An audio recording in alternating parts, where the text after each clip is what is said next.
Nice. Really nice.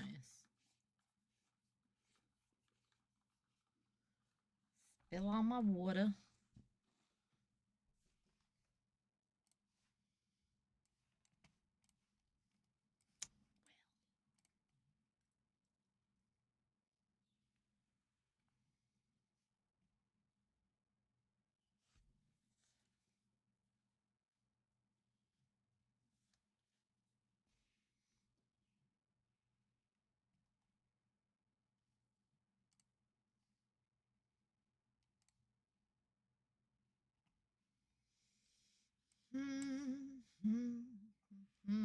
Hello.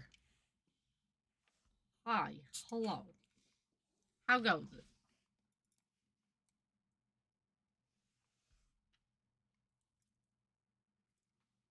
How darn?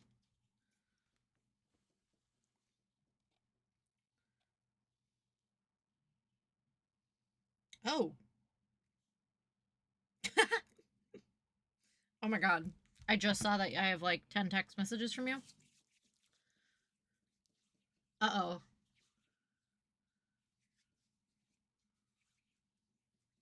What is it? What do we got this time around? I gotta read these. Hang on. I was shopping earlier, so I haven't really like had my phone since.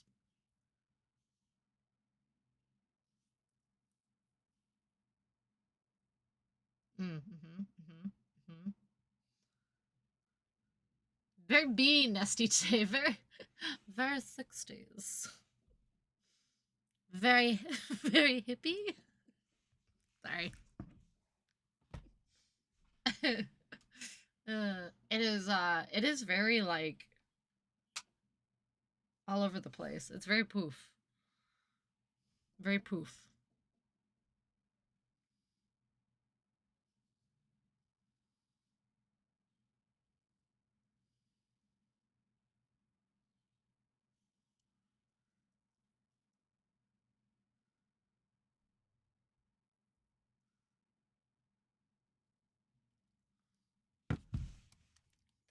Megaton.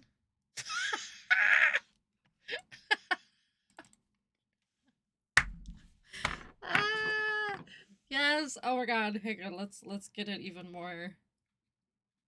That was great. I love it. That's awesome. Oh my lord. It's giving Megaton.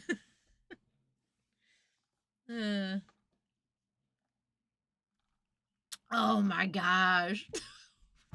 That'd have been too much. I walk in, poof it as big as possible. I call it Oppenheimer.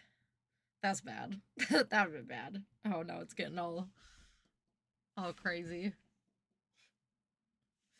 Oh man. Wow, it's getting all over the place. I might have to redo it. She's getting wild. She's getting wild. I did too much to it.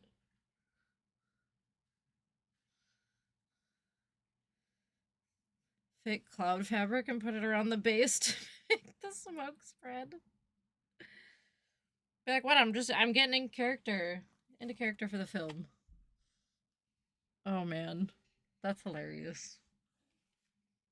I mean, kind of dark, but it's funny. I gotta finish these messages. I am Trinity. Think people would have been mad.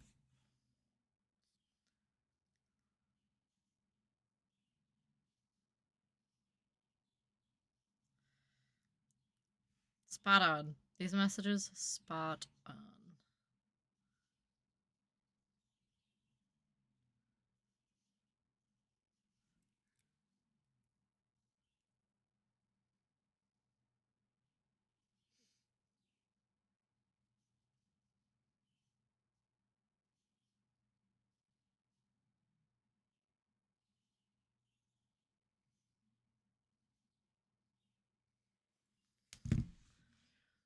If you want to, I've got plenty of new stuff.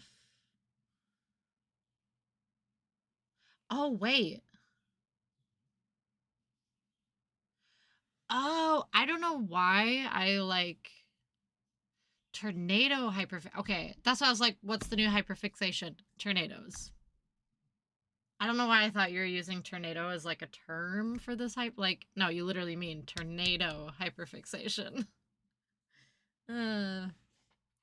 New material on old tornadoes. Hey, I'll take it. The last time we watched stuff on that kind of stuff, like, it was very interesting, so I'm alright with it. Another round. It's just bring it back. Whole nother round to it. I mean, it's interesting stuff though.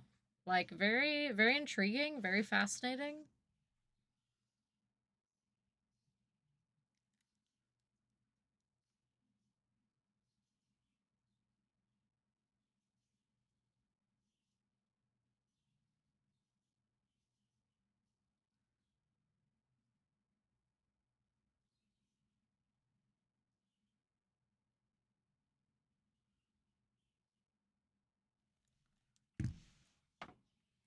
Another round. I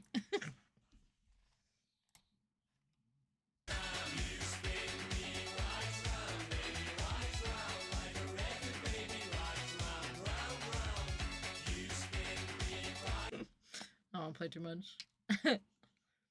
Classic.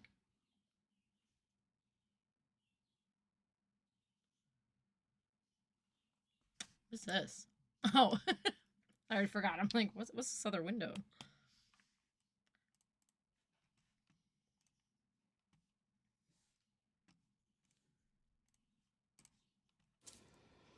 Pause. Pause. I'm having vivid flashbacks.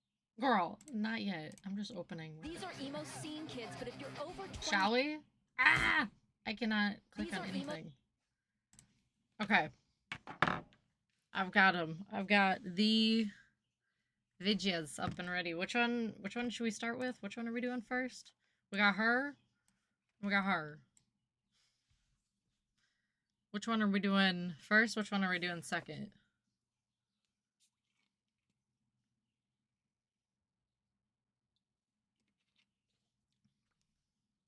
Shorter one. Shorter one, shorter one. This one first? I can't remember which was the first and second link. Scene kids, but if you're over 25, you've probably never heard of them. Yeah. Oh my god, the million. Oh my god. Come in and I'm gonna love give you her. a tour of my Barbie dream house. Follow me. Hey, Buzznet, it's Hannah. The guy's voice takes a minute to get used to. I think you guys might know her.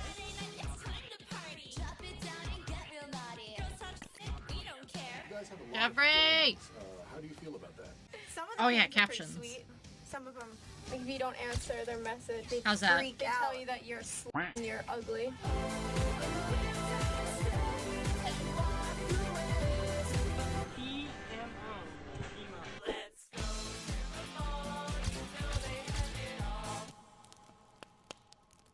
Hey celebrities, it's Vitaly and welcome back to my YouTube channel. As His you can voice, tell, I got that's what you're inspired by talking my about. previous video about Jeffree Star's MySpace days, so I decided to make a full deep dive on a scene culture in general. Truly the Oh, hang best on. time. I look like a scene kid, I admit it. In August of 2003, a new website focused on social networking was created. Is that better, or the do you one want it and more? only MySpace. While other websites like Friendster and LiveJournal were still alive, MySpace quickly became the social network to be on. From 05 Welcome to 09, back. it was the largest website in the world, reaching more than 100 million users per month, even above Google. That's how crazy it was. A large Google. number of these users were teenagers who finally got their first taste of freedom on the web, because MySpace was a safe place to experiment with their own identity and find like-minded peers around the world. And that was also the era when so-called scene queens were at the top of the game, or at the top with your top 8 friends at least. They controlled the blogosphere with the heavy hand of eyeliner, colorful spiky hairstyle, and hot topic teas. Do you Using think? only dial-up modem. You definitely remember that one. Uh-huh, honey. Like he But doesn't just just as have a quickly as dramatic they rose to voice. fame, they seemingly disappeared from the mainstream. Today we're going to investigate how exactly a group of MySpace scene kids became online celebrities overnight, when there was no such thing yet. So buckle up, legend, you're not ready for this one, only on Vitaly's channel.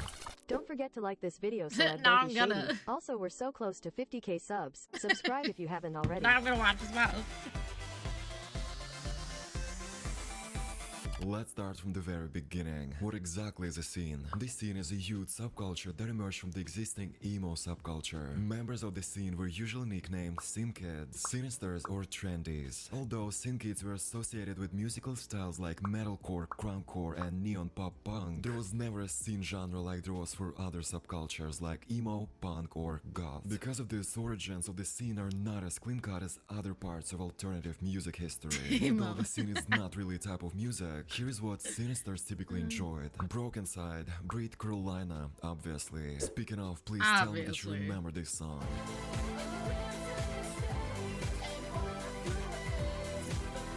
Can I just bring that time back? Please. I still remember when my online emo boyfriend sent this song to me saying, I dedicate this to you. Then we have 303, 303. classics, Blood on the Dance. No, oh, we don't talk about blood on the dance floor. Oh god. See now, okay, if that's not his real voice and he puts it through an AI filter, like, why? Does he hate his voice that much? Floor, I have the questions. Millionaires, of course, as well as Scene Kids. Oh my god. But there were also some bands that gained mainstream attention and large audiences, even though they were still heavily associated with the scene subculture, such as Bring Me the Horizon, Pierce the Veil, Paramore, and Metro Station.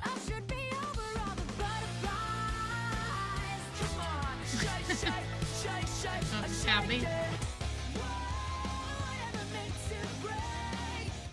It's not all the scene music, obviously. Just a few examples. Don't attack me. Scene kids now pack clubs across Southern California with scores of young bands. Pretty in stereo. Bands. Was that Davis who said? No, it wasn't. Never mind. Okay. The early 2000s is the point when scene began solidifying itself I as a know. legitimate substyle of emo, and that led to the emergence of the term scene queen, usually has a used to describe boyfriend? popular girls Wait, in the what? hardcore scene. Now, the perfect scene is all about look. Hold on. Of learning the girl he's talking to. Oh! Not actually being on the scene. You're most likely going to spot a perfect scene girl at trendy bars or upscale music venues.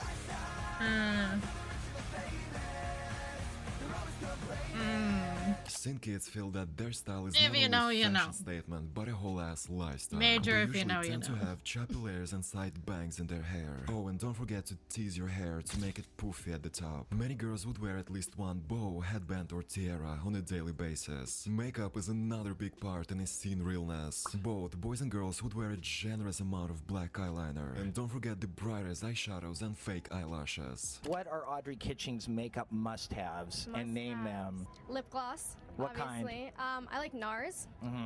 And I use Dior powder and cheap fake eyelashes, not the expensive MAC ones. Get like the $2.99 ones from CVS and use them for like a week straight. Ardell's The best. They're so much better than the expensive ones. foundation. Right now I'm using NARS, but I switch it up. Depends on the move. But I mix my foundation with an Avon moisturizer, which I love. Should I even mention tattoos and piercings? I don't think so. It's almost mandatory, let's be honest. You're not a scene kid if you're not wearing several inches of rubber or plastic bracelets on each arm, as well as necklaces with Hello Kitty, diamonds, broken hearts, skulls, lollipops, and many more. But what about boys, you might be wondering? Well, they would wear clothing that was considered feminine, such as skinny jeans, eyeliner, and graphic tees. Oh my gosh. Boys wear their band shirts tight and pants even tighter. They wear girl pants. Yes, girl pants are a must. Can you bend over comfortably in them?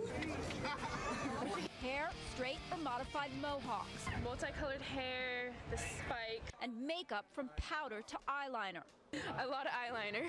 All I gotta say is you can still be a manly man and wear makeup. For the record, I'm telling you the general tendency of the style. Everybody could wear what they wanted to, obviously. But if you're not a poser, Better get in those skinny jeans, baby. Now, a poser emo is a young person between the ages of 8 and 12 who just pretends that they're sad just to fit in with the other emos. You're most likely going to spot a poser emo hanging outside a 7-Eleven or an arcade. Speaking of posers, many scene kids have strong beliefs about their style. The truest sinisters hate being stereotyped, while posers will be so excited about their new style that they will go around and tell people that they are seen now. And this tendency is hated in the community. They feel like many posers join the scene only for attention, and they are not interested in music or the history of the subculture, which was originally the roots of the scene style. And on this note, I have a little story time for you. At the age 12, my absolute dream was to become a scene legend, but I've never had a proper opportunity to do so. Cause in case you didn't know, originally I'm from this Russian village, also known as the middle of nowhere, with the population of 4,000 people, and we didn't even have the clothing stores, and I'm not even kidding, let alone something scene-ish. Plus my mom was always like, you don't need the shit. But one day my sister sent me this pink tank top, cause she lived in a city, she's a city girl. The tank top had this Converse logo on it. I genuinely thought that now I was emo. I mean, what can you expect from the village kid? But that's not even the story. So I had this Nokia phone and there was this online chat in it, and I've had a lot of emo and scene friends on it, and I still remember the day when I went online and wrote to one of my friends, my sister sent me this pink tank top, now I'm true emo. And my friend was like, you think that clothing makes you emo? Oh no. No, you're a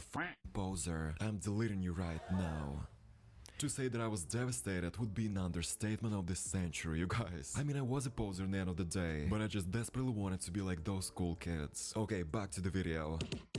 Poor guy. Although these neon Barbies Trying to were decode this often confused with accent their voice peers, filter. they actually couldn't have I been haven't any even more noticed. different. Yes, both subcultures were alternative and had some major influences on one another, but as a rule, the emo kids were a lot more brooding and wore way more black. But once again, it's a general tendency. Now, back to MySpace. As the website grew in popularity, it began cultivating early internet celebrities dubbed queens of the scene. Which leads us to the ultimate scene queens guide, made by your one and only Vitaly. This is everything you need to know about anyone who was anyone on MySpace.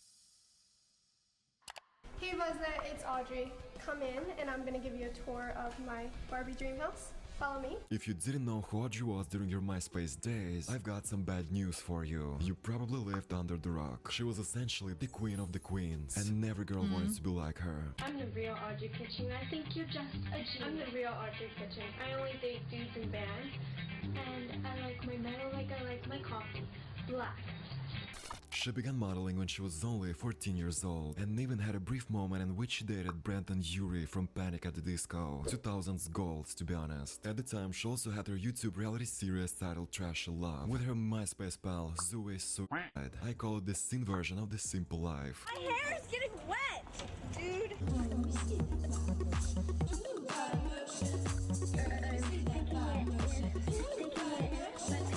I'm gonna give one to my mother and sign it. She said she's gonna sell it on eBay when I get famous, so she can sell the house. Following the MySpace demise, she became a fashion blogger and founded her online brand Crystal Cactus, a website where she performed energy healings and readings. She also sold crystals and handmade jewelry, and let me tell you something, that I business loved got her Audrey. in I a thought lot she of was trouble. so great. The brand took off in 2015, and MySpace according to queen. Audrey, she quote, makes every sample herself and shows her team everything, and they tweak it and collaborate on the final product. But in reality, it was nothing but a scam. The items that she handcrafted were simply bought on AliExpress. For example, this pair of $48 earrings listed on her website was found for just $3 on AliExpress, as well as every other item she was selling. I understand that this is how the business basically works, but why would you claim that everything is handmade? Such a disrespect to your audience. She was even proclaimed as fraudery kitchen. Plus, her former employees say that she emotionally abused them. Shout out to Jonathan Carson, the creator who investigated all of it. Check it out. When we would go to shoots, she would change clothes and like throw them at me, and then I like said something to her the one time where I was like, can you please not do that? It's extremely disrespectful and it looks really unprofessional in front of other people, so I would like if you did not do that anymore. And that's when she brought up that statement that she was a fairy queen in the past life and I was her slave. Those were her words. it was driving me to like a very dark place. I had no like personal life because she completely like invaded that, took it over. She got me to move down there to be closer to the business, and she isolated me from my family and friends. Yeah. So that's like what she pretty much held over my head. So it went like that for a while, and it was just a lot of like verbal and spiritual abuse. She made me very confused and like what to like, and I have to like get the away from her.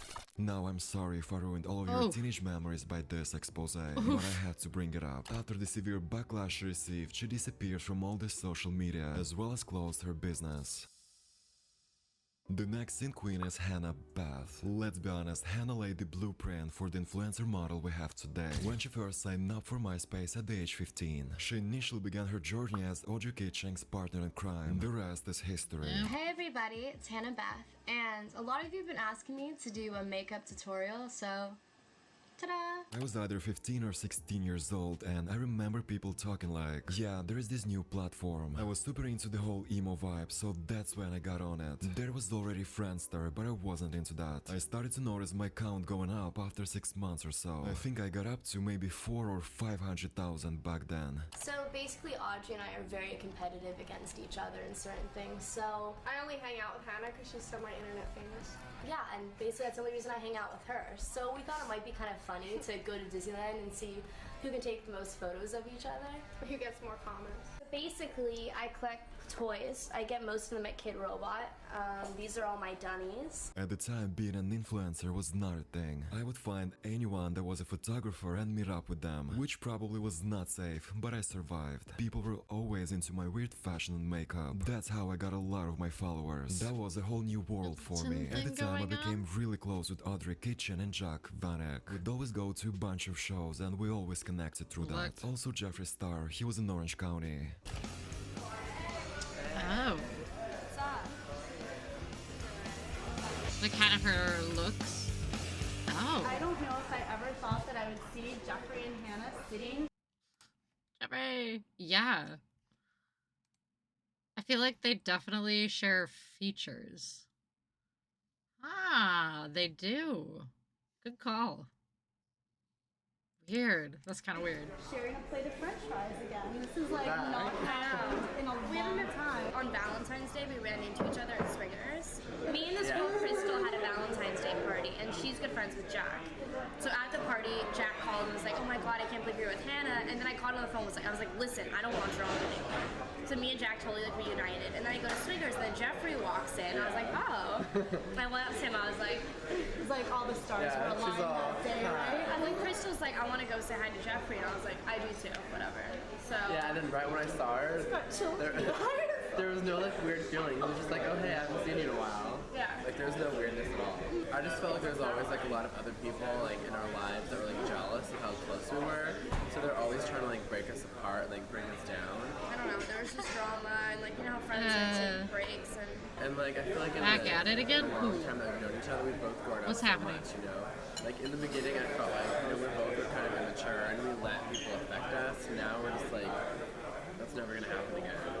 I didn't hear the term scene queen until I was 17 or 18. Audrey and I did a Warped Tour together, and I remember girls being like, you. oh my god, I look I was up like, to what's you happening? guys. You like this scene Just queens. happened again? And I was like, what is that? We kind Second of were time? a staple of that whole scene. And then I was dating Who some looks guys like who? that played in bands.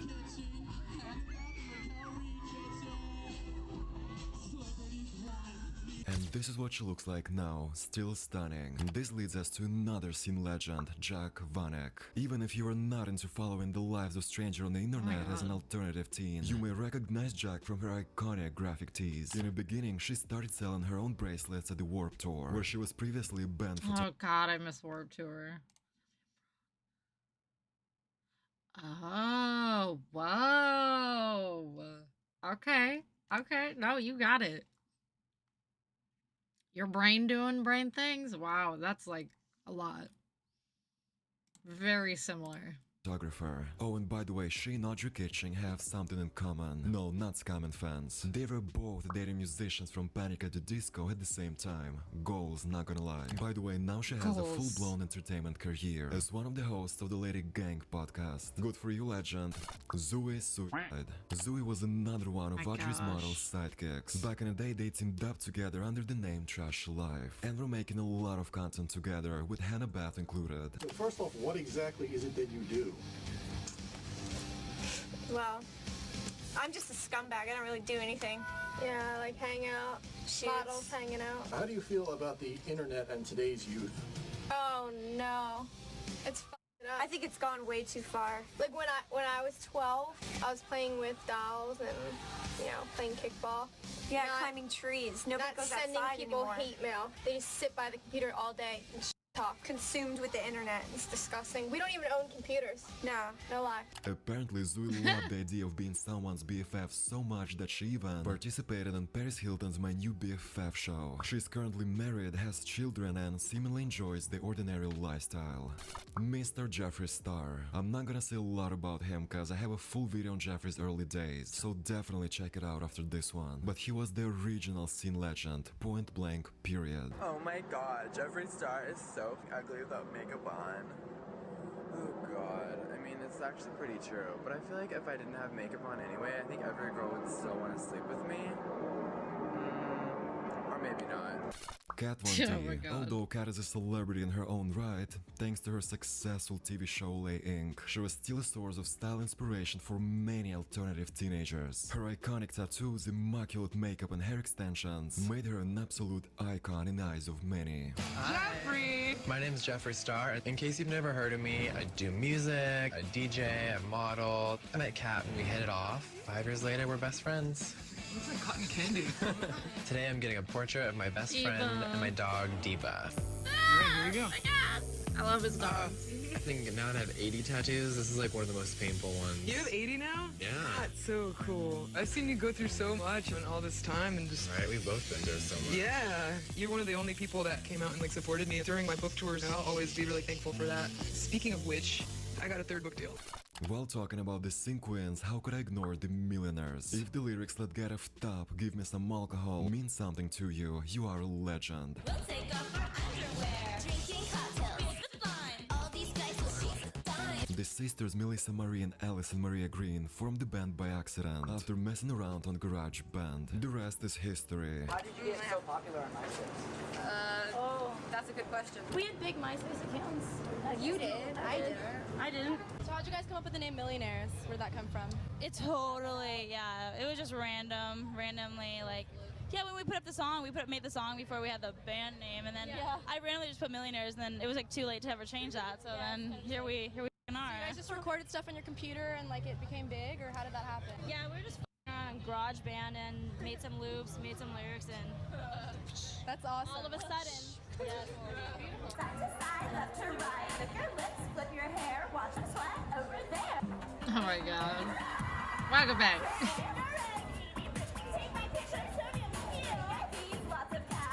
Now, memory unlocked, please tell me that you remember Scotty Vanity and his legendary music, which is my guilty pleasure, by the way. Hey there.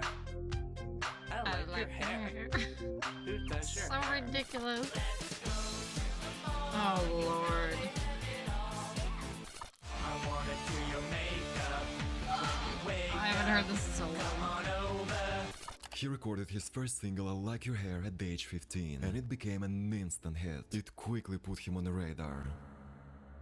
By the time Mark Zuckerberg made Facebook available to the public in 2006, MySpace had lost its status as the most relevant social network, and inevitably the scene queen moment faded in the pop culture abyss. Today, as TikTok continues to grow, the scene aesthetic is slowly making a comeback in all its spiky glory, and I'm so here for it. Despite the new era of glossy Instagram perfection, this era is forever in my heart, point blank, period. Okay legends, I think this is it for today's video. If you enjoyed this type of content as much as I do, please don't forget to like this video and of course subscribe to the channel by clicking the red button down below, or whatever color that is. I hope you remember that in the end of every video we meet in the comment section down below to discuss the topic, and today is no exception. What do you legends think about this scene culture? Let's talk about it. Follow me on Instagram at Vitali for the record, and I will see you in my next video this week. Man, it was truly a wondrous era. The comprehensive guide to the sea culture from a former scene kid. Oh man. I'm having vivid flashbacks to 8th grade right now.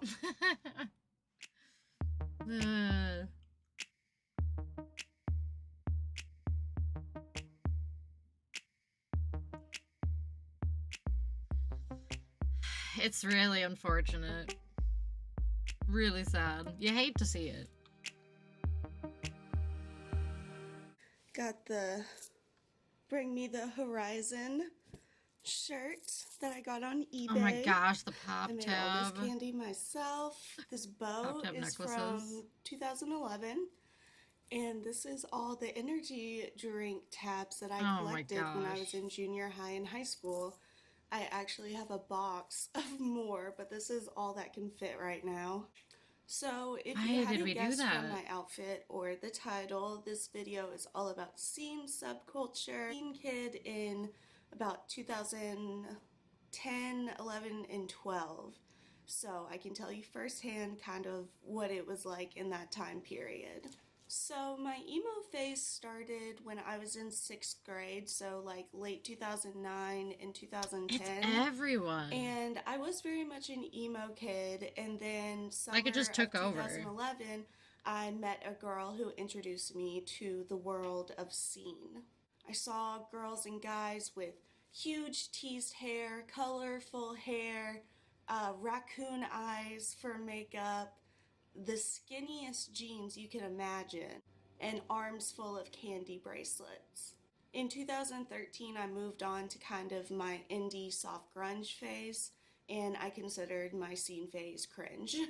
Again, there's a lot of debate over what's emo versus what's scene, but there is a lot of overlap. In my opinion, you can be emo without being scene, but if you're scene, you can still be considered emo.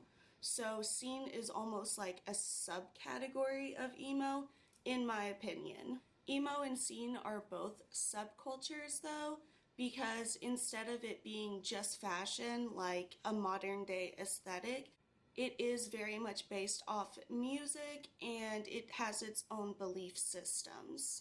Emo has a slightly different taste in music, and the clothing is usually all black, 2015 maybe Tumblr gray, phase.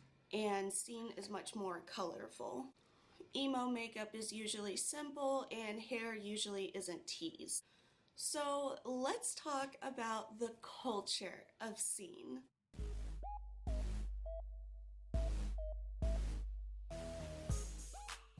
Something that is a very large part of the scene subculture is going to concerts and going to Warped Tour. I'll get more into the music later, but a lot of popular bands were metal, metalcore, deathcore bands, hardcore, and then also electronic, EDM, and crunkcore, which is kind of hip-hop based metal. The biggest social media sites were MySpace and YouTube, and also in the very early days, probably mid-2000s, a lot of people used Vampire Freaks. I loved it. Which was a social God. media site specifically for alternative people. A lot of scene kids were very interested in photography and were constantly taking pictures of themselves or with their friends, and they would post these photos on MySpace. Mimi Morphine? I know her. I know her. Wait, what? Oh, that's hilarious. Oh, man. The what? You see? Wait, why is Morgan on here? Or that's even funny. have accounts I guess on she made a name for Flickr herself. So I knew her because my friend Mikkel, that's in my like backgrounds all the time that we were just talking about last night, that's his ex-girlfriend. They dated for quite a while. That's really funny. Or photo bucket to just upload all kinds of pictures. And a lot Oh of yeah, the people Bad Boy did Club. I'm like, something why called did I just site hear this modeling. recently? I couldn't Site remember what it modeling was. is where a social media page would be dedicated to showing alternative models. They would feature popular scene queens, often people who had a large following, and sometimes site models would promote fashion or jewelry brands. Scene fashion has a lot of influences from rave culture, the biggest one being candy bracelets. You see people at raves wearing just arms full of candy bracelets, and a lot of times you trade them with other people. You make them yourself. It's kind of a DIY thing. And you can also see influences with the really bright neon colors and some of the outfits. Should you show up in this? That would be crazy. I'd be like, why? Where did you get that like from? Pikachu, Gur from Invader Zim, Domo, That'd be insane. and Skull-animals, which are so cute. And I had a Skull-animals I backpack. love Skull-animals. A couple things that were staples, especially in the MySpace days, were these necklaces that had diamonds on them or brass knuckles, because you have to be brutal. A lot of scene kids liked cats a lot and would take pictures with cat whiskers drawn on their faces. And that's partially because we were all the same. of the YouTubers Amazing Phil and Dan Is Not On Fire, because a lot of emo and scene kids watched their YouTube videos in the early 2010s, and Dan and Phil would draw cat whiskers on themselves sometimes. Scene kids were known for watching anime, as well as Studio Ghibli films and you have to comment if you do. If I, for some reason, popped up, that'd be insane. A lot insane. of scene kids were skaters. I would say something. More so guys, but there are girls who skated as well. Just paranoid? Something oh my god. That was huge for scene kids was Hot Topic and mall hey, ratting. Close enough. I had that hoodie. I still have that hoodie. Ma'am, where did you find this? Why am I in this? What are you doing? Mall ratting is basically where you have a group of teenagers, usually alternative, who hang out at the mall at every possible I wouldn't be surprised if opportunity. Mikkel popped when up. I was he a was kid, everywhere. Me and my dad actually had a little system. Officially famous. We would rate Career has taken off. teenagers in mall rats with a system known as the SQ, famous, which stands for smackability quotient. So how much you wanted to smack them. And then a few years later, I became a mall rat. Scene kids would also hang out at skate parks or regular parks. Some common phrases you would hear a lot and see online were glomp, meh, and roar XD. Rar actually originates from the phrase rar means I love you in dinosaur. I actually saw someone on TikTok who didn't know that. So yeah, that's where the phrase comes from. Man, I had a t-shirt that said that and There's everything. a love for video games, and a lot of girls were kind of like the Lita, first gamer she was girls. my favorite. Nerd culture was a really big aspect. People loved video games, superhero movies before they were common, comic book, and movies like Lord of the Rings. A lot of scene kids were actually cosplayers, a lot of times from cartoons, Lita's in like every anime, picture. These are all or Lita. fantasy series. Scene kids are obsessed with energy drinks. As you can see, Monster is the biggest one, but Rockstar is also very popular. I myself was obsessed with Amp. Don't forget They No still Fear. make Amp, but they cut it down to like one flavor because Mountain Dew bought it. But oh my god, there was a vending machine at my mall that was literally all Amp, and they had every color of the rainbow, and oh my god, it was so good. I had to get one every single time I went to the mall. If you were a scene kid, you had to have your scene name, which is where you took your first name. Your last name would be something like Murder, Brutal, Dropkick, Slaughter, Berserk, Strange, or Gore. And a lot of times the name would be an alliteration. So like for me, I could be Saoirse Slaughter.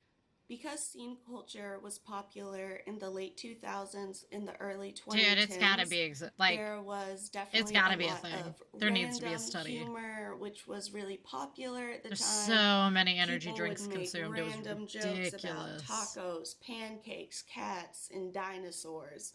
Very millennial humor.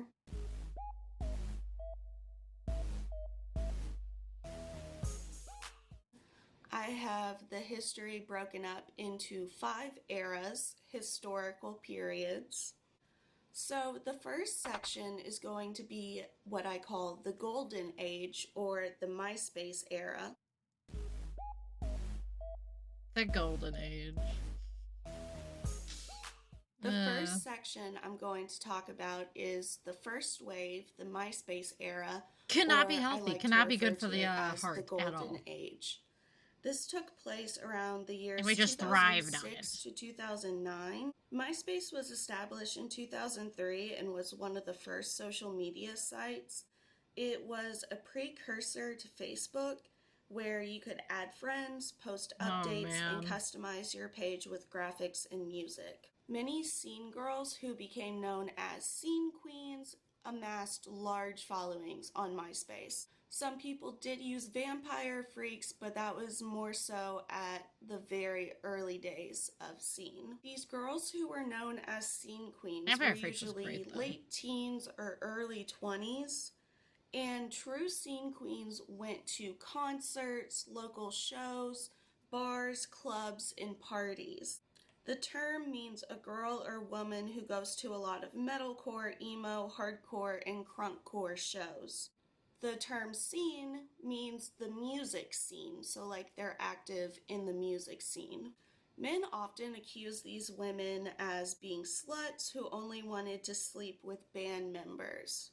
A lot of scene girls actually leaned into this idea of them being bimbos or sluts. They kind of reclaimed it. Some popular scene queens you might have heard of are Vanna Venom, Audrey Kitching, Kiki Cannibal, and actually Jeffree Star was a really popular scene queen. Some scene queens went on to be models, start fashion lines, or pursue music careers.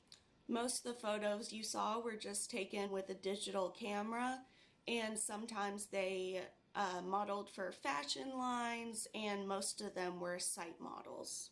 Something you would see a lot in pictures would be Everyone things was a written site on model. their hands or holding a little sign, and a lot of them would show off their MySpace username or number to prove that they were real, because a lot of people would make fake accounts of scene queens.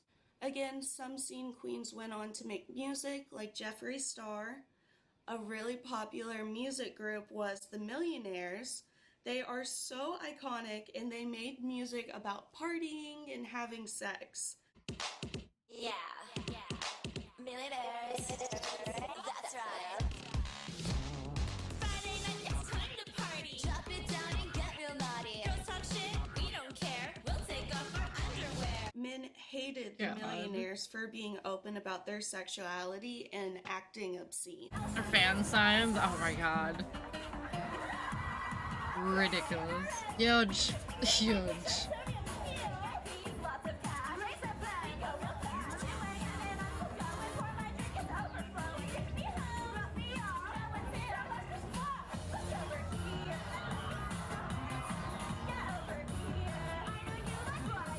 There were also scene kings like Andy Biersack, and Andy actually went on to be the lead singer of Black Veil Brides. Oh man. In this era, scene kid fashion was often just late 2000s fashion, but hair, makeup, and accessories made the basic outfits scene. The Silver Age. The second wave of this subculture I call the YouTube era, or the Silver Age. This era took place from about 2010 to 2013. A lot of scene kids and scene queens were still using MySpace, but some moved on to use Facebook, and quite a few of them started YouTube channels. You're a pathetic, Oh, little God. cunt. You're not allowed to say that word. I am. Only I can say that word because I'm hardcore and I'm bi, so I'm allowed to talk about girls' body parts. YouTube was established in 2005, but a lot of scene kids started posting in the late 2000s and early Millionaires 2010s. sing openly about it. One of the Pick one. biggest things you saw on YouTube Pick one. was scene kids making hair and makeup tutorials, I'm a dyeing Silver their Ager. hair, styling their hair, or doing creative makeup. I got This both. is where a lot of scene kids, myself included, learned how to do hair and makeup. Like, I started learning how to do winged eyeliner in 2011. Some popular creators were Lita Monster Bunny, my personal Heck yeah. favorite. Mine Ambra too. is Dead, And I Hannah love Amber. Hacksaw, and Emmy Bow. These scene queens really paved the way for modern day influencers. So in this video, I wanted to show you a really cute jewelry brand that also has accessories and stuff, made by Tempest Page. It's called Sweet Poison Cupcake Design. They not only made fashion, hair, and makeup videos, but they also did vlogs. So, we're at the mall, by this fountain. Hold on. The fountain. There's a red car. And I'm with Big Bubba. They were kind of the first people on YouTube to amass large followings based off their personality and fashion. YouTubers were often high school girls who made vlogs about their everyday life or hanging out with friends. Honey? No, I didn't get that. I didn't get that. Lawfully wedded Jew bear to be your husband. Oh, I said no. That's on the right hand. They made videos of going to the mall, taking photos with friends, or just talking about their day. Hi guys. I just wanted to show you something that I like to do almost better than anything else. And that is sit out up on my favorite hill. Videos were often short, under 10 minutes, and sometimes only 2 or 3 minutes long. This is long before YouTube monetization existed and before YouTube prioritized long-form content. Although a couple scene queens did go on to monetizing their channels, like Lita Monster Bunny, for example, stayed active on YouTube until about 2016. She quit YouTube and then later came back as an adult, but she has since left YouTube again. Fashion during this era became a little more strict, and a lot of times people would call each other posers for not dressing scene enough. You had to have a wide variety of band t-shirts and had to have the skinniest jeans possible. It was just a big competition. Writing at ourselves and each other. The third wave of Sharpie, scene is the writing Instagram things, hearts, / like, Tumblr era, there really was an obsession or what I with call the Bronze Age. This took place from 2013 to 2016.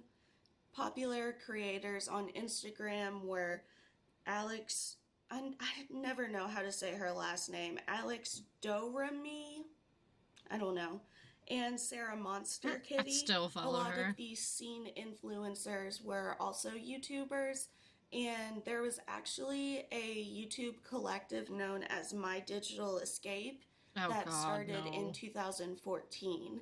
It was a group of alternative scene and emo creators That's where Johnny got who big. did a lot of collaborations. Instagram was created in Oh, 2010, and since That's a lot MySpace of was detail. basically obsolete by this time, Yeah. Instagram became one of the biggest social media sites for scene kids. Again, scene queens gained huge followings, posting outfits and selfies. A lot of scene kids in this era kind of crossed over into a Tumblr girl indie hipster vibe. You still saw skinny jeans and some band t-shirts, but it was a little more subtle, not as neon, because the 2010s were moving on. and the music taste branched out a little bit to include more indie and pop punk I bands. don't think he was on my... I don't know if he didn't really get big until My Digital Escape. This brings us to 2016 to 2019, or what I like to call the Dark Ages. Scene was basically obsolete at this point. The subculture in the fashion was seen as incredibly cringy. But starting in 2019, we have another wave of scene being popular, the Renaissance, I like to call it, or the revival era. The Renaissance.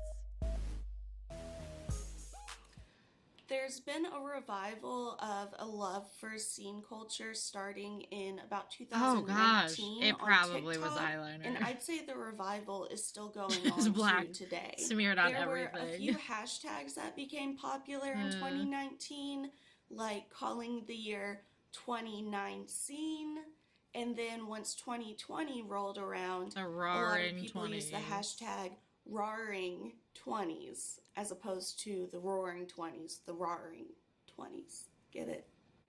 Some popular creators are Mad Molly, Catastrophic Clarar. You say pink, we say black. You say Bieber, we say beer sack. You say emo, we say fallen angel. You say pop, we say rock. You twerk, that's cute, but we mosh.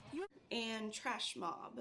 A couple years ago, a new social media site was created called Space Hey, and it's very, very similar to MySpace. A lot of Sharpies, I think she's stuck with them. Sharpies would be better. It. I made an account, Gross. but I'm not active on it. Wait. Which part are you saying gross to? Which part?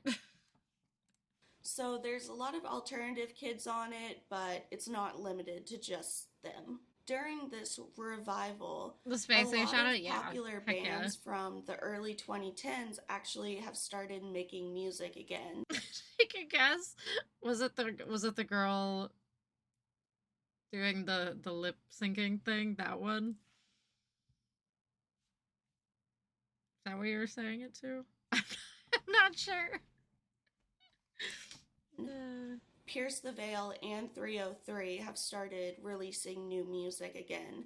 And I just want to say 303 is my favorite fucking band, okay? I listen to them at least once a week. I listen to just the their TikTok entire thing as a whole. discography. Okay, I don't know if it was somebody specific. Some people on TikTok refer to themselves or just the as TikTok in general. core, so they're taking aspects and inspiration from scene culture, but putting a more modern twist on it.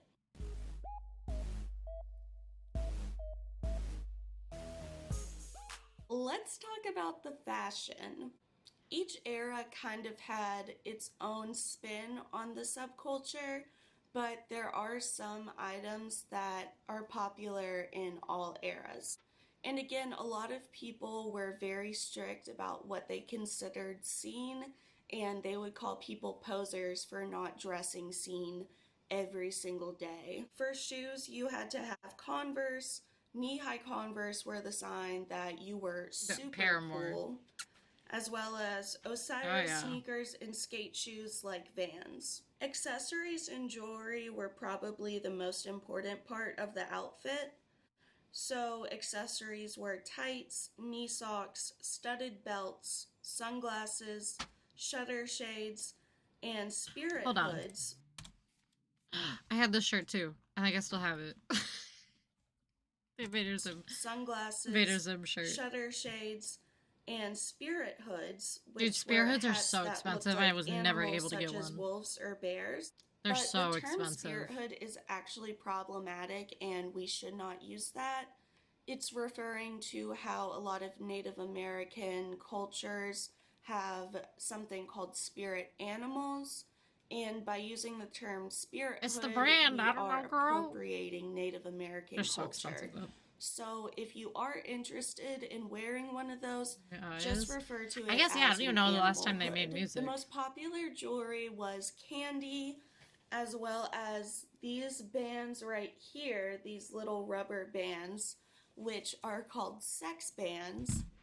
And each color of each sex band refers to a different sex act. Oh my and God. if you Hang on. broke...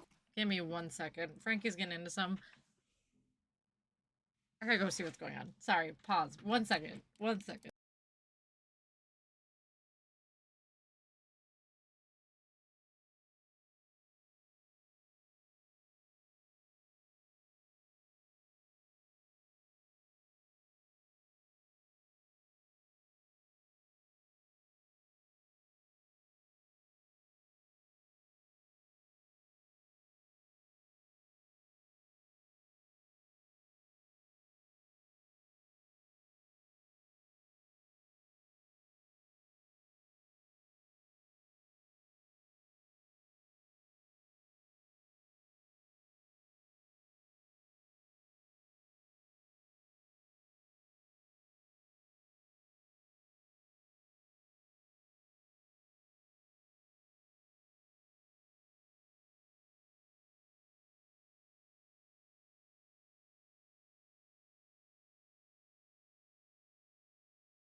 Okay, I'm back. That was lovely.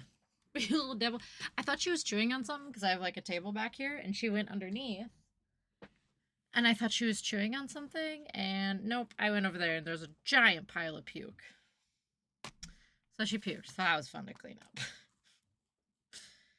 And lo and behold, it smelled like cat food, so she must have went and ate all the kitty food and then got a little too much in her stomach. So she just picked up like straight cat food, so that was lovely. Lovely. Lovely. 10 out of 10. One of them, that meant you had Dang to animals. do that. But most teenagers just wore them as a joke. No one really took it that seriously. Well, what do we have here, The Frankie? names of bands were popular, as well as those I Heart Hot, Boobies right-handed. bracelets. Brass knuckles, energy I was gonna drink put that tap on today and I forgot. necklaces were popular, as well as piercings, tattoos, and snake bites. The bigger your ears were stretched, the cooler you were. I'm at 9/16. I won't go any bigger, but I love my ears. My ears used to be at an inch. I was like, I gotta tone these down. Nose rings, snake bites especially, and sometimes a Monroe piercing. I had a Monroe piercing and then later a Madonna piercing when I was in high school. And then now I have both sides done, which is called Angel Bites, which is such a cute name. For bottoms of your outfit, low rise, super... Sure, without a single piercing. Yeah, that's impressive. I'm impressed. If it isn't the consequences of my own actions. Or a tattoo. Surprisingly, I always plan on getting more tattoos. I still would like to get more tattoos, but I thought I would have got them really young. I'm like, I only have 2 tiny little tattoos. That's it. Skinny jeans were pretty much right. the only that is true. It could have been wear. A totally different A lot story. of scene kids would customize their Very jeans true. by writing or drawing on them or ripping them. If you weren't wearing jeans, a lot of scene girls wore super short skirts or super short shorts. For tops, you had to have a huge collection of band tees, all black, and they had to be metal, metalcore, deathcore, emo, or similar bands. Zip-up hoodies were popular, especially ones that had characters on them like Pikachu and Gurr. Anything tight was popular because, again, that was just the mainstream fashion at the time. And graphic tees were popular that had silly sayings on them and random humor. Clothing was often neon colors mixed with black. Her. I don't remember her name. And some patterns you saw a lot were animal print and stripes. Similar to other alternative subcultures, DIY was very popular. A lot of people, myself included, altered their t-shirts by cutting out the collar or turning them into tube tops. Converse and jeans were written and drawn on, and candy and other jewelry was made by hand. The hair was one of the biggest parts of being To shock seen, the vibes a little bit. and that was the easiest way to Oh my identify gosh. a scene Oh my gosh, kid. who is this? Why do I remember her? Wait. She was her video was super funny. Videos? I think she had a couple. I don't remember why I remember her, but Was this is her like hair being teased memory to unlocked. high heaven. This is actually pretty tame compared to how much I used to tease my hair. It also had to be super straight. Most scene kids would cut their own hair. This was around the time swoopy bangs were very popular, and it was a joke that emo kids and scene kids always had their hair covering their face to the point you could only see one eye. The haircuts were very layered and choppy, with super short layers up top and then long, thinned out ends. That sounds A lot right. of girls That's gotta would be cut her. their hair to about shoulder length and then wear extensions. I feel like Miss Hollywood Ecstasy, Hey guys, but so, I feel like I think that's her. Obviously, I dyed my hair. And it's pink and the ends have coontails on them. And yes, I'm wearing extensions. I dyed my extensions. Dyed hair, especially coontails, were very popular. Makeup was also a big part of being seen. In the early days, you saw glitter and raccoon eyes made with pencil eyeliner. Then later it evolved to include winged eyeliner, which was super important that you had. Is this her? Wait. Is this her? Is this her? Oh my gosh. Oh my gosh. Dude, that's just crazy because I saw that video and I was like, whoa. Have not seen this in years. Oh yeah, there's still like, I don't know, you can just tell there's a bit of like alternative aesthetic that still lingers. Whoa, girl. Jamers. I'm following her. That's crazy. Oh my goodness. Winged eyeliner. Makeup also included bright colored eyeshadow. For facial makeup, you didn't use any bronzer or blush. I was like, I just realized or captions weren't on, highlighter. but it doesn't work You for this wanted video. your face to be matte and as pale as possible. A lot of us would wear pale pink lipstick or use concealer on our lips to have really pale. 4 days ago? What? What? Only 65? What is this? Dude. 61 followers. No way. Oh my goodness. Pale lip. Oh, maybe it's like brand new. Okay, that would make sense. That would make sense. So this section might take up a lot. It's all about the music of the scene culture.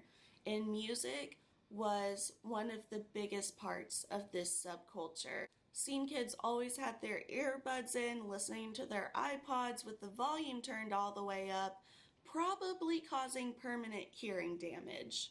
Some electronic bands were popular, like Mindless Self-Indulgence, Oh, yes. Breathe Carolina, Cobra Starship, 303, The Medic Droid, and Metro Station.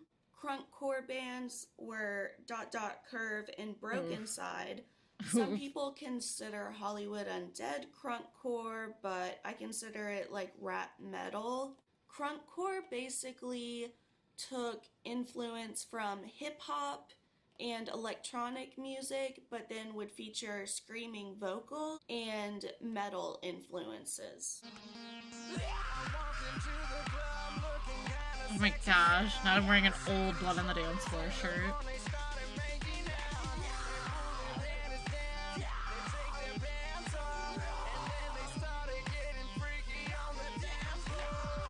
Dub dubstep was really popular, especially Skrillex. Big time.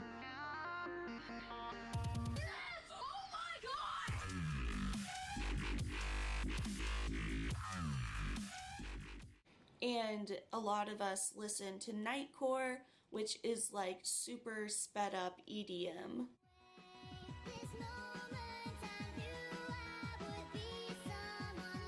That were literally just like sped up covers of songs. But it was so good.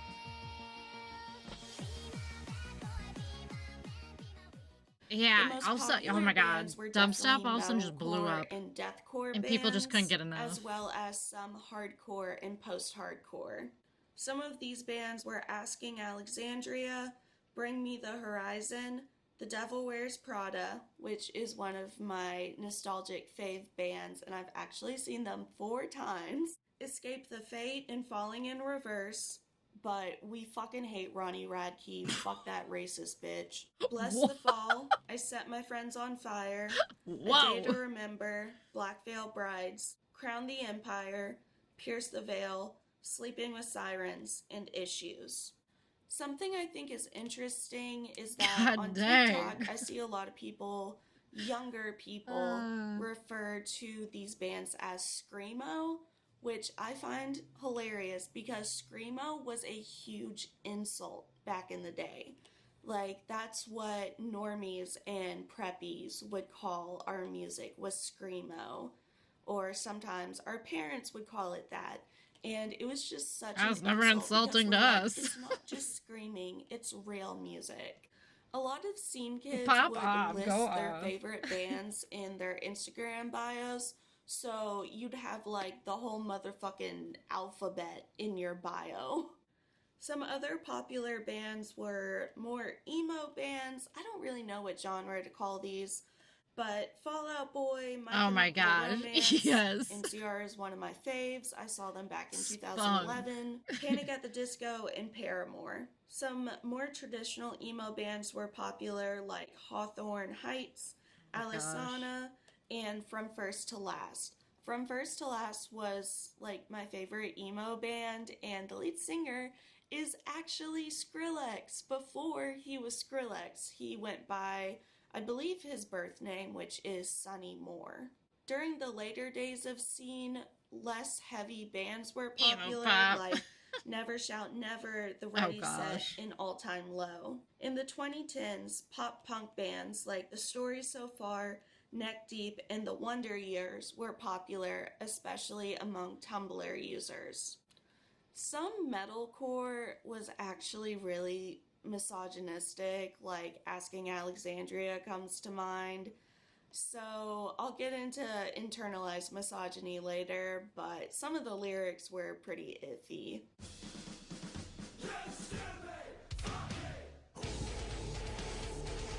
Come on, this stuff is good. I don't even care. Okay, let's talk about Van's Warped Tour, which was the day scene kids look forward to. Girl, we ain't worried about the lyrics. We were screaming the lyrics. Let's be real. Chew that gum. The video. Give like a rock and roll hand. Like, I'm holding a bagel. There we go. Okay, that works too. It was the ultimate alternative kid event. It was open to all ages, so you'd see adults, it's still dudes. Don't even lie. It was a one-day music festival that occurred every summer.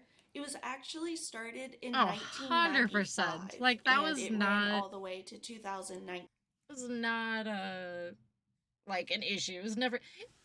Look what she even said about the millionaires. Like, the millionaires were bringing like or girls in general, not even just the millionaires. Like, bringing the slutty bimbo vibe. Like, they were owning it. In its early days, most of the bands that played were alternative rock, pop punk, or punk. In its later days, starting in about 2005, the bands featured were more metal, metalcore, hardcore, or crunkcore. And towards the very end of Warped Tour, there were even some hip-hop artists featured. Throwback to the time I met Riff Raff. Bands toured all across the boy. country, playing dozens, if not Katy Perry over at Warped 100 Tour. different cities. Shooter Tickets Jennings were at very Warped Tour. affordable, usually only running you about $40 Well, to maybe please, $60 Megatron, one way in or the the last other. few years Please. it was running. You had dozens of bands playing on multiple stages the entire day from about 10 a.m. to about 8 p.m. The biggest bands, the headliners, would play at the end, but smaller stages throughout the day would also feature it was so lesser sad. known artists. So It it was was so a great sad. way to find new artists. I myself went to Warped Tour 5 different times, and every time was amazing, except for the last year because I went alone and I missed 303, which was like the whole reason I went. So that day sucked. But every time I went in high school and the first time as an adult, it was so great. My favorite performances I saw at Warped Tour were Bring Me the Horizon, The Devil Wears Prada, Crown the Empire, Neck Deep, The Story So Far, and especially Knocked Loose. Knocked Loose is one of my current favorite bands. They're from Kentucky, they're from Oldham County, and they're a hardcore band. That later got canceled. You're like, please, no. No. Oh, gosh. 3 days of peace, love, and music. The Killers? Miley Cyrus? What is this? Jay-Z? Met... Oh, this would just be... Nah. Nah, I don't know about it. I don't know.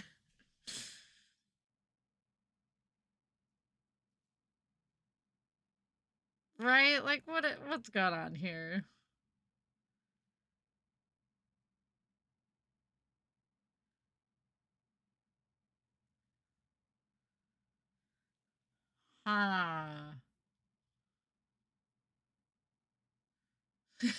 Me in 2018 when it was first announced. Please, no. This is... Man. Why did it get canceled? What was the reasoning? Akon? Please. Please. Greta Van Fleet, I feel like, would probably be fine for this. I don't know. Because everyone was clowning the lineup. Really? They got bullied to the point of canceling? No way. Well, this is crazy. Like, I kind of, like, expected to either see, like, old groups or just, like, a lot of people I don't know, which there's a lot of people I don't know, but I didn't expect to see Miley Cyrus. I didn't expect to see Jay-Z, Halsey, Imagine Drake, Cage the Elephant. Like,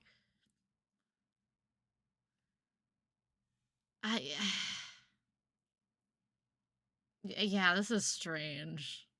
I don't think I ever saw this lineup. Like, if they're gonna do Woodstock, make it Woodstock.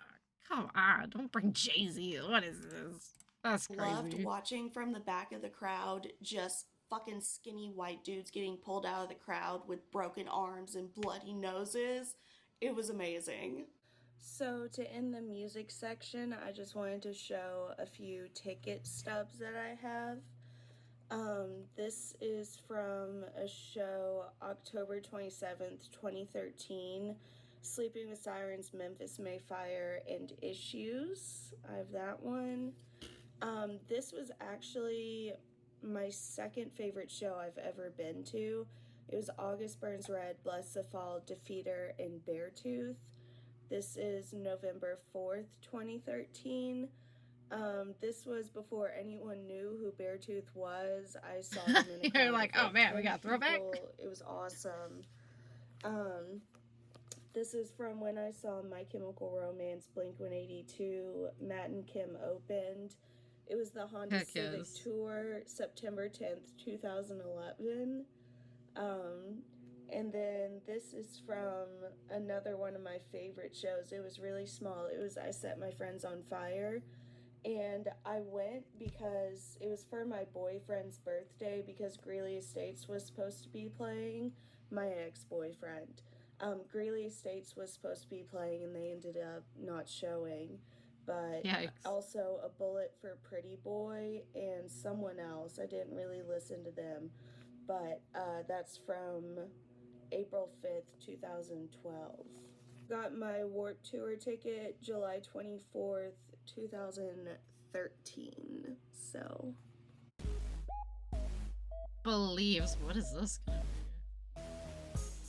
Music was a big part of the scene subculture, but there were also a lot of beliefs associated with being seen. Obviously, rebellion and individuality was a cornerstone in this subculture. Scene kids were often bullied at school. They were seen as weirdos. A lot of us scene kids referred to the popular kids as preps, which was short for preppy. One of the biggest beliefs of scene kids was supporting gay rights. Are you bisexual? No, I am straight as they come, but I do support gay pride and bisexual pride. I'm not like racist, or I can't remember the word, but you guys know the word I'm looking for. Obviously I support it. I had a rainbow in my hair. What's the word you're looking Many for? scene kids were openly part of the LGBTQ community. And I just want to say this was the late 2000s, early 2010s, and supporting gay rights and being gay was still very taboo. I think we take for granted nowadays how accepting people can be, because back then, that's probably the word, huh? You got That's bullied the really word. bad for being gay. Thank you, Clint. Or Thank even you. for supporting gay people. You know, people I'm thought that also, was please help me remember the thing that I am, please, because I can't remember. I just want to clarify, I am not meaning to in any way minimize the struggles of the queer community. I am a queer woman myself, and although we have come a far way when it comes to bigotry, there are still bigots out there. There are still kids struggling with homophobia. Now we have the U.S. government putting in place these anti-LGBTQ bills. We've got Tennessee, who just basically outlawed drag. It's illegal to perform drag in Tennessee now. And in Kentucky, they're trying to pass a law that not only outlaws gay marriage, but also makes it possible to deny marriage licenses to interracial couples and interfaith couples. So there's definitely still struggles for the queer community, and I hope I can get my point across. Like, I wasn't trying to minimize anyone's struggle. A lot of guys who were emo and scene got bullied and beat up for being gay when they weren't even gay, because the scene look can be very androgynous. She didn't even bring up blood on the dance floor. I'm very surprised. Guys wearing super skinny jeans and doing their very hair. Shocked. So they got picked on a lot. They would get called the F slur when they weren't even gay. Something else associated with scene beliefs would be the nonprofit movement to write love on everybody her wore arms. that shirt. This nonprofit is I did a whole project on this in school. They provide support for kids and adults struggling with mental illness, self-harm, and addiction. Scene kids openly advocated for suicide awareness and self-harm prevention, because although it's a stereotype that emo kids and sometimes scene kids cut themselves, it really was a prominent problem. A lot of scene kids were really supportive of each other and advocated for people with mental illness, suicidal thoughts, and people who self-harmed.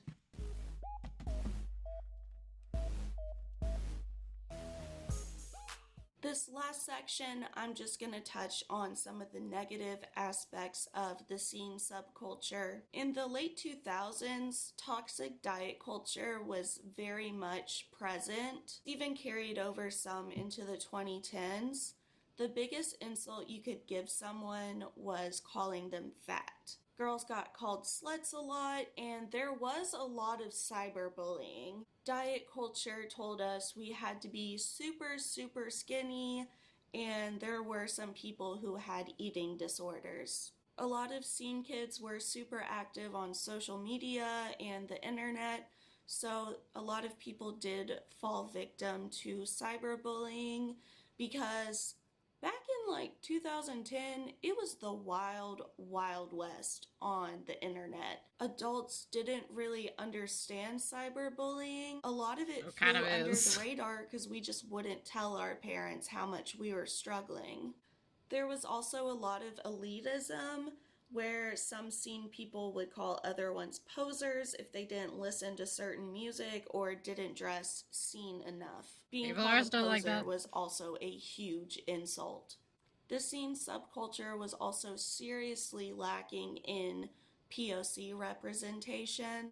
Probably like 95% of the scene queens we saw were skinny white women.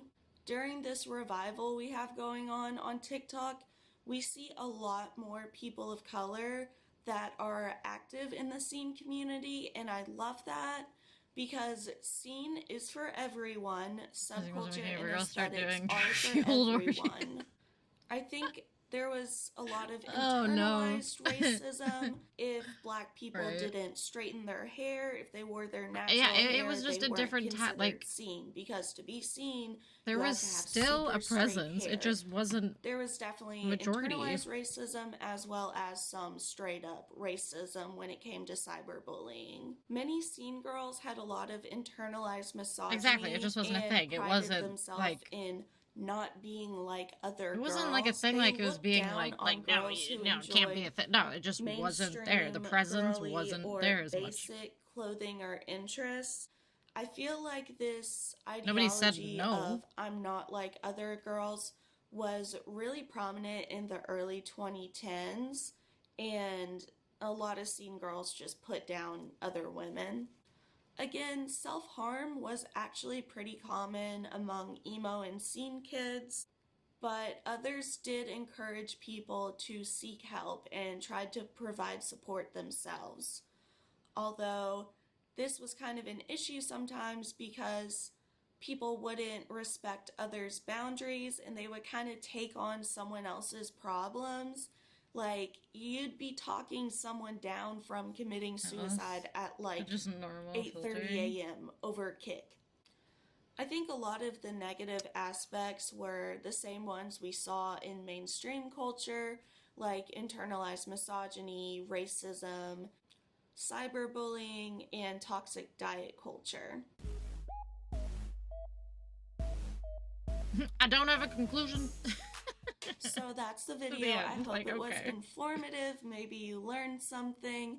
Maybe you're a scene kid yourself. I actually have a lot more I could teach about the subject. I could teach how to make candy, some DIYs. So if you're interested in more scene content, leave a comment. I might make some videos about it. Thank you for watching. Please like and subscribe. Still was there. Still was a thing. What do you think Just wasn't of the scene subculture?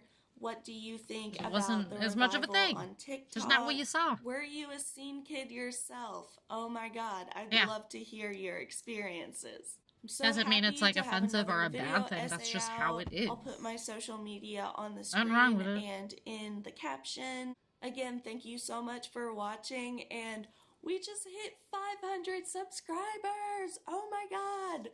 Bye!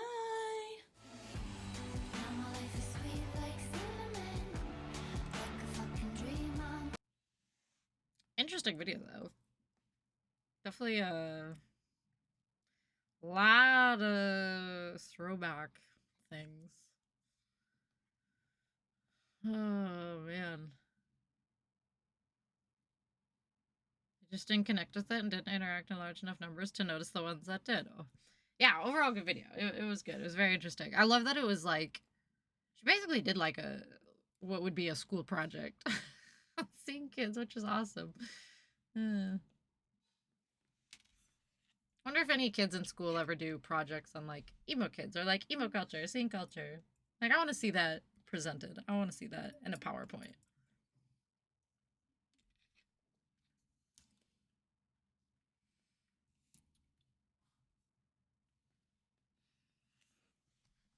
Oh, I did like it. Never mind. See, I gave it a like, but I did last night, so I would remember what to go back on.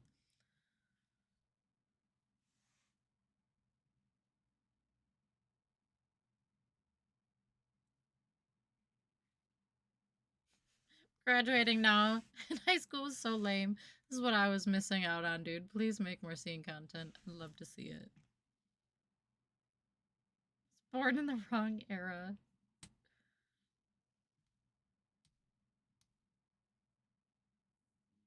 Oh my gosh. I love how many people want to bring it back. Like, hey, bring it back. Let's go. It'd be great. Wow, there's a lot of videos on, like, Sea Kids. Holy crap. With a modern lens, uh-huh. When it's easy to do with hindsight, so it's wrong to do. Yeah, like, that... It was what it was. Like, just, leave it at that. You don't gotta look at it through this modern lens.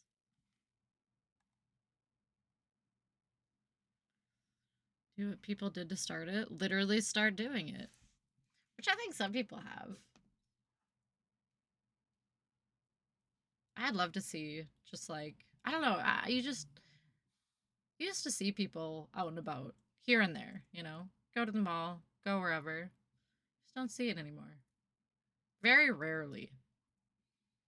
Very, very rarely.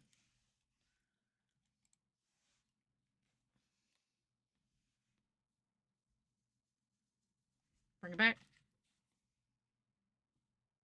I guess even if it's just for yourself, like, who cares? It's back. Even if it's one person bringing it back, that's you bringing it back.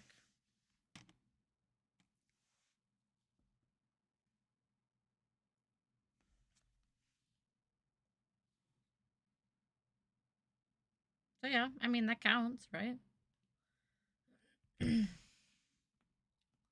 Alright, what now? Any other things? Should we do a little God of War? Do we got any other videos? What are we thinking? That's so funny that you found her. I love it. Or at least you can kind of read off the same headspace again. Which could have good impacts. You know, actually, yeah, it could. That could be just like a good mental health thing. Good mental health practice. Bring back whatever era you want.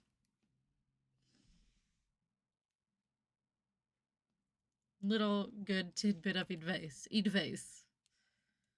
Bring back your favorite era. It'll make you a little happier.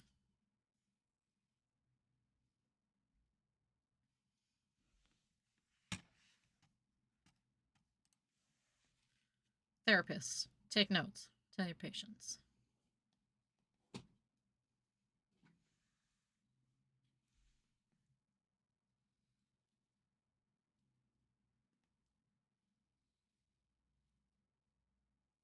Or at least some semblance, right? Like, it's not ever going to be exactly the same because...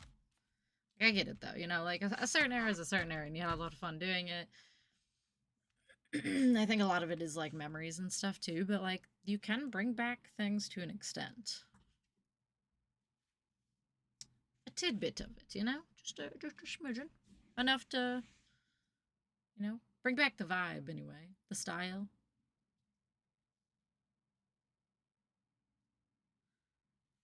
You can alter anything that you can alter. You can make some change. True. We have some control.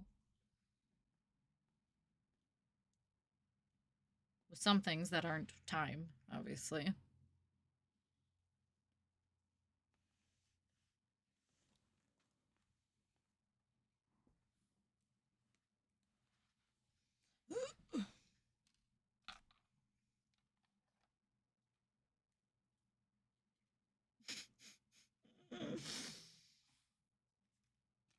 Definitely just spilt water.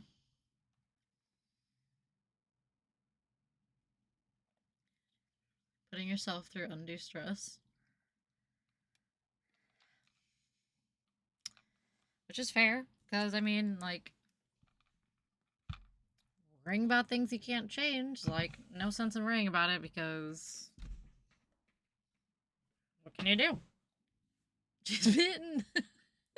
Literally. The water was flying. And it wasn't even through my piercings. I just drooled straight up. It's all right. She's staying hydrated. Rain time. It's a little dribble.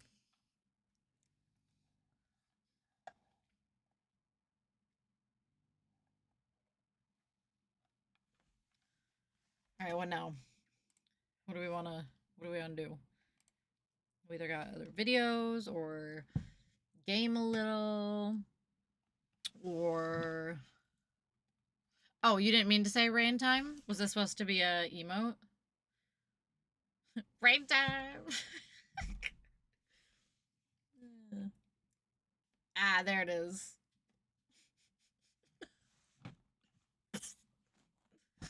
Oh, that makes sense. So it just shows up as the text. Up to me. Well, I don't have any other, I guess, like videos of mine except just those two from yesterday.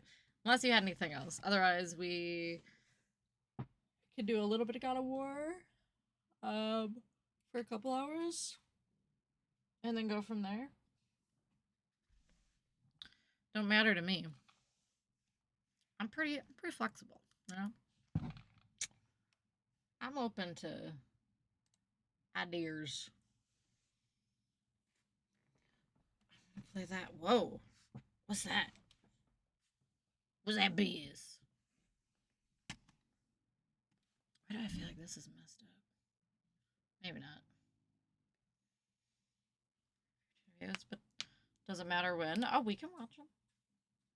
Or even if we watch them, I'm down for some naders. Some nader videos. I forgot you had mentioned that. Should we do it?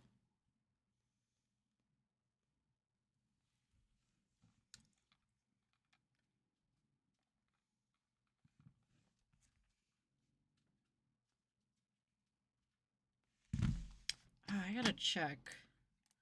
So usually, I gotta look at Twitch quick.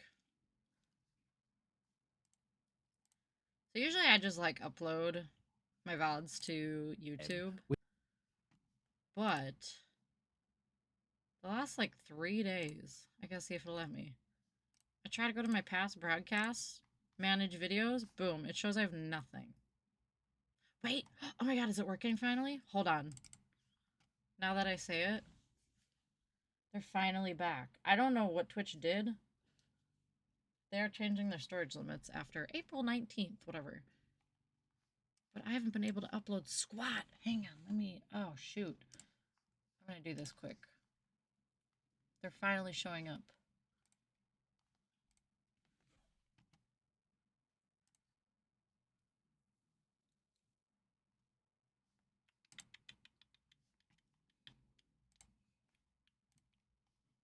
Finally.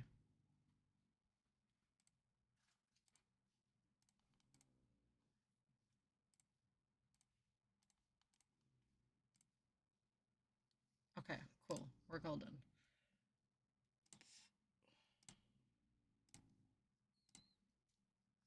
Sweet. Number 1. Imagine living in a small town, and then you hear your neighbors. Okay, I'm gonna open them all so I don't lose them. It's May 3rd. It's May 3rd. It's June 20th. Well, what day is it? Okay. Yelling. You go outside, and there's a dark cloud coming right towards you. Creepy. Instincts kick in, and you rush to the nearest storm shelter. Inside, Another one. Hang on. I want to lose her. Begin to hear a rumble that gets louder and louder, and then the unthinkable happens. The shelter's roof is torn away. You did everything right, but it still wasn't enough. For those caught in the path, this was truly an unsurvivable tornado.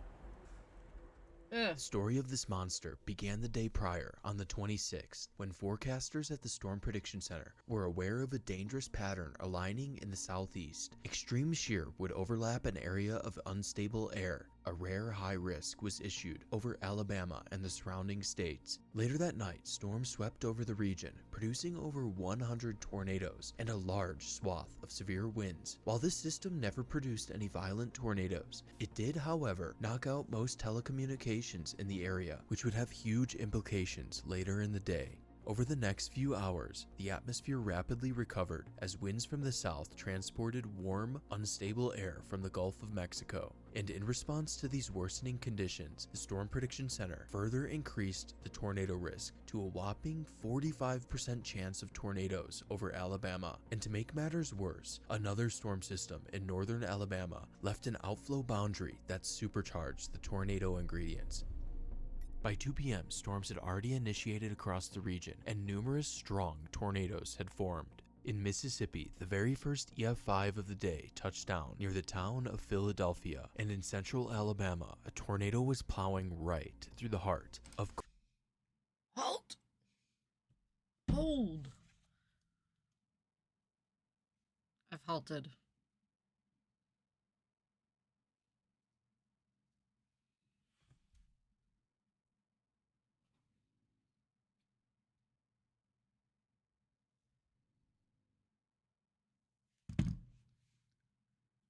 Time out. Oh, quit yawning. Stop. Quit it. Oh, what is going on here? That looks crazy.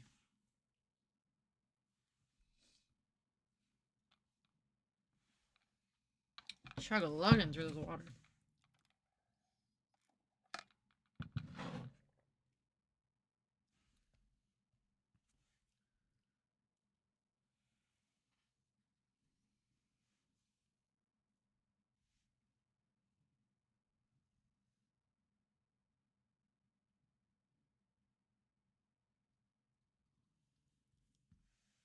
Reels? Wait, should I do that first? Before Before continuing this?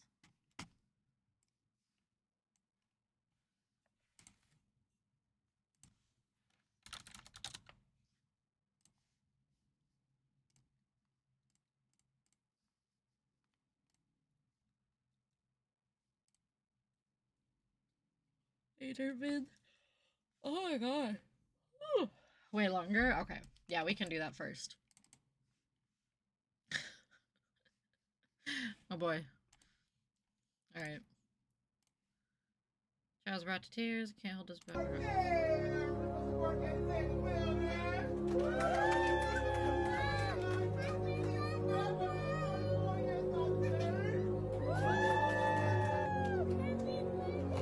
She's gonna cry.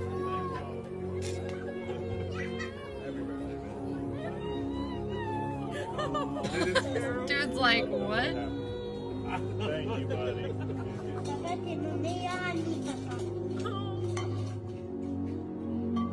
What? Pick up the toys? Someone's knocking on the door. Who's there? Daddy? Daddy?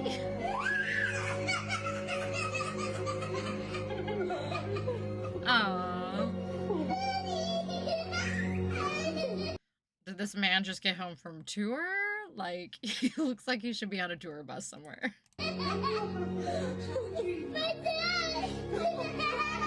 Ah. This kid, oh my god, I can't. He was just so happy. Wait, is that who it is? No, not the frontman. No, the frontman is not, no. I was thinking like guitar, but I don't even know. Never mind. Forget what I'm saying. My heart, my soul, my heart, my soul. Do you know if you move? That's why I just like was like, I don't know why I said is that who it is, because it's not him. That's not Randy. Just forget what I'm saying. Just don't listen to me. Ignore. I just said it real fast. All right, it was. Do it, babies. They cry.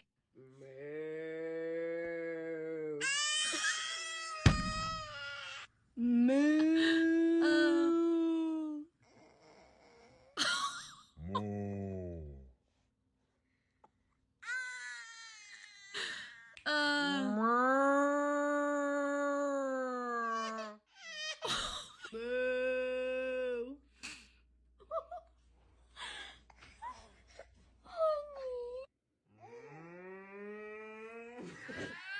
We didn't even get the full thing out. The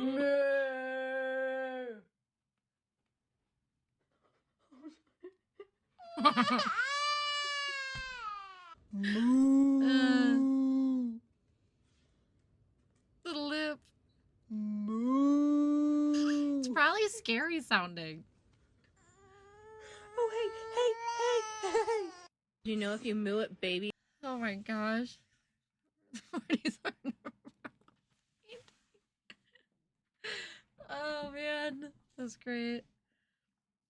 Baby moved back. I guess she's too old. Man, I kind of want to try this with my niece now, but I'd feel bad if she started crying. So sorry to the next baby I see. I mean, I could test this. Only there's a page dedicated to increasing your knowledge. People who go emotional to a certain kind of stimuli. This condition is known as. Is this real? Isn't this like most people? She actually starts crying. I'd feel terrible. I would feel so bad. My brother or sister-in-law would come on and be like, why are you mooing at my child? It's for science. It's for science. I had to test it. I'm sorry.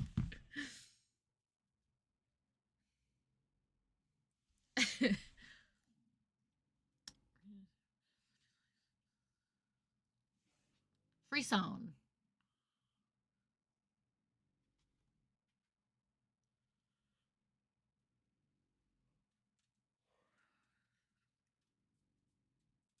Huh.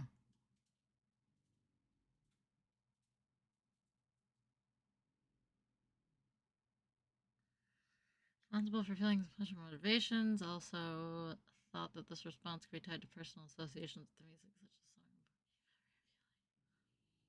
song. That is very interesting. Free Shavakadu. I love mine so much. I gotta free some bumps. Oh man. Gotta free some bumps. You got the what? It sounds like a disease. Oh wait, what'd you say? Just gonna pop off with this one? Okay, just hear me out. Wait. Dude, 70,000, let's go. Who needs a fancy new truck? You know, some expensive vehicle. Sold. Sold.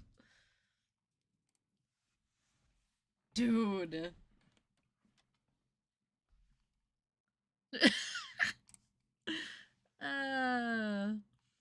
Oh my gosh. Dude, this ride was the best. Have you ever been on one of these things? So great. So good. You remembered. Dude.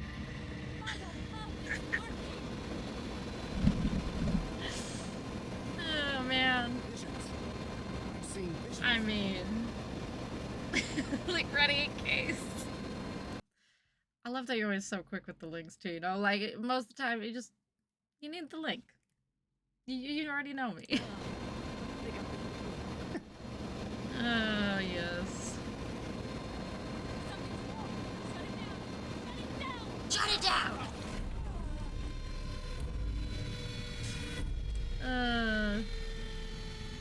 Lovely.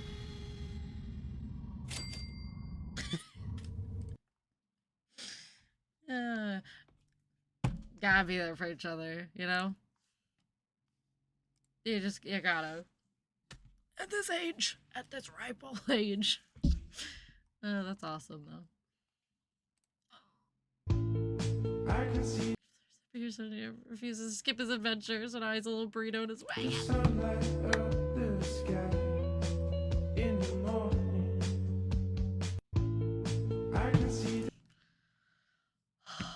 I can't. Nothing but love. Man, dogs really have it made. They do. And we don't deserve them. I have a surprise for you. I have a surprise for you. Look, I see that it's, yep. They're gonna surprise you in 3, 2, 1, 0 for you because you deserve it.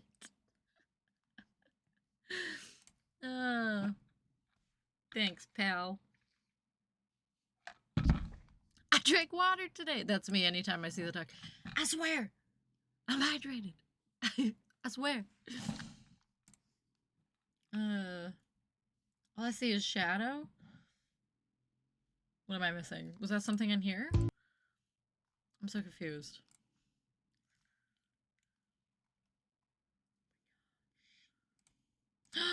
From Homeward Bound. Oh my god. Oh my god. Oh my god. Oh my god. Yes. Oh my gosh. Look at this like crusty old thing.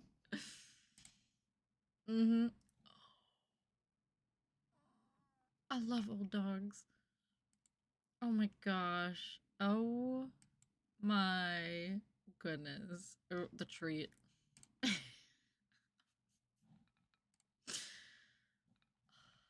Come on. Come on.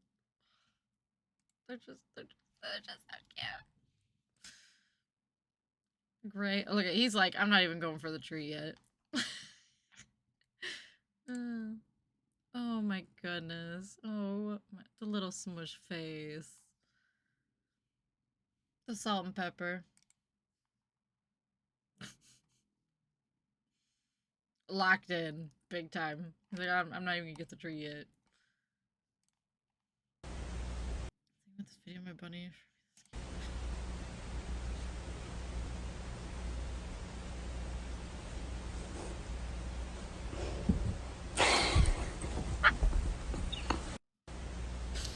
Like, excuse me.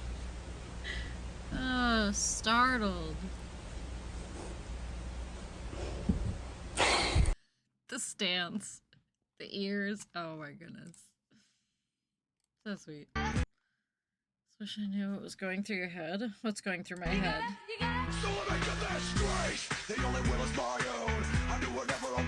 Yes. I love these.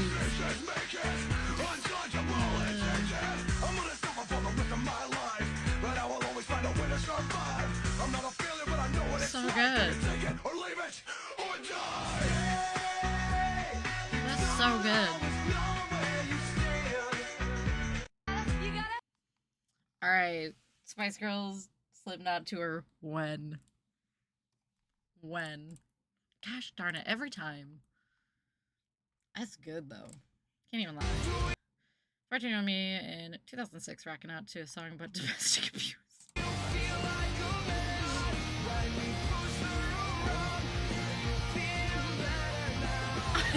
Seriously though. Somehow my boyfriend still thinks it's not about abuse. I mean, it's a good song. Wait, is this a different one or is this where we were yesterday? This is where we were yesterday, okay. Good old Bill. You okay? Bill. Okay. We made it. Coleman. But soon after, storms began to pop on the Alabama-Mississippi border along that dangerous boundary, and within minutes, a tornado formed west of Hamilton, Alabama. Before I cover the Hackleburg tornado, I'd like to tell you about the sponsor for this video, War Thunder. War Thunder is a free-to-play, large-scale military action.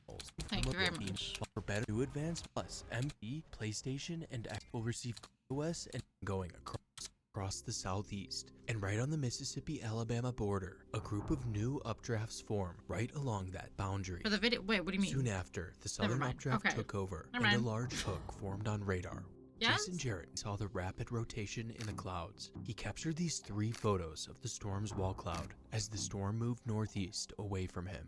At the same time, the National Weather Service issues a tornado warning for the storm, and minutes later, answered your question tornado right away. touches down west of Hamilton, Alabama. While the tornado races northeast, Lily Hartley is on her way to church. She notices something on the horizon and pulls over to get a view, and what she records is shocking. A tornado is moving right through her hometown. Ew. Lily is the first person to capture video of the tornado, although she is certainly not the last, as the tornado is rapidly gaining strength. After passing Lily, the tornado begins traveling along Highway 43, the busiest road in the area that goes straight into the town of Hackleburg. Kayla Stidham snaps this photo of the tornado. In a short amount of time, the tornado has grown into a wedge and is now producing EF4 damage. Almost immediately after, the tornado intensifies even further and inflicts EF5 damage for the first time. Abigail Roblero and 7 others watch the dark cloud from their back porch. As lightning strikes in front of them, they spot the silhouette of the tornado looming over the tree line. They rush to shelter in the basement with less than a minute to spare before the tornado overtakes her home. At first, everything is quiet, but then it's as if an explosion occurs. The entire house is thrown into the air and disappears, leaving all 8 buried in debris. By some miracle, everyone survives. 1 mile to the west, Ronald Elrod captures 2 photos of the monster as it's bearing down on Abigail. At the same time, Keith Banks is chasing the tornado, paralleling the path as it races towards Hackleburg. He records and is left completely speechless because of what he was witnessing. While Keith drives towards town, Tabitha Harper and her fiancé, Christopher Dunn, are seconds away from impact. Tabitha makes it to an underground shelter in time, but Christopher was in the house, gathering things. Did I miss one? There was number 5? Oh, wait, I don't know if I opened this one. May 3rd, 1990. Oh, I'm glad you said that because I didn't have that one open. So this one, 3 and 4. So these 3, and then save these 2. For protection. Sadly, Christopher doesn't make it to safety in time and is killed, along with their 9-month-old dog that is thrown over 1 mile. Oh, no. Patrick Kelly photographs the monster entering the heart of Hackleburg. Resident Tommy Quinn runs to take shelter underground with his dad and brother. Quinn's dad clenches onto the shelter door with all his strength to protect his sons. As the winds intensify, the steel roof of the shelter is bent outwards. Tommy recounted that the tornado sounded like a low organ note. After the tornado passes, Tommy and his father run over to the cries next door from the swept slab of the Emmanuel Baptist Church. They begin digging up debris, trapping the church's pastor, his wife, and their several children. Miraculously, everyone here survives. The tornado is now moving into the most densely populated part of town. Cars are thrown more than 200 yards, and in one home, the foundation slab is cracked as the home is forcefully ejected from the concrete pad. At another home, William Luttrell and his grandson are sucked through their living room window, sustaining gruesome injuries, but thankfully surviving. However, most people in this area are not as fortunate. According to the town's chief of police, finding the death toll took nearly a week because everything in town was reduced to shreds. Ultimately, it was determined that 14 residents died on these 2 blocks. East of the denser neighborhoods in Hackleburg, the tornado impacts a multi-building complex, and one of the large 2-story apartment buildings is swept away. However, the largest structure impacted in Hackleburg is the Wrangler gene plant, which sustains a direct hit from the core of the tornado. Genes from the plant are swept up by the tornado and are found over 40 miles away. Of the 13 people on site, 1 employee is killed.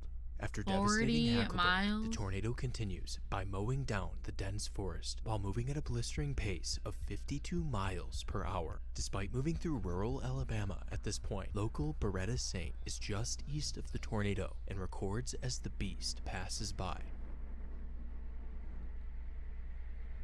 Jeans just flying everywhere. In Beretta's video, you can see how the tornado had grown into a massive behemoth and looked nothing like the stereotypical tornado we picture in our mind. This tornado was truly hell on Earth. The tornado is sustaining its immense EF5 strength and is now approaching the town of Phil Campbell.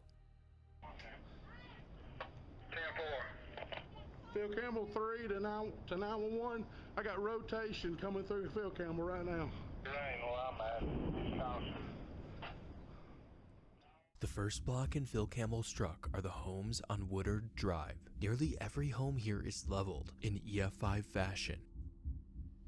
The tornado now moves along Highway 237, which leads to downtown Phil Campbell. The winds of the tornado are so strong, a storm cellar has its roof torn off, but it's unknown if anyone was sheltering here at the time. Just down the road, several framed homes are reduced to bare foundations. The tornado clips Stall Club Circle, and a well-built home is swept away. More homes are completely destroyed as the tornado ravages through town. James Keller Jr. and his wife are frantically driving home to get to their storm shelter, but right as they pull into their driveway, their car is lifted off the ground and launched into a tree, killing James. All their neighbors' homes are destroyed, each being associated with fatalities. Patricia and Donnie Gentry, Edna Nix, James Kelly Jr., and Martha Pace all died on this block. Here winds were so violent, a 25-section foot of asphalt was torn from the road. As the tornado moves into the eastern side of Phil Campbell, resident Tommy Sanders is watching the tornado move towards him from outside his home, getting bigger and bigger. He takes a photo as the tornado tears through the center of Phil Campbell before racing inside for shelter. 30 seconds later, the core of the tornado overtakes him. Sanders is left in a critical state when he's found buried in rubble. Miraculously, he survives, but his neighbors are not so lucky, with Jack Tenev and Dagmar Layden being killed next door, as well as another woman to his south. On the block over, the tornado takes the lives of 10-year-old Ricky Knox and Jerry and Carol Weller. In total, 21 people were killed in Phil Campbell, and the tornado was still maintaining its strength. Raymond McKinney, who's working at the time, captures the tornado as it leaves Phil Campbell. The massive tornado quickly moves along the horizon and is soon out of view. If it swings around, we're done. The tornado enters the community of Oak Grove. While this area is more sparsely populated, every building it hits is destroyed. A large brick building is swept off its foundation, killing 2. Another home is destroyed, where a Corvette is tossed over 200 yards. Oak Grove resident Rod Smith is totally unaware of the oncoming tornado. He senses something is wrong and goes outside to watch from his front porch. Everything is eerily calm, but then he sees mist begin to spiral upwards into the sky, and suddenly a black wall appears, plunging him into darkness. Instincts kick in, and he rushes to a storm cellar, barely securing the door as the tornado's pressure begins to pull. Inside the shelter, the pressure drop is so extreme, he could feel his stomach being pulled from within. Many stories similar to this are reported along the tornado's path. In one storm cellar, the sudden and drastic pressure drop ruptured a root canal, and in another case, someone reported having their tear ducts ripped. This is all that was left of Rod Smith's home. Around the same area, a local records the tornado as it passes through Oak Grove. This video shows just how dark and menacing it was to be out in front of this tornado, a sight very few people will ever experience, and something you never want to see. Up to this point, the tornado has continuously grown in size and is now a staggering 1 mile wide, destroying everything in its path like a giant bulldozer sweeping across the Alabama landscape. The tornado then tracks into the community of Mount Hope. Resident Gary Dobbs is a weatherman for Huntsville and spent 4:30 in the morning to 2 in the afternoon giving live coverage to the region for the morning storms, but he went back home for some rest. Dobbs, well aware of the storm heading his way, went outside to report the location of the tornado back to his station. Right now on the phone is meteorologist Gary Dobbs. Gary, tell us what you're seeing. I see the rotation now. Wait a minute, I'm getting a good look at the edge. Oh, now I'm hearing the roar. Hang on a minute. I see a definite debris area. Dude, go hide. In fact, it looks like it's coming straight this direction. If I had to judge what this is, it looks like an F4, and I am going to have to go inside. I don't know if you can hear the wind picking up. It is picked up, and it is. Well, I got to go inside. Okay. Gary Dobbs heading into a storm shelter. Gary drops his phone. The tornado is on top of him. He dives into a closet as his entire house disappears around him and is thrown into his backyard, where he's pelted by debris, sustaining major injuries. Miraculously, the tornado passes before he's killed. Despite his injuries, he uses a 2x4 plank to pry open his storm shelter where others are trapped inside. Gary's home was gone, and the neighboring steakhouse was so violently destroyed that large pieces of concrete foundation had been pulled from the ground. Ooh. The tornado marches onwards, killing livestock and destroying homes, now moving towards Highway Not the 24. livestock. At one farm north of the highway, a family and their neighbors seek shelter in their storm cellar.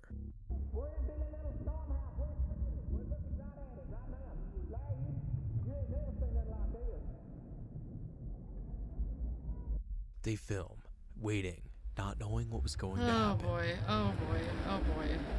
I'd be like on the ground, under the bench. Yeah, get that kid under. Yeah, there you go. The storm shelter takes a direct hit from the core of the tornado. Fortunately, everyone inside survives without any injuries. When they go outside, they see an unrecognizable scene. Their entire farmstead was turned to rubble, and wood beams were thrown so violently they had penetrated deeply into the ground. The tornado races onwards towards Langtown. Here, the Mays grocery store is struck, killing owner Lyndon Mays and relative Mary Mays. By now, the tornado has been on the ground for over 50 miles, and damage at the ground is more sporadic and weak. A common behavior when tornadoes are in their weakening state is that they turn to the left right before they vanish. A left turn at this point is a worst-case scenario because that puts the storm's trajectory right into the Browns Ferry nuclear power plant, which just so happens to have the lowest safety marks of any nuclear reactor in the country. But this tornado is unlike most tornadoes. After briefly weakening, it re-intensifies and stays on the same course it had been on, now moving towards another target, the Nucor steel plant on Wheeler Lake. It directly impacts the industrial area, although the strongest winds of the tornado thread the needle between two warehouses, with only one building having most of its roof removed. After crossing Wheeler Lake, the tornado makes landfall on the eastern bank in Limestone County. Now on land, the tornado returns to terrorizing towns, moving through the community of Tanner. Tanner is no stranger to violent tornadoes. It was hit by 2 F5s during the 1974 super outbreak, making it the only town hit by 3 F or EF5 tornadoes. Creepily, Tanner's elevation also happens to be 666, the number of the beast. After cutting through the south side of town, the tornado approaches the intersection of Interstate 65 and Highway 24, where storm chaser Charles Robertson is recording the tornado as it tracks directly towards him. Brother. Get dad. We have no time to go back. We'll have to go north. Eventually, Charles realizes he is directly in the path and escapes to the north, just before the tornado overtakes his location. Not everyone here manages to escape in time, as several semi-trucks are overturned when the tornado crosses the interstate. At the same time, a resident to the east is recording the tornado from their front porch. They capture the rain-wrapped monster as it moves through the south side of Athens. Even though you can't see the detailed tornado, you can still see the left edge. A beast is lurking in the rain. It's around this time that Channel 48 News is focusing on the tornado. They observe the storm drawing closer from their live stream camera. Initially, you can only see a thick wall of rain, but within seconds, the tornado reveals itself. So we have a large wedge tornado on our alpha camera moving directly towards the camera. Eventually, power is lost, cutting the live stream, but the radar keeps scanning. The last radar scan shows the circulation right at the center of the image as it's being destroyed by the tornado.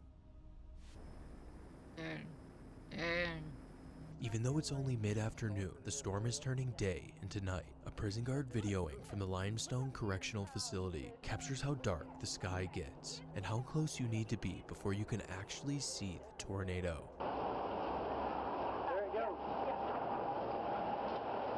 It's right there! The tornado's right there! The tornado passes 100 yards south of the facility, sparing everyone on site.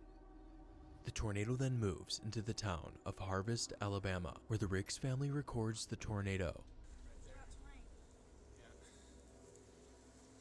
The tornado was clearly much smaller than it was earlier in its life, but that doesn't mean it's weak. Countless homes near Harvest are struck at EF4 intensity, including the Anderson Hills subdivision. but by the time the circulation crosses Alabama 53, it's finally weakening for good. At 4:50 in the afternoon, the tornado dissipates just east of Harvest, Alabama. Oh, those Even people though are this lucky right monster in had front of lifted, that. the rest of Alabama was still enduring an onslaught of strong tornadoes. It was right at this time the Tuscaloosa tornado formed, which would go on to be one of the most prolific tornadoes of the day. And on top of that, another EF5 that impacted the town of Rainsville had yet to form. April 27th set the record for the most tornadoes in one day. 223 tornadoes touched down between 12 a.m. and 12 p.m. But if we compare the Hackleburg tornado to every other tornado, Hackleburg was the most dominant as the longest track and widest EF5 of the day. It was also the deadliest tornado in Alabama state history, killing 71, despite not hitting any large cities. The Hackleburg tornado left a scar that can be clearly seen on satellite imagery, showing how long and intense this tornado truly was. If you ever see something like this coming towards you, your only chance of survival is to get underground, and even then, survival is not guaranteed. Oh my gosh. Dude, tornadoes are frightening. Okay, I already forgot what you said. 3 and 4? Yeah, okay. Just 3 or 4 days. That's insane. That's crazy. That's terrifying. 23rd, 1998, in Columbus, Nebraska, farmer And to have Andy that Ulmer many has in just a arrived few home days? when he sees this out of his window. Andy quickly got his Like, video who camera put a and curse began to record the on them? monster 'Cause, as it was coming directly towards his house. Over the course of the next few minutes, he would provide the world with some of the best tornado footage ever shot. It's late June of 1998 and the tornado season is well underway, and it's been a historic one. An extremely active first half of the year has left the US on its heels. A few anomalous events have happened so far, including Florida's deadliest tornado outbreak in history in February, an unseasonably strong tornado outbreak in Minnesota in March, a couple of F5 tornadoes in Alabama and Tennessee in April, and the only ever high-risk severe weather event issued for the Northeast in May. This active trend would continue into June, which brings us to June 23, 1998. Throughout the day, a moderately strong trough had swept across portions of the central U.S., situating itself over Nebraska. Across the state, temperatures rose into the low and mid-80s. Dew points also rose to nearly 75 degrees, signifying extremely humid air. This warm air mass allowed for a pocket of CAPE with values approaching 4,500 to enter the area. This CAPE, or convective available potential energy, aka fuel for thunderstorms, would significantly aid in what would happen later in the day. As we travel 20,000 feet up from the ground, we find moderately strong 40 to 50 knot winds out of the southwest. However, when we travel back down to just a few thousand feet off the ground, we find what was the real secret sauce to this event. What were measly winds throughout most of the day quickly and suddenly got sent into overdrive mode by what's known as the low-level jet. The low-level jet is a near-daily occurrence during the spring and summer, when the low-level winds in the atmosphere significantly increase around and after sunset. This is typically caused when the upper levels of the atmosphere cool as the day goes on, which causes a pressure gradient between the cool upper atmosphere and the warm lower atmosphere. This pressure gradient then results in strong winds flowing from the cool air to the warm air. This low-level jet does a couple of things that significantly benefits tornadoes. The first is that the sharp increase in low-level winds significantly increases the amount of shear or spin, which is obviously critical to tornadoes. The other is that the low-level jet can pull much more favorable environmental conditions for tornadoes northwards with it as the evening goes on. The low-level jet would prove quintessential on June 23, 1998, as it brought in with it more explosive environmental conditions in from the south and also evolved what was just average wind shear throughout most of the day into very strong wind shear by the evening. As the day progressed, a dry line developed and spanned a majority of the Central Plains and would serve as the focal point for thunderstorm development. As the environment cooked throughout the afternoon, explosive storm initiation finally occurred just after 6 p.m. local time and storms moved northeast. As the thunderstorms continued to develop in eastern Nebraska, 3 separate residents who were in the path would unknowingly be some of the only people to document what was about to happen.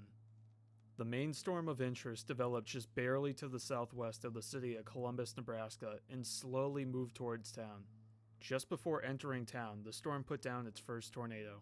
The tornado, which touched down just to the north of Duncan, was a relatively weak F1 that remained on the ground for just a couple of miles. After lifting, the city of Columbus looked to be staring straight down the barrel of another tornado, with the supercell reorganizing and heading towards town. All residents could do, though, was just hold their breath and hope.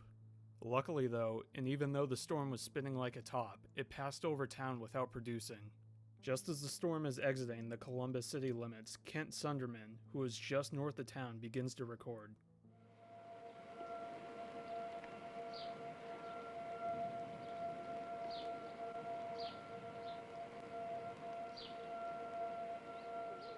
Amazingly, just 3 miles after passing through town, the storm put down its next tornado, which is initially just an uncondensed bowl with slight ground circulation. Kent records the tornado as it makes a few unsuccessful attempts at fully condensing, when he then realizes that the storm has produced another tornado to the south. Oof.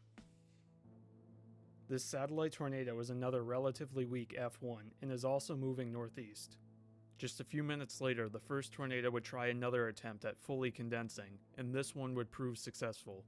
Spectacularly, the tornado goes from a barely visible funnel to a large stovepipe tornado in just the matter of seconds. Oh no, it's hitting the ground. Oh man, I hope somebody doesn't get hurt over there. Oh my gosh. Oh no. It's on the ground. It's on the ground. Should we call somebody? I don't know, 'cause it's on the ground. Right there, I'm pretty sure, by the lake stuff. It is on the ground. Look at it turning into something big. The tornado continues to increase its size and strength as it tracks over rural farmland. The tornado initially moved northeast and then turned to the north, then northwest, before coming to an almost complete stop and eventually moving back off to the northeast. Meanwhile, Arlen Wilkie, who is just 3 miles to the northeast of Sunderman, also spots the approaching twister and begins to record as well. The tornado, which has been moving slowly and erratically, continues to grow in size to 1/4 of a mile wide. To Arnie's and Lucy's. It looks like it's heading to Jerry Arnie's place, Lucy's, in that area. 2007. Okay. Actually, yeah, I was like just thinking about that earlier when you were talking about like F5s and EF5s, and I was like, Yes, we're standing in front of our house. Okay. As Arlen is recording, the tornado is inflicting some of its first damage on a few farmhouses to his east. Arlen is here at my place. Nobody's at his place. I think it's east of his place. It's right into Irma Rickard's about. Watch your power. Right even east of that. It's hard to tell. Watch power. Watch Ruben's house. Sounds like a freight train from my house. Tell Todd we got it on video. We got it on video from right here. We're just about to see a house disappear. oh, here we go. Get it here. Okay. Oof.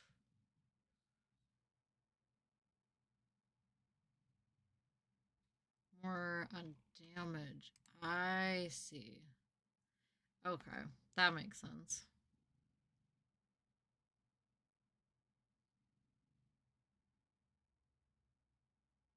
Huh.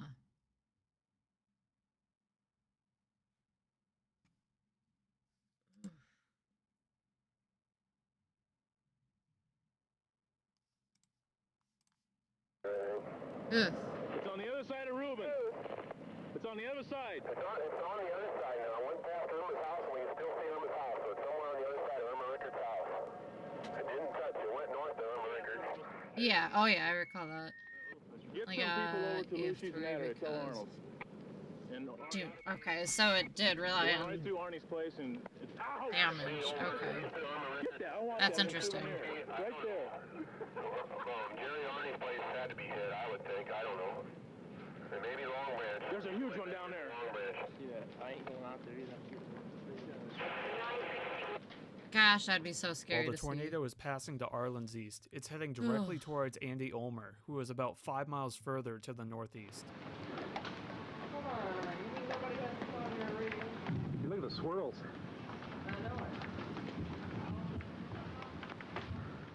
Andy has just arrived home from the airport and was in the process of changing clothes when he noticed the tornado out of his window, and he also begins to record. They did. They all had their ways of communication. Whole bunch of little ones.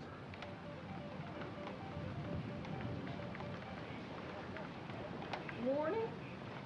Oh my God.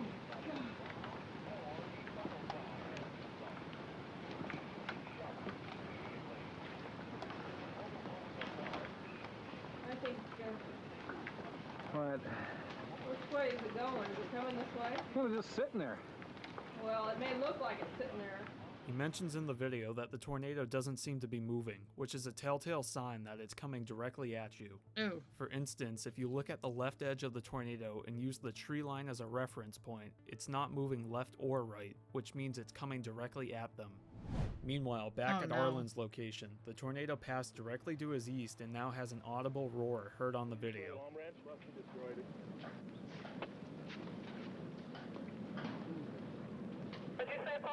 Go get that big hailstorm. I'm talking the baseball size one. He said everybody's okay there. Did it hit there?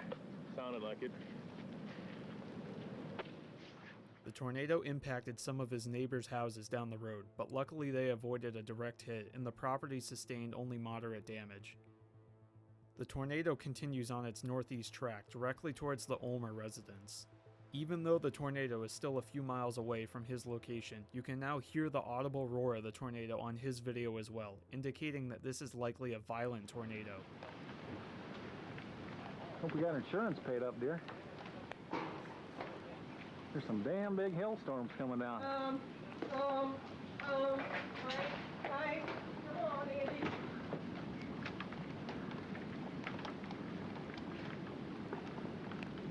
Listen to it. Woo! That is definitely... No. Huh? That's their tornado voice.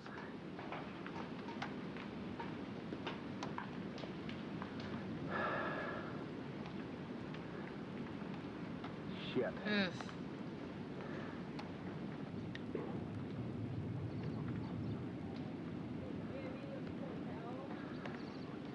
Gosh, that thing's nuts. It ain't.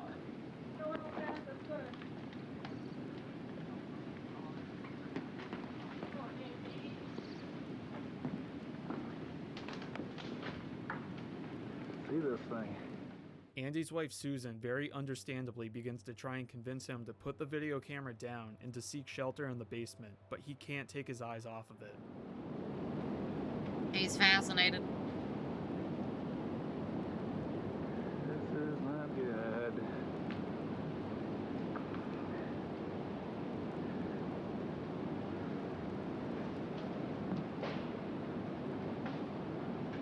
After a few more minutes of recording, Andy finally begins to realize the danger, but remembers that he was in the midst of changing clothes when he began to record. He then proceeds to utter one of the funniest and most iconic lines ever from a tornado video. Susan, get my pants! Once Andy puts all of his clothes back on, he obliges to his wife's request and stops recording to take shelter. He's like, yeah, I should probably get dressed, huh? Well, I'm getting in. However, just a minute or so later, Andy changes his mind and once again goes to the door to record Stop! again. As if He's the tornado addicted. could not get any more visually impressive, it begins to instantaneously change its form from a wedge to a traditional rope tornado. Oh. Dude.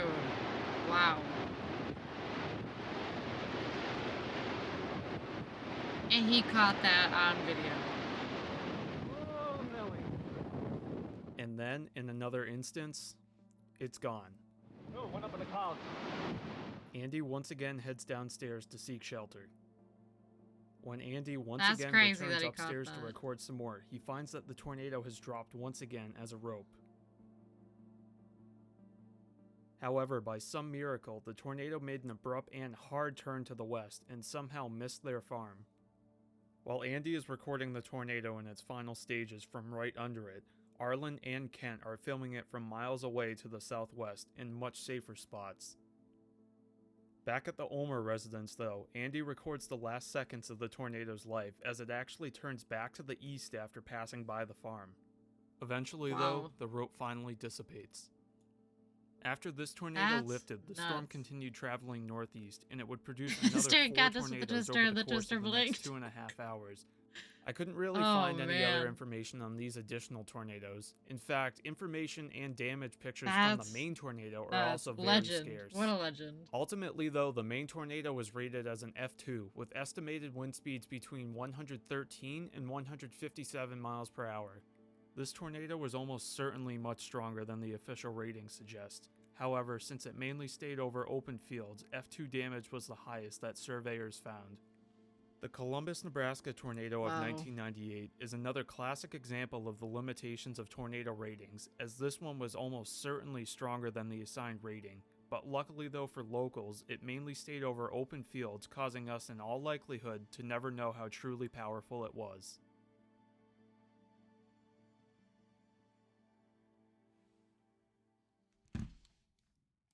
God damn. No, I didn't mean to click on it. Okay. This one, right? Yeah, this one. Okay. The 2011 super outbreak. 207, 200. Oh my gosh. I will never live in these areas. I mean, I know tornadoes can happen here. It can be a thing. But these areas, absolutely not. You couldn't pay me. You couldn't pay me to live there. Is by far the most devastating tornado event in recent times, completely destroying dozens of communities across multiple states in the southeast. But one tornado is remembered particularly for the sheer impact it had on the people of Alabama. This tornado struck not just one, but 2 large metropolitan areas. This, of course, is the EF4 that impacted the south side of Tuscaloosa and tracked over 80 miles to Birmingham, Alabama. This is the story of the most infamous tornado in Alabama history. April 27th, 2011 was predicted to have high-end parameters for tornadoes several days out. The day before, on the 26th, the Storm Prediction Center issued a high-risk outlook with a 30% hatched risk for tornadoes. But on the morning of the 27th, observed instability in wind shear, the ingredients that are essential for powerful tornadoes, were even worse than predicted, prompting the SPC to up the tornado risk to 45%, suggesting this day was going to be historic.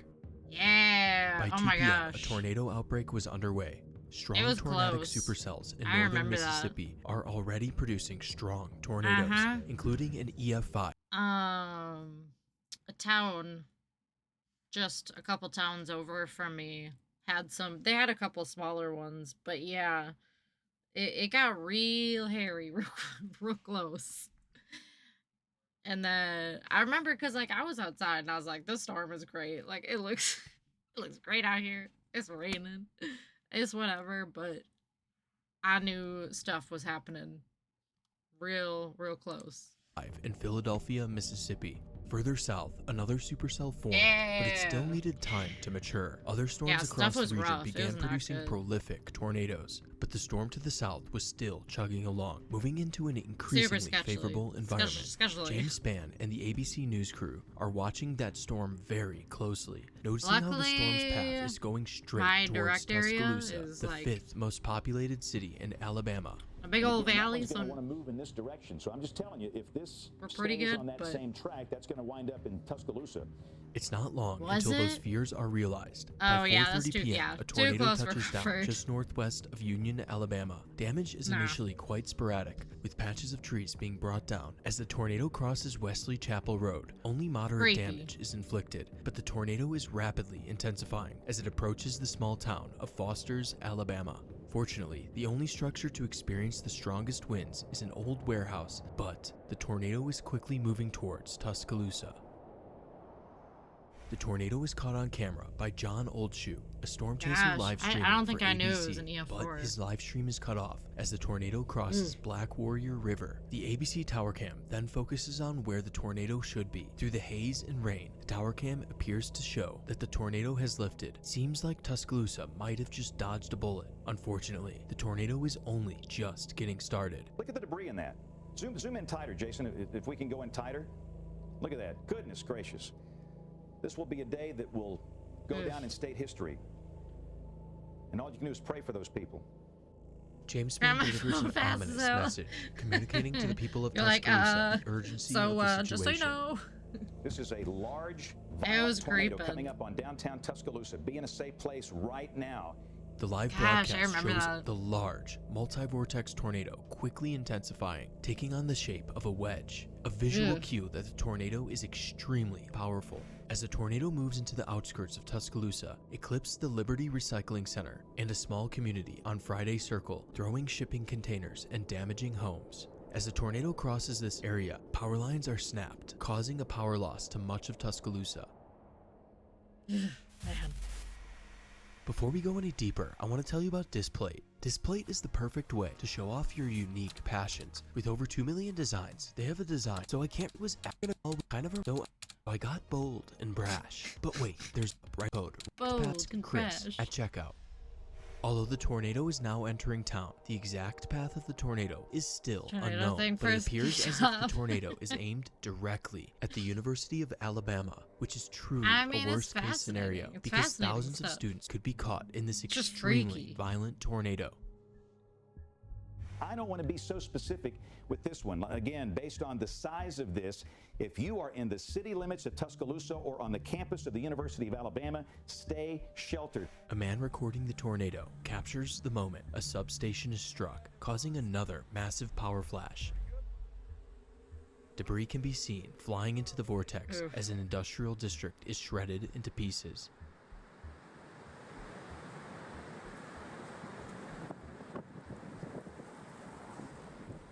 As the tornado approaches Interstate 359, Ryan Chandler films the tornado crossing just ahead where he had driven moments prior. In this video, the tornado shows what is probably the most impressive display of horizontal vortices ever documented, and horizontal vortices are only associated with the strongest tornadoes. Why is that person not While driving the away? now violent tornado crosses the highway, a car on the interstate is struck, killing one of the passengers. This is the first fatality attributed to the tornado. At the same time, several people are sheltering under this overpass. One of the few taking shelter under the overpass is UPS driver Jimmy Jones, and by some miracle, he survived. Several vehicles were rolled and mangled, including Jones's UPS truck. After surviving a direct hit from the tornado, Jones takes this photo, showing the monster that had nearly killed him. After crossing the highway, the tornado was now moving into a residential part of town, a public housing complex. Rosedale Court takes a direct hit. Trent Miner films the tornado as it's impacting Rosedale Court, eventually taking cover. Dude, this is gonna hit us directly. The lower quality construction is no match for the violent tornado. Much of the complex is leveled, sadly killing 9. The tornado continues its path towards Charleston Square Apartments. Trent fortunately survives the encounter, but tragically, 3 University of Alabama students are killed here. Melanie Mixon, 21, who is majoring in accounting, Marcus Smith, 22, who is studying management and information systems, and Ashley Harrison, 21, who is majoring in economics, finance, and legal studies. Ashley was only a week from receiving her degree in economics. Her body was found over 100 yards away in a field. Her boyfriend, Carson Tinker, a football player, was with Ashley when they took cover. Tinker survived with only a broken wrist, showing just how chaotic and random tornado deaths can be. 2 other Tuscaloosa residents, including a student at the University of Alabama, capture the moment the tornado overtakes Charleston Square Apartments, with each narrowly avoiding the tornado to the north and south. As the tornado continued northeast at nearly 60 miles per hour, more homes are struck. Video of the tornado at this time as it crosses to the south of the onlooker is one of the most incredible tornado videos ever captured, showing the immense power and size of the tornado. Look how big that thing is. This video also shows how the tornado had an extremely loud jet-like roar. Several more homes are destroyed at EF3 strength before the tornado encounters Forest Lake. The flat surface of the water allows the winds to intensify due to a reduced amount of friction. These winds rush onshore, violently striking and wiping out the large homes of Forest Lake Drive. Here, trees are reduced to splinters. The tornado now closes in on the intersection of 15th and McFarland Boulevard, a busy intersection on the south side of Tuscaloosa with several shopping malls and businesses. But also just to the north of the intersection is the DCH Regional Medical Center, the one place you don't want to get hit because an impact here will threaten the lives of many patients while also depriving the city of a place to treat tornado injuries after the storm has passed. Jason Mosolowski films the tornado from the University Mall parking lot. Unable to comprehend what he is witnessing, he continues to record, capturing what is probably the most iconic tornado video from this day.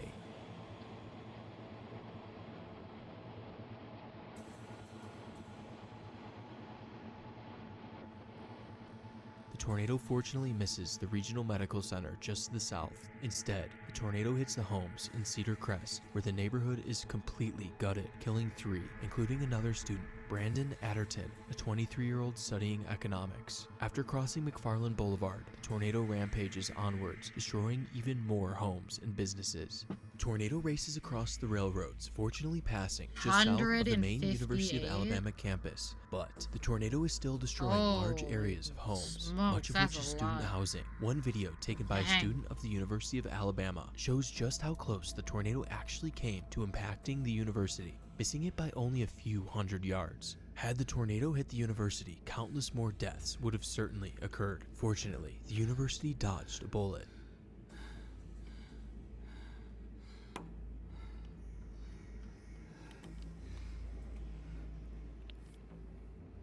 After passing just south of the university, the tornado is direct hit. Oh my gosh.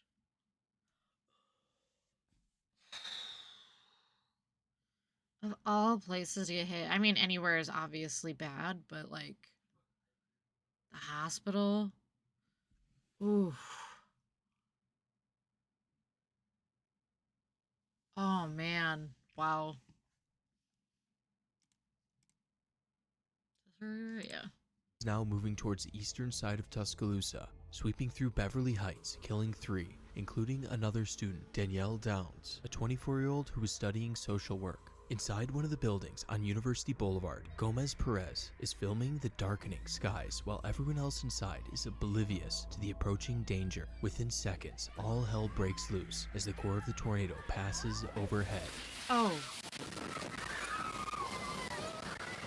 The core of the tornado now approaches Chastain Manor, a residential apartment complex for senior citizens. It impacts the southeast corner of the complex, completely sweeping away the top floor of the entire east wing, scattering debris in the adjacent valley. To the south of the apartments, the clubhouse sustains even worse damage, as it is completely swept off of its foundation. Damage surveyors who analyze the path for clues into the true intensity of the tornado identify this location as the most violent section of the damage path. 3 different survey teams analyze the damage here. 2 of the teams conclude that the damage is high-end EF4. The 3rd team concludes that it was actually indicative of EF5 intensity. Outvoted 2-1, the damage in this area is assigned a rating of 190 miles per hour, high-end EF4. After impacting Chastain Manor, a mobile park home takes a direct hit from the core of the tornado, reducing 80% of the park to piles of debris. The homes on Elm Drive are the last building struck in Tuscaloosa, but it's still going strong. The tornado crosses Hurricane Creek, where there's a 100-year-old steel bridge spanning 570 feet across the creek. The bridge is held up by massive 35-ton trusses as the core of the tornado passes directly overhead. The trusses not only buckle, but are tossed Was there still sideways, people at the including school? one which is pushed uphill over 100 feet. The rest of the bridge collapses into the valley below. The single point of damage cost the Alabama Southern Railroad nearly $5 million to repair. Again, this is the storm that produced all the damage in Tuscaloosa. Large wedge tornado, a mile wide.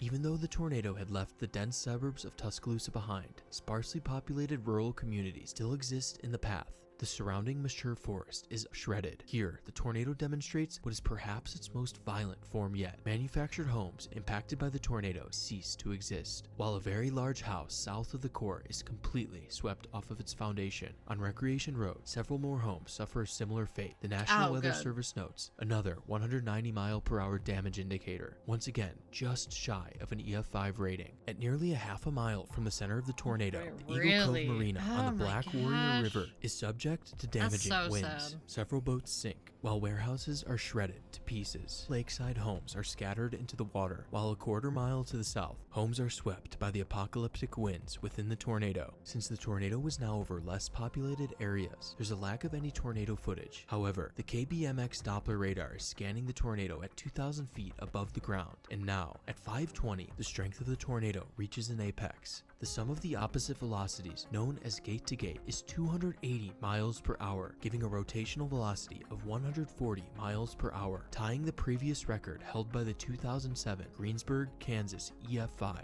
These values are telling. A structure does not need to be impacted to know that this tornado is incredibly violent. Fortunately, there are very few homes in this area. However, there are many mines that dot the landscape. One person who is currently working at a mine is James Johnson. At 5:24, he begins recording the tornado 7.5 miles to his west. While James is recording, a home is swept away into the valley, sadly killing Judy Sherrill. Johnson continues recording as the tornado closes in, now less than a mile from the mine in which he's working. In Johnson's video, the sheer power of the tornado is evident. It almost appears as if the entire mesocyclone of the storm has dropped to the ground. The thought of such a tornado returning to heavily populated areas is a complete nightmare, and unfortunately, this nightmare is about to come true. The tornado's sights are now set on the city of Birmingham. This is coming right up here toward the Birmingham, right toward downtown Birmingham. As debris begins to rain down on Birmingham, the tornado begins to move into the western Birmingham suburbs. Several homes in the Valley Creek community are destroyed. The tornado crosses 15th Street into the Oak Grove coal mine. Numerous large industrial structures are toppled, while dozens of storage containers are flung to the east. The tornado then moves into the town of Concord. In Concord, framed houses are demolished and occasionally swept away, leaving only bare foundations. At one swept home, a concrete porch is shattered and is shifted by the incredible winds. The next batch of homes impacted on 14th Street are more exposed at the top of hills. This lack of protection results in several framed homes to be swept off of their Sometime soon as well. 15 minutes. This will be the tornado storm of the day. Oh yeah. Imagine hanging out with friends and 5. Oh my gosh, yeah, for sure.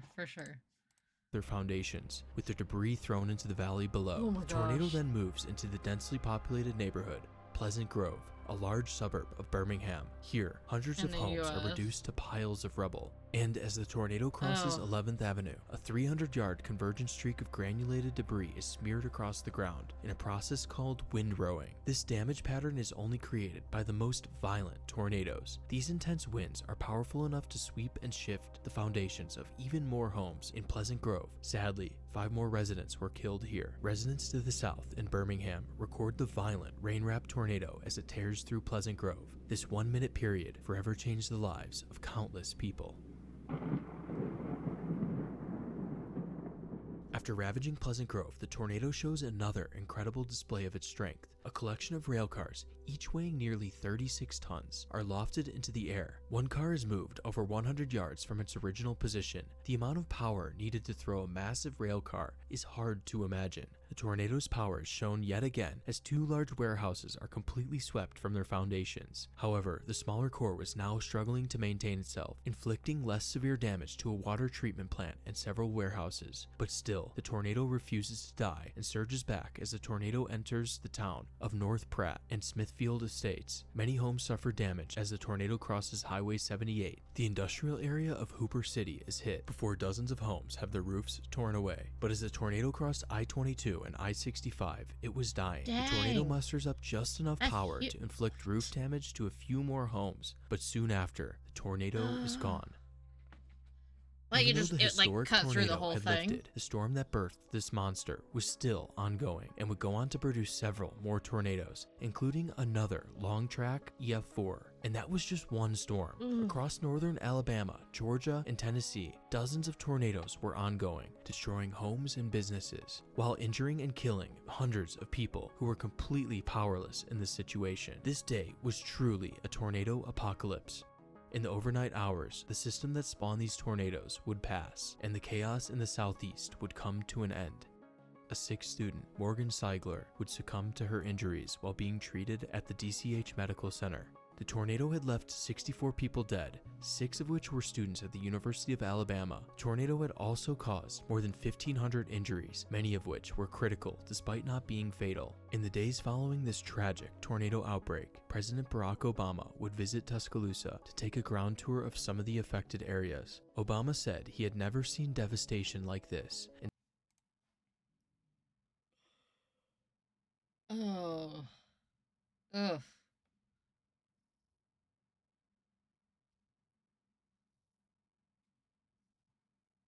Oh my gosh.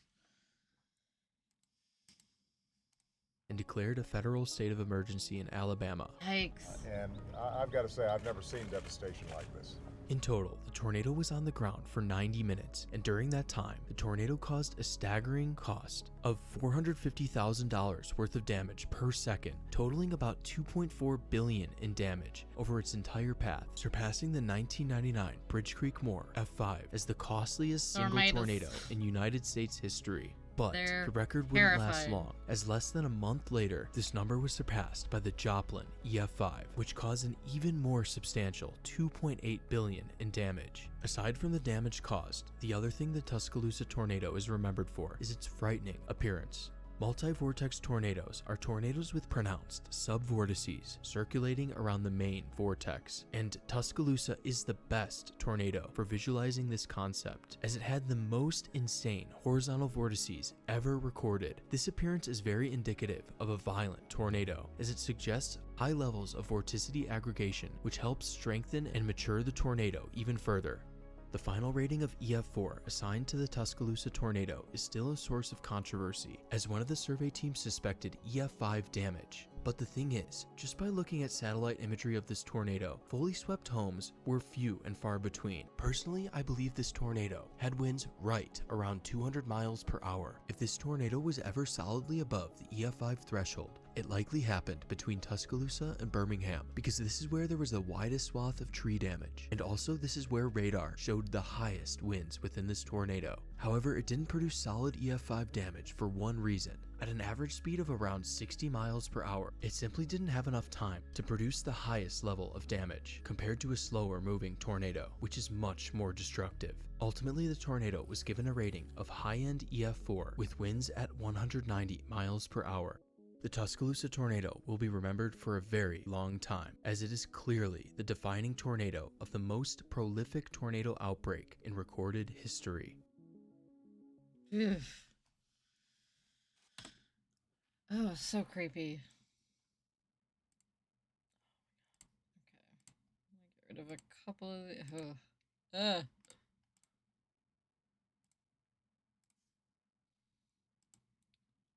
Okay, these are so fascinating. We got another 20. I feel like we should save those with those. What are we at?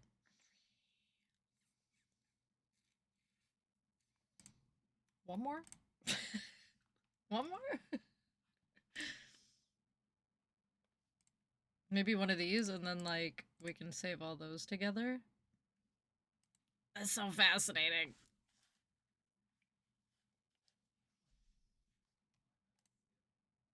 Which one? We'll do one of these.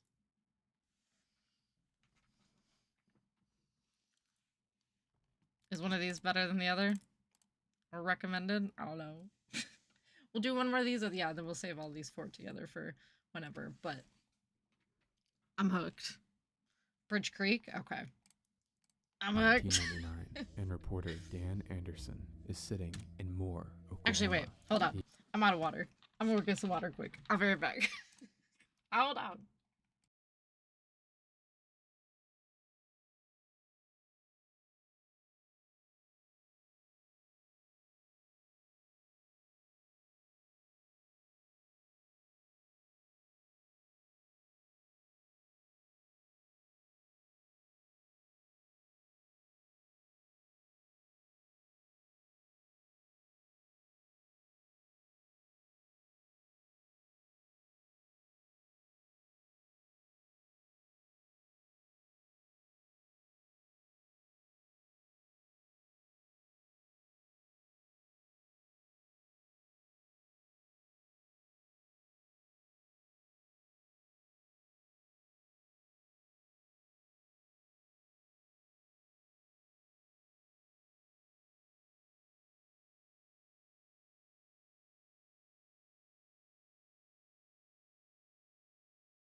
Okay. Yeah, we'll do that after those ones. Bottom of the chart too, or just read the paragraph.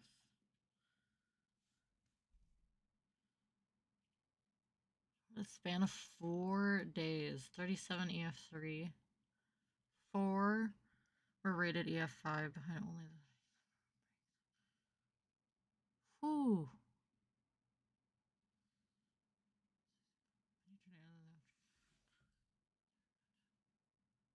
Dang.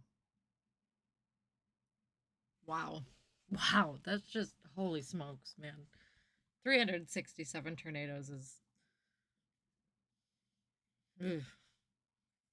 That's a movie title.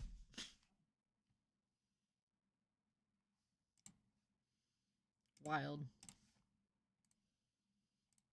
He is filming the strongest tornado ever recorded consume the city Ugh. in front of him. Oh my gosh. It's 1999, and it's been 6 years since the state of Oklahoma had seen a single violent tornado. Despite being the tornado capital of the world, areas such as Canada and Massachusetts had seen much stronger tornadoes in leading years. While some saw this as good news, others knew the potential Oklahoma had, and that the Clearly good luck after would foundation run slabs. out eventually.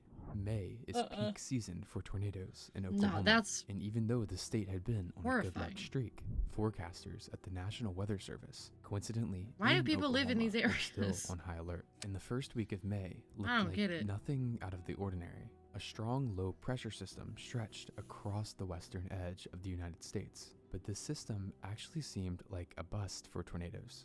Forecasters rely on weather models, which are mathematical predictions of the future, to make predictions themselves. And the models really showed nothing special occurring. Essentially, from the computer's perspective, Oklahoma seems to have lucked out once again. May 3rd, 1999. It's a typical Monday in the plains. The massive metroplex of Oklahoma City wakes up to begin the day, and if anything, it feels like the opposite of a tornado day. Instead of a hot, muggy morning with little clouds and tons of warnings, a brisk breeze underneath a calm blanket of clouds greeted residents. Up in the atmosphere, though, things were far from calm. The trough was almost secretly strengthening above. This strength was rapidly shoving warm, moist air from miles away into central Oklahoma. Comparing the models to what was actually happening this morning, the forecasters realized something. Essentially, every computer model had excessive errors, underpredicting ingredients tornado outbreaks thrive on, the very ingredients that were rapidly coming together. Hope of a normal Monday continued to dwindle. The clouds above were slowly peeling back, and by early afternoon, the atmosphere was quite literally a loaded gun, ready to be fired. I want to take a brief moment to thank the sponsor of today's video, NordVPN. In today's digital age, it's actually pretty much in NordVPN the potential disaster about to unfold. The National Weather Service upgraded their thunderstorm outlook to a high risk across the majority of Oklahoma. At 4 o'clock, just 10 minutes after upgrading the risk, meteorologists noticed tiny specks on radar near the Texas and Oklahoma border. The small showers were moving to the northeast at a relatively slow 25 miles per hour. One of the specks, near Lawton, Oklahoma, was starting to get bigger, and even though it had developed just 30 minutes prior, rotation was beginning to occur within the storm. At 4:40 p.m., not even an hour after the storm popped up, it produced its first 2 tornadoes. 2 very weak EF0s north of Lawton. Within a couple of minutes, the storm began to get larger and rotate faster, and soon the 3rd tornado of the storm would strike, and the first significant one, the F3 tornado near Stecker, Oklahoma, completely destroyed a single home before disappearing. This trend was becoming very concerning, as with every new tornado, the damage was getting stronger. A couple minutes later, another strong F3 would touch down near Chickasha. Val and Amy Castor, storm chasers for the Channel News 9, would capture it.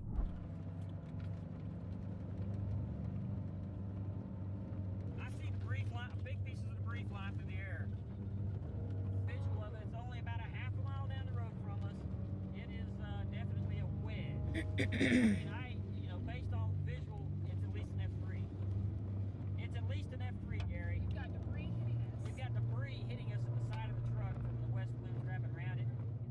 tornado began to become smaller. A thin satellite tornado was captured orbiting the main circulation. And this one. Yep. Oh, and that one is getting bigger. The main one is getting bigger too, much bigger. Just a few minutes later, another storm chaser, Oliver Smith, would capture the tornado, disappearing once again.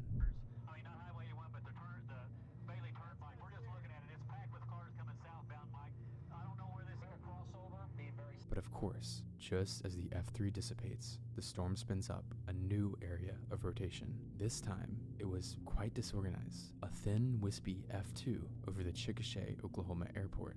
Despite being relatively weak, it was able to damage multiple of the buildings on the property before again lifting. Something different was observed from this F2, however, as although quite thin, the core of the vortex began digging up swaths of the top layer of soil, a process known as ground scouring, only seen in some of the strongest tornadoes. If a thin and wispy tornado from the storm could produce this level of damage, what an established and long-lived tornado could do is scary to think about. Unfortunately, the residents of central Oklahoma would get the answer to this question. Stretching out from Oklahoma City lies Interstate 44. Along the interstate are multiple overpasses that connect the road to other communities. Communities such as Amber and Bridge Creek, Oklahoma. Near an overpass east of Amber, storm chaser Mike Duncan and his colleagues are sitting. They're getting footage for the news station KFOR, the same news station thousands are now tuning into as an apparent tornado outbreak is beginning. As the storm's base comes into their view, they notice something. Broad rotation encompasses the clouds, almost like the entire storm is trying to spin. Mike begins to film what he's seeing.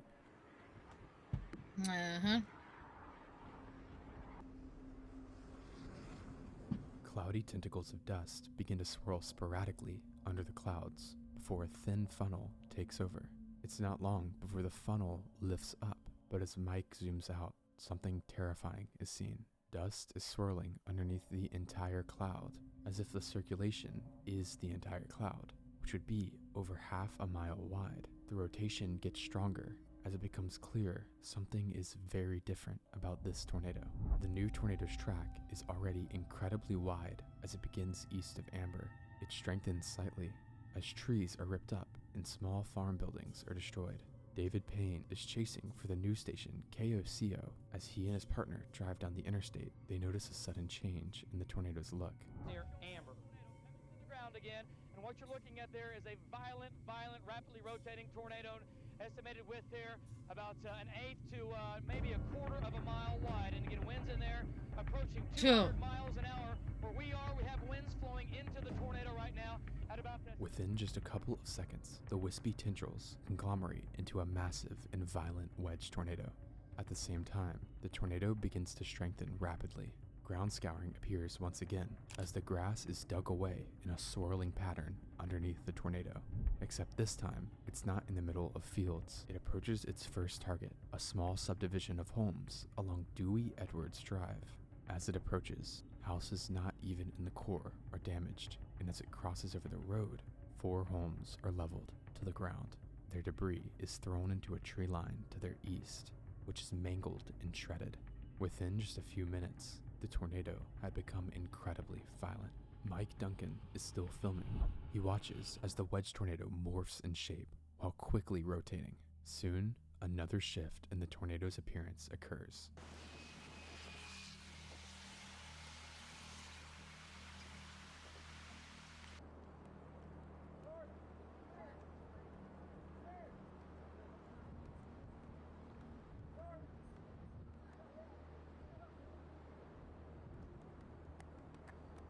Oh my. Within just a couple of seconds, the tornado falls apart before coming back even stronger. Past the subdivision of homes, the tornado continues, where it's now heading directly for the community of Bridge Creek, Oklahoma. The monster now most likely has some of the strongest winds conceivable on Earth. The tornado has no intentions of lifting as it crosses through multiple fields, beelining straight for the first road of Bridge Creek, County Road 2948. As it crosses, the forward speed of the tornado begins to slow down slightly, allowing the tornado to slowly crawl over the neighborhoods. Within just a few minutes, the area would be scrubbed off the earth. Trees in the core of the tornado were ripped out of their root systems and tossed. Unfortunately, this area of Bridge Creek was very poor, and almost every single structure impacted was a mobile home, making it even easier for the tornado to wipe everything away. Oof. The rest of the southwest side of Bridge Creek felt the same destruction. The tornado carved into the earth as it expanded to almost an entire mile wide. One of the homes destroyed was the Crago family home. In the destruction, Catherine Crago was killed. Her daughter, Amy, survived though, and Amy's 11-month-old baby was tossed into a field and caked in mud. The moment an officer discovered her was captured on camera. Oh, wait. Did we watch this? I've seen this. I don't remember if we watched it on stream or not.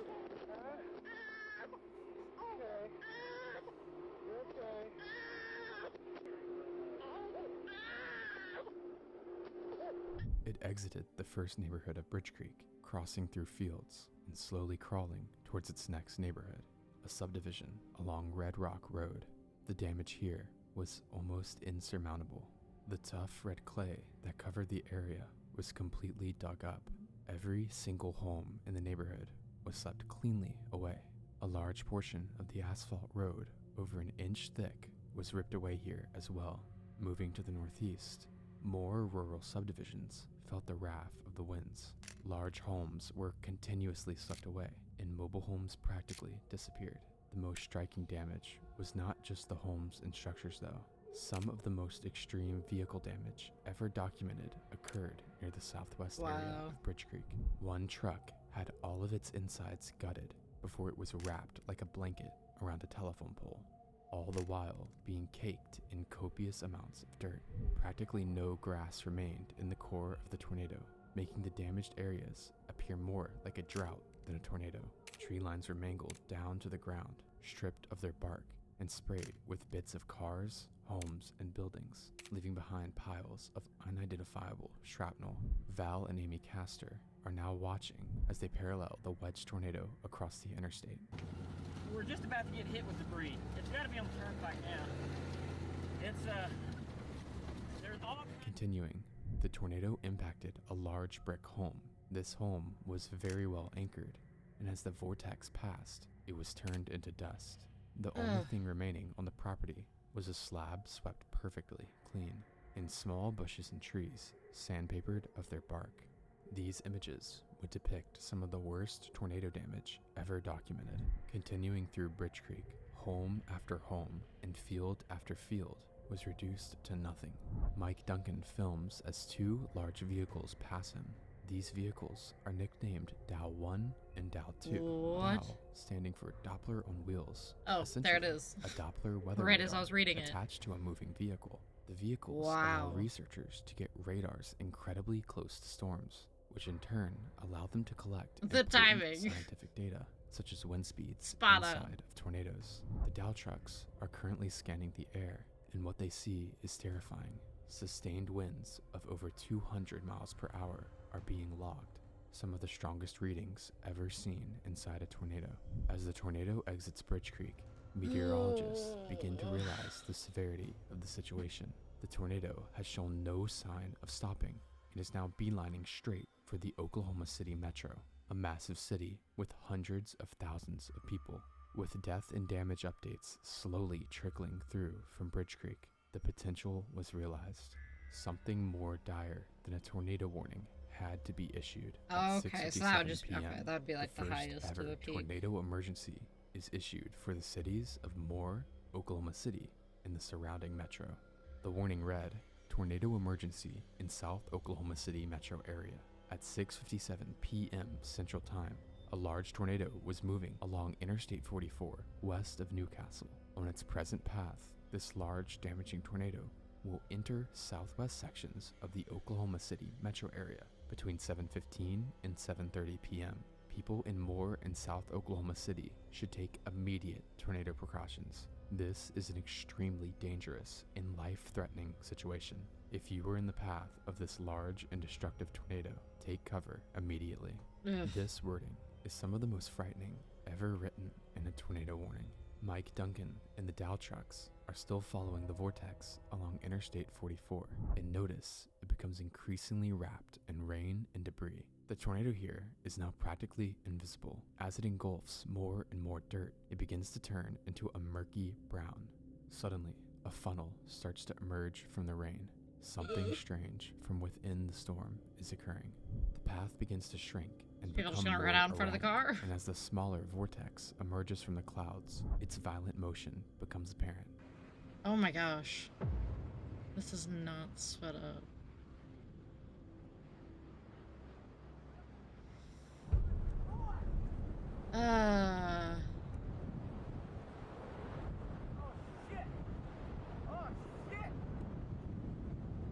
The tornado begins to slow down, almost to the brink of stationary. The Dow trucks point the radar directly towards the funnel, and what they see is mind-blowing. The radar measures wind gusts in excess of 330 miles per hour, meaning the tornado now has the strongest winds ever measured on planet Earth.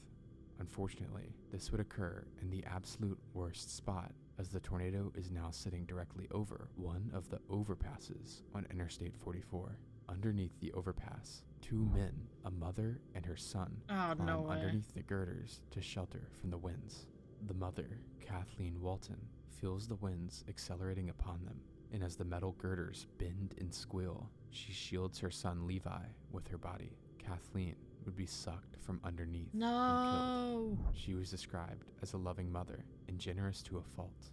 As the rest of the group climbed out, caked in mud, Levi was heard screaming, "Where's my mom?" Kathleen was a single mother and described as all Levi had. This horrific narrative, sadly, was not unique. Dozens of deaths were now coming in from Bridge Creek as well, and the tornado was destroying homes and families, and it had no plans of slowing down. In fact, it looked like the worst was yet to come. Underneath another overpass, another mother and her children, Tammy Holgren, and her two young daughters sat trying to save themselves from the tornado. Miraculously, the sporadic path meandered slightly to their south, sparing them from the same fate as the Waltons. A journalist was also sheltering near them and snapped another incredible image of the tornado leaving the scene. The sporadic nature of the tornado becomes even more apparent as it approaches the north side of Newcastle, Oklahoma. The vortex continues to thin out while still digging up the ground. Storm researcher Tim Marshall records as the vortex turns into a pronounced tube and crosses the road in front of him.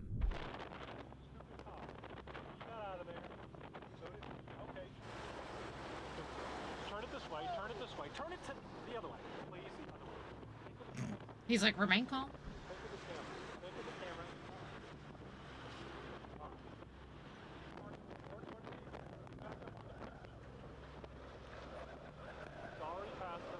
As the storm approaches the Canadian River, another feature appears. A satellite tornado, far from the main one, touches down, dancing aimlessly in the field.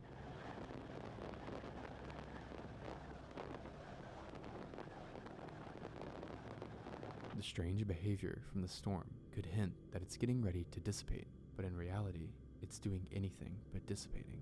As it crosses the Canadian River, Tim watches the tornado suddenly and rapidly grow in size.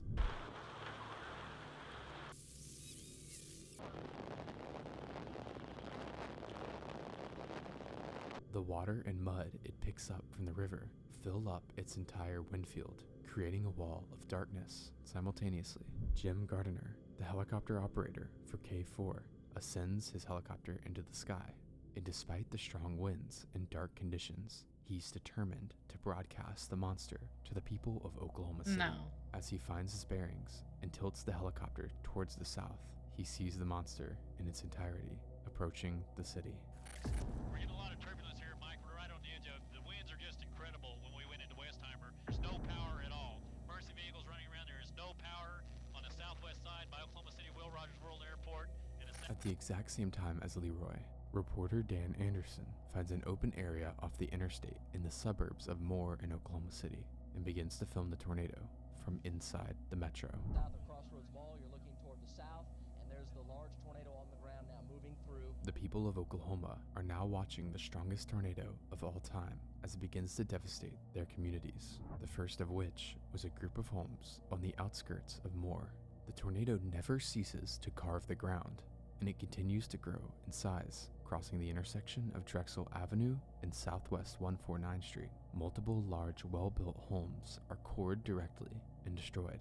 Its path is still rather sporadic, making strange twists and turns as it regains its bearings and widens. A group of homes on Highway 37 are the next target, being directly impacted. Every single home in the neighborhood sustains some level of damage, including a handful that are swept off their foundations. It's almost like the tornado decided to grow massively in size and strength right as it entered the city. Now, with every inch the tornado travels, the areas it impacts will become more and more populated. The tornado meanders through a small field, mauling a tree line before the wedge begins to engulf the East Lake Estates neighborhood.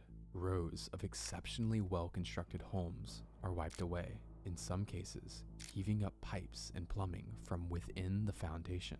The scale of the devastation in the neighborhood was mind-boggling. Despite both being in interior rooms inside of bathtubs of well-built homes, 2 people would die in East Lake Estates. As the tornado exited the neighborhood, it brushed the Westmore High School, ripping off portions of the roofing. Several cars were thrown here and mangled beyond recognition. As it leaves the neighborhood, it crosses over Southwestern Avenue. Across the road sits the Emerald Springs apartment complex. Many tornadoes have struggled to fully destroy multi-story apartment buildings due to how large and reinforced they are, but not this tornado. Several 2-story tall structures from within the complex are reduced to their slabs, killing 3 people who attempted to shelter inside. Crossing a tree line to the northeast, a subdivision of newly built townhomes lie.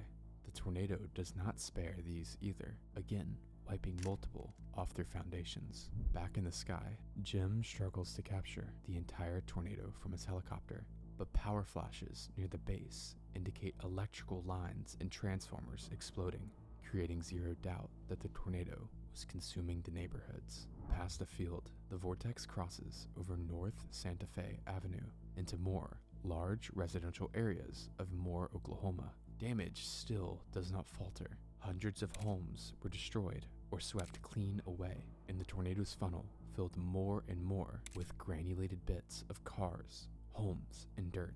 At one home, a safe anchored to the foundation is ripped away and tossed like a toy, and more plumbing is ripped from the ground as distorted cars impact now empty foundations. Somehow, the vortex is still going. It approaches the main road of Moore, Interstate 35. Here, Dan Anderson watches as the tornado emerges, and he captures one of the most iconic pieces of tornado media ever.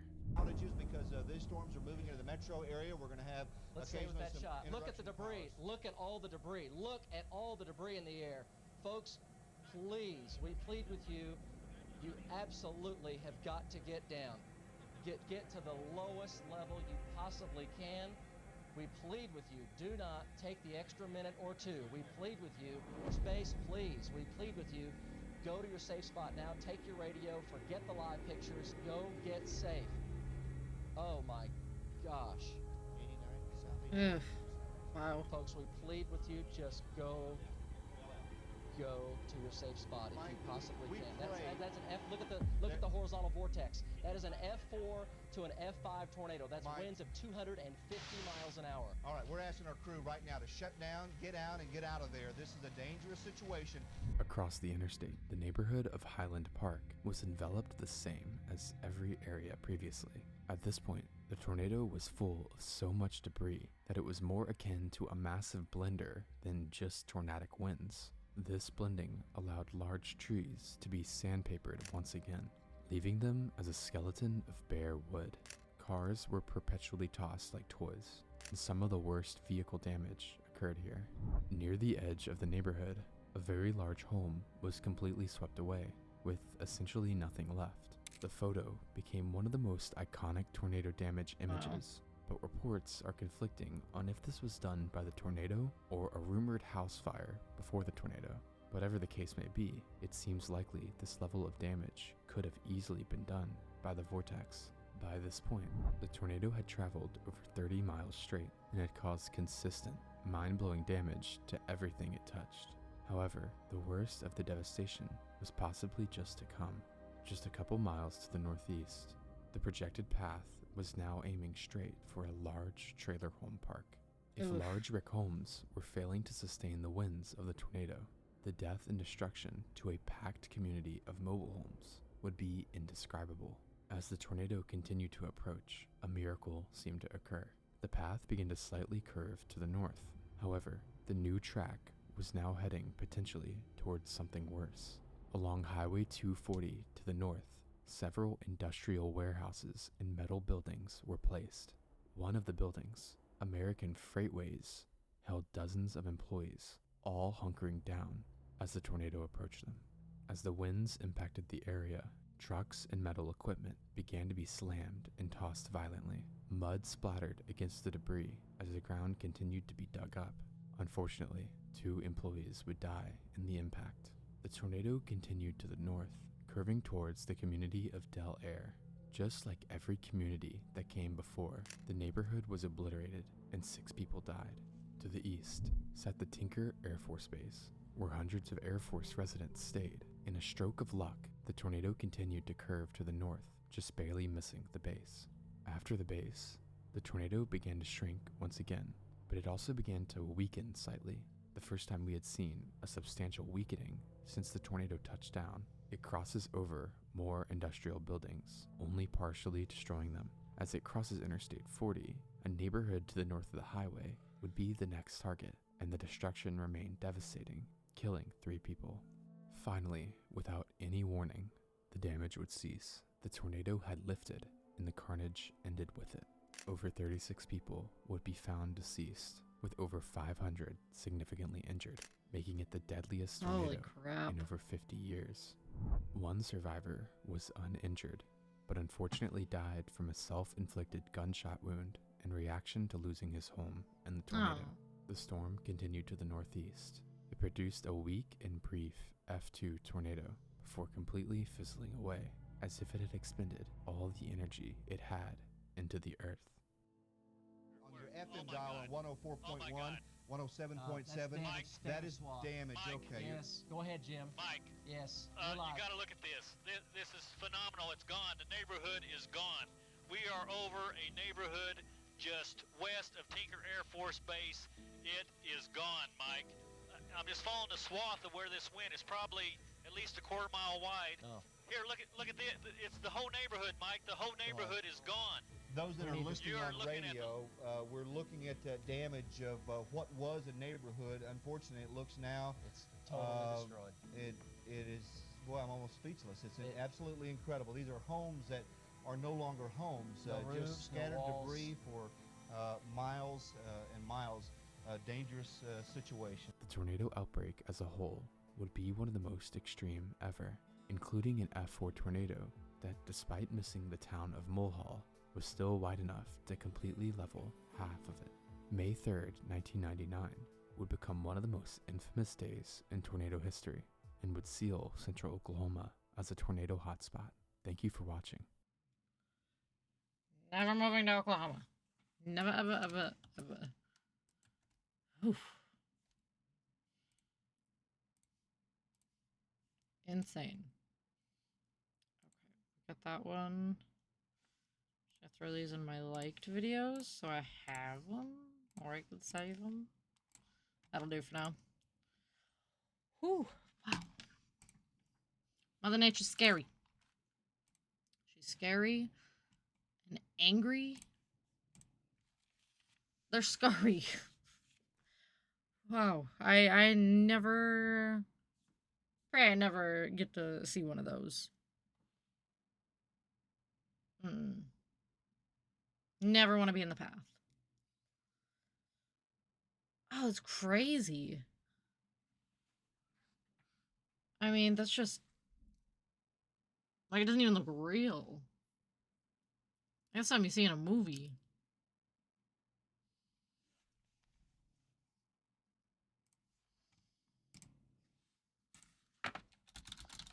Ugh. So many poor people. I can't even imagine.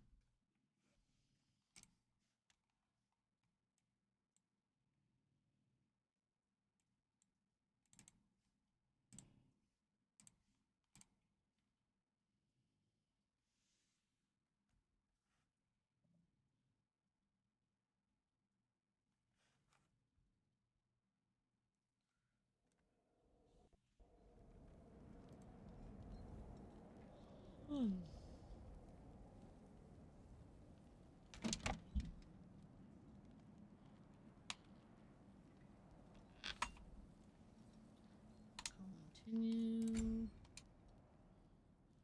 Okay. We're back once more, and then I will get into this. I'll take.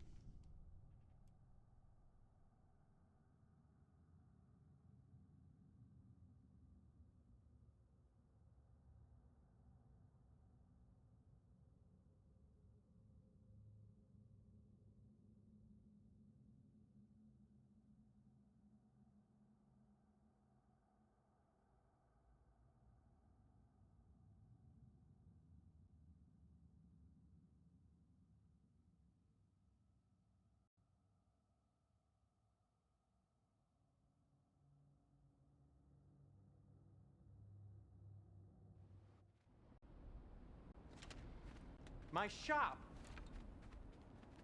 Well, if I can't stop you, then this is as far as I go. I'm gonna stay and fix this. Suit yourself.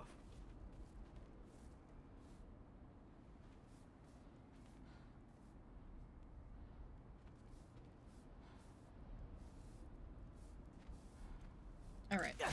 Whoa. Whoa, buddy.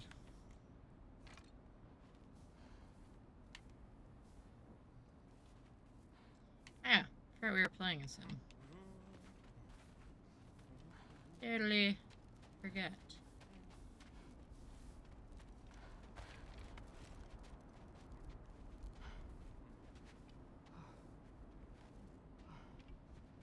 Well, alrighty then.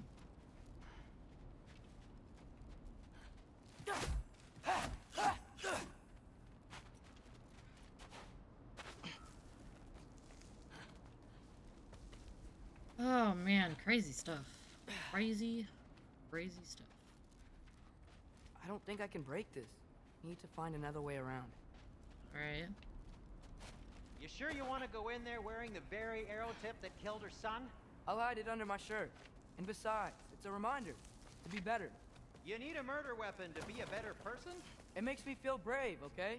Is that such a bad thing? When it leads you to believe you can convince Freya of anything, yes, it is. I have to try.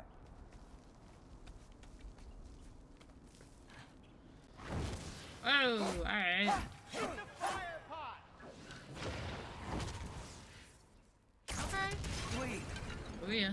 Just keep going.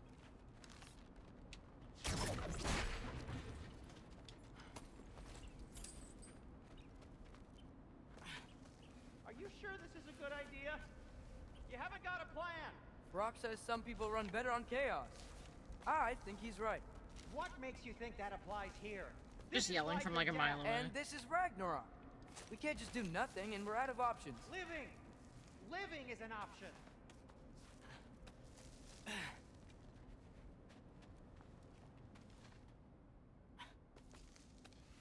Okay, now which way to the council? As long as I go up and forward, I think I'll get there eventually. Yeah, sounds right. Creepy looking.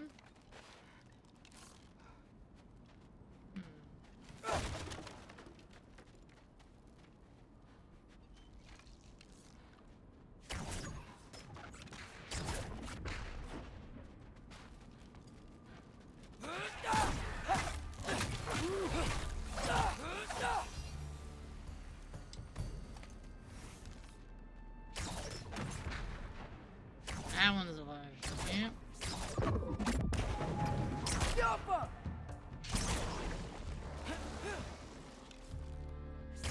Frame. Get down. You gonna jump? There you go.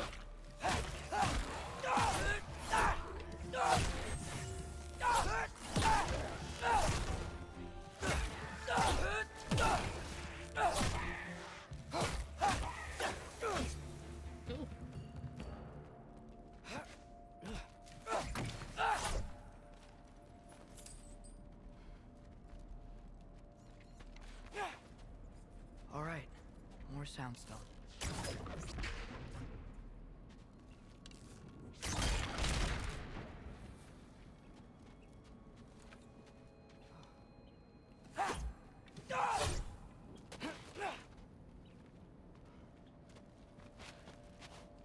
Here we go. Now hold on. Nice. That takes care of that.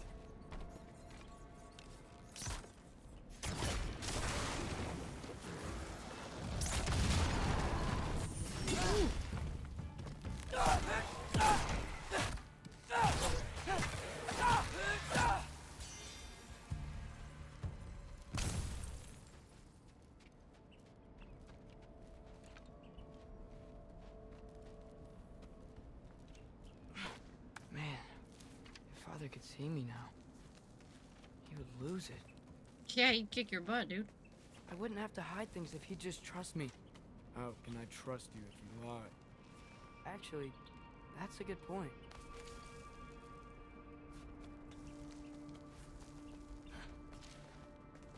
Maybe if you listen to me. Could I not say the same? How do I get that? Where do you think I learned it from?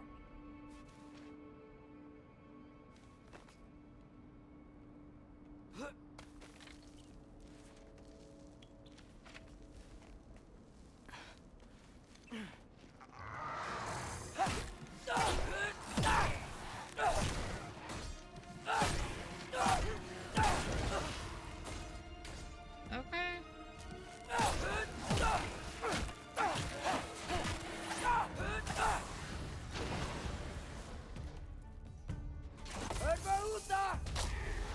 Ah, I see.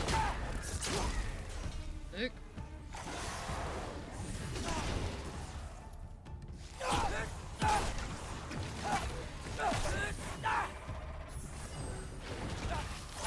Oh.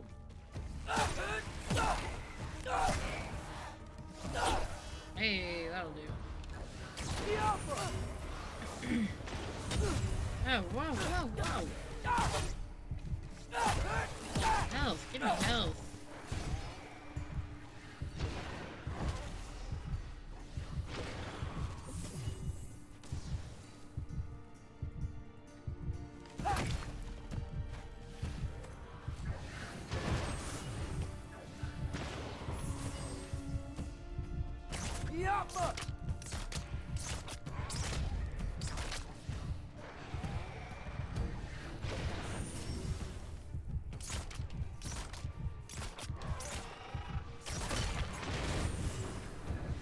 Oh, perfect.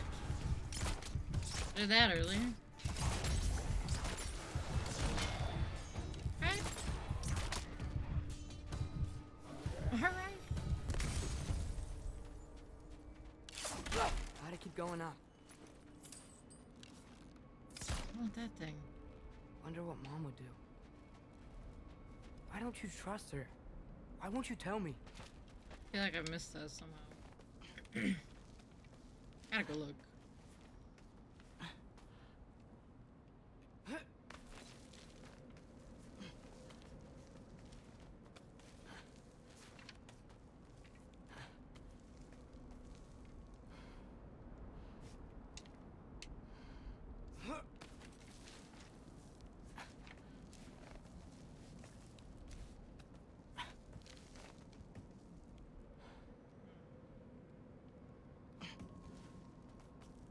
Okay, so maybe I do have to go all the way around.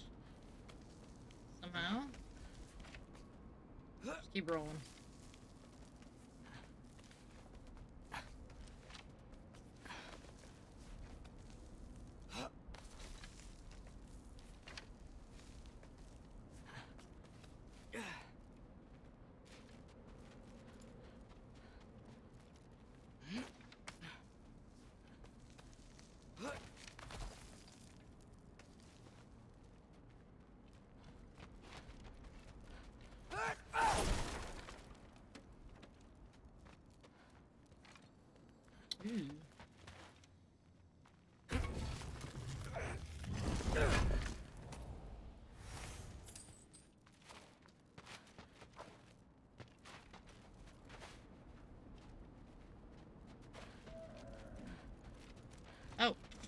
Alright.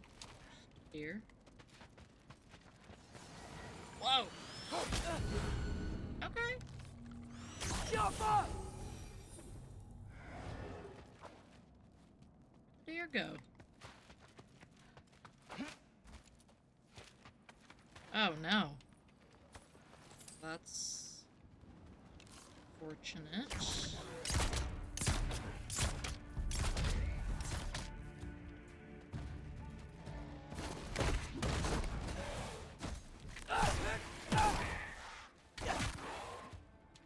Yeah, skedaddle. Look at him go.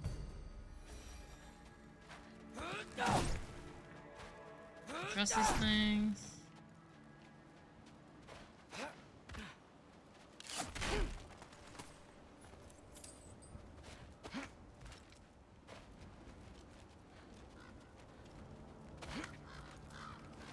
Guess I'm going the right way.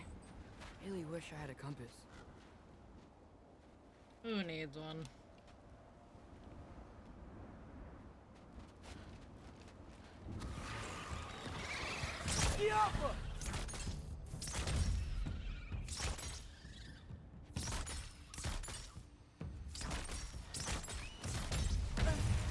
Oh, alright.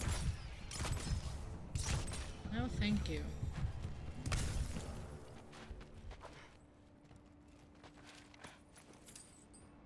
Okay. Why do I feel like there's gonna be more? For these guys? Alright.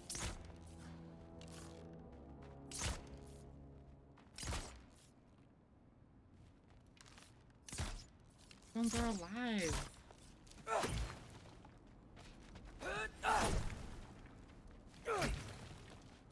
Any of them? Oh yeah. Ooh.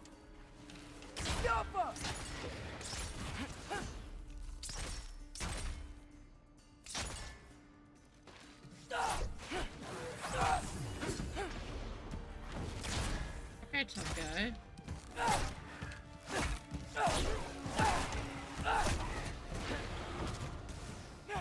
Ah, he was so close to being pushed off the ledge.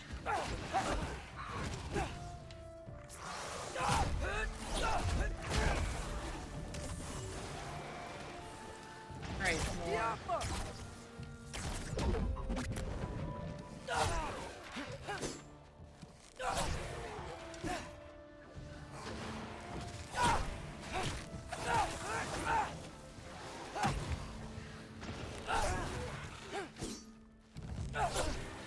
Why is this guy so tough?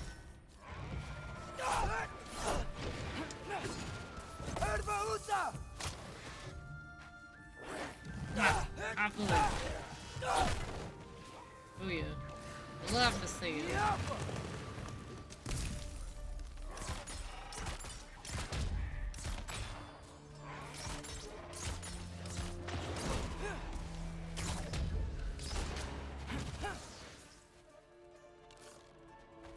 Get him, get him, get him. Dang it.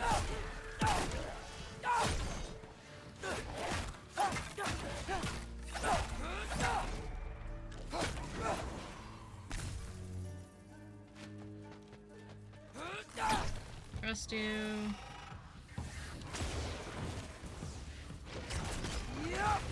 You could just take a tumble.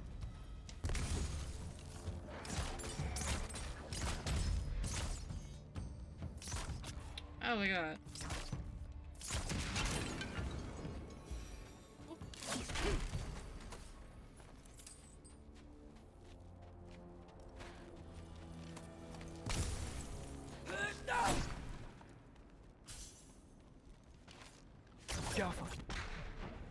Uh-oh. Why? That's not good.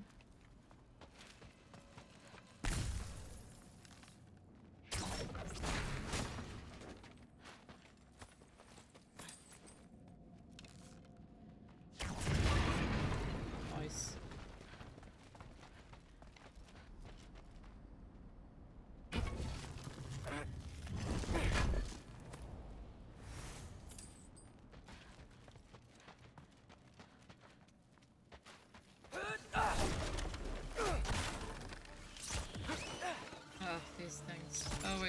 things.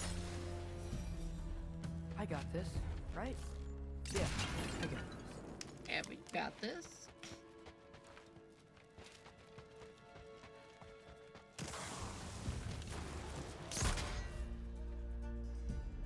Walk this way, buddy. I dare you. Freya shouldn't be much farther now. Just need to look out for that big door.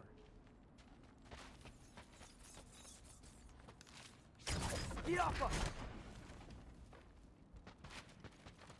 Oh, because your games are all gone.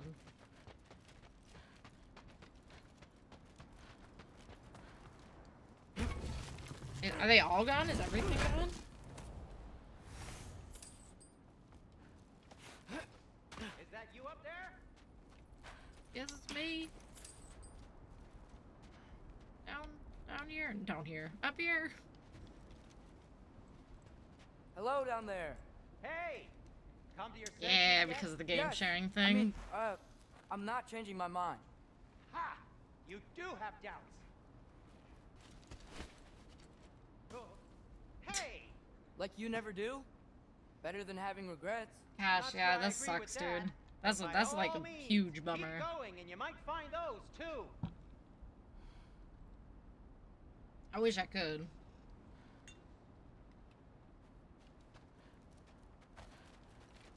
Just be sure to scream if she starts killing you.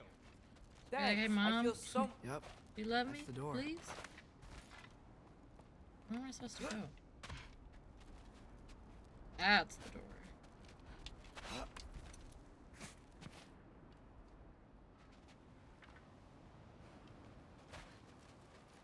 Hey, Freya. What? Can't I pay an old friend a visit? Nothing wrong with that, right? I mean, just because I'm responsible for the death of your son doesn't mean... Okay, yeah. Should probably avoid mentioning that. Is that Freya? Am I wearing this around my neck? The arrow tip that killed your son? Yeah, exactly. He's That's a bailing. good question.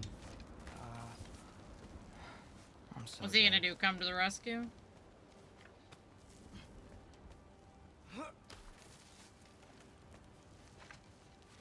Here goes nothing. Well, this ought to be good.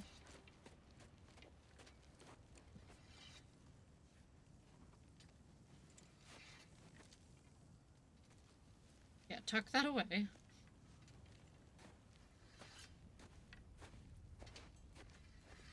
She already knows he's there. Oh, yep. She knows. She knows he's coming. Wait! Stop! Your father. Where is he? Not here! This is going well. He sent you? No! He doesn't know! You shouldn't have come. He took my son. What makes you think I won't do the same? You're better than this!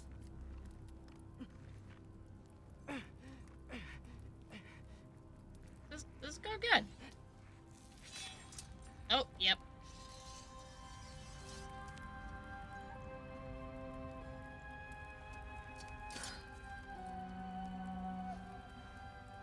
Not a good look. You would stake your life on it.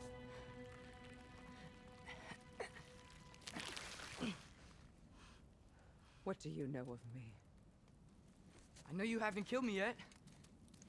So while you're thinking it over, why don't you let me go and I can tell you why I came? You mean to plead for your father, save your breath.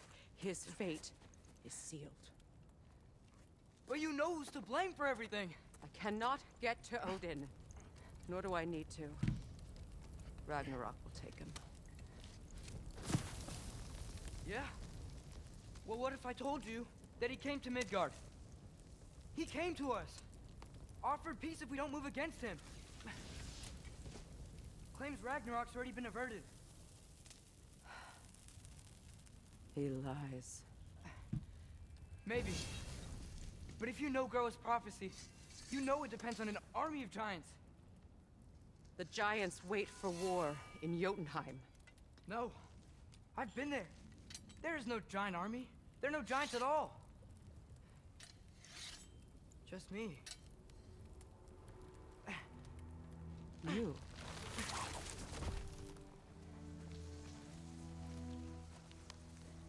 In Jotunheim, we learn the truth. My mother was the last guardian of our people in Midgard. And that's not all. The giants have prophecies about me. They know me as Loki.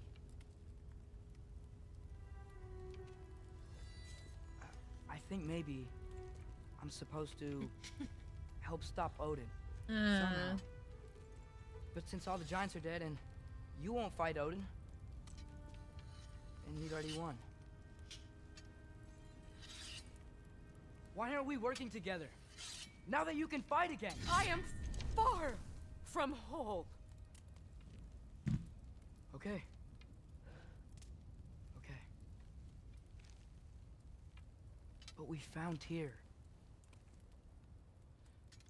Maybe if you spoke to him. There's a line. Yeah. We broke him out of Svartalfheim. Impossible. Well, not impossible. The We 9 did it. realms are closed to all. No. We opened up the way. We just don't know where to go next. But if we all band together... Enough. Enough! Bro, how many times are you gonna do the vine? Was it like the 3rd time? Leave this place. Go and do not return. Go before I change my mind. Okay. Do not expect the same mercy for your father.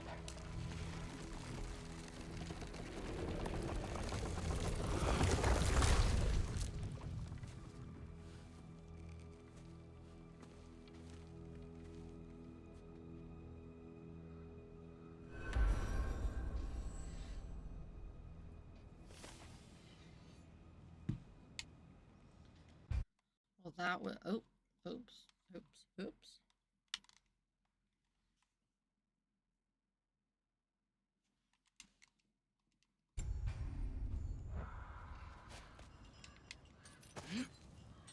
Leaving the premises.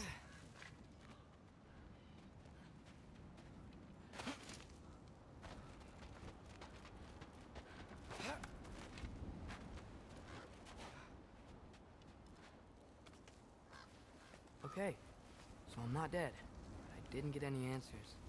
So this all might have just been a very big waste of time. Which I will never, ever admit to Sindri.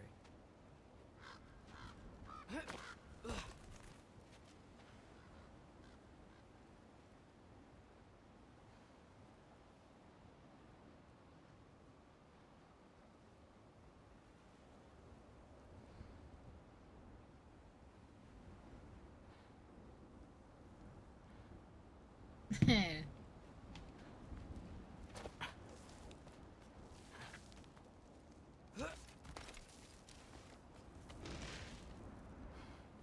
a good thing I like climbing.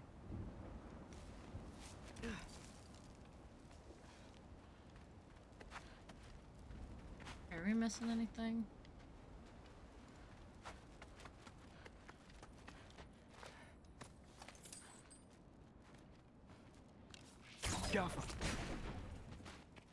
Oh, thank Amir.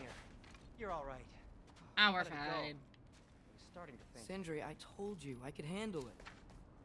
But I don't think she's gonna help us. She wasn't too thrilled that we were there. Shocker. Where's your necklace? Huh? Oh! I was thinking and I, got rid of it. She took it, didn't she? Today was your lucky day. So, tell me, how did it feel to run on chaos? I thought that was gonna be Kratos. Oh, not the shop. I just fixed that!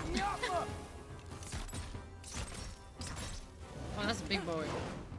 I've still got my bag of tricks. If you need me, I'll be standing back here. Thanks, pal.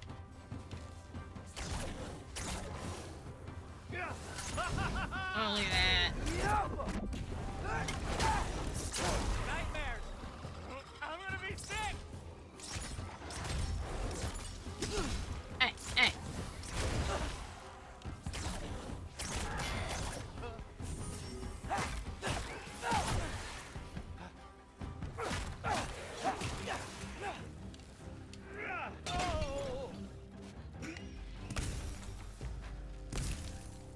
it later. Let's get out of here before something else tries to kill us. Yeah, good idea. So hard on Hate that. to bring it up, but are we telling your dad about this? Since you've come clean and all. No way. He'd kill you. Right.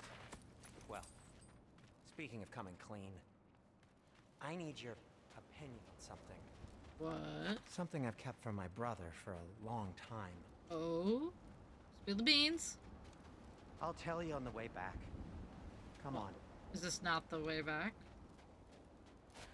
You can't just leave us hanging like that, dude. Oh. Just everything scares him.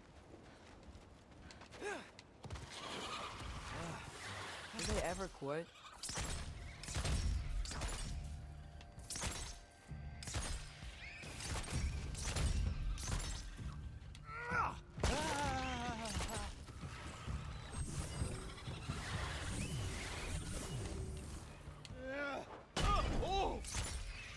Give me a second.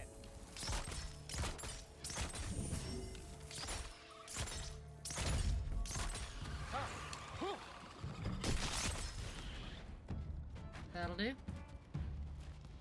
Oh, there's one more.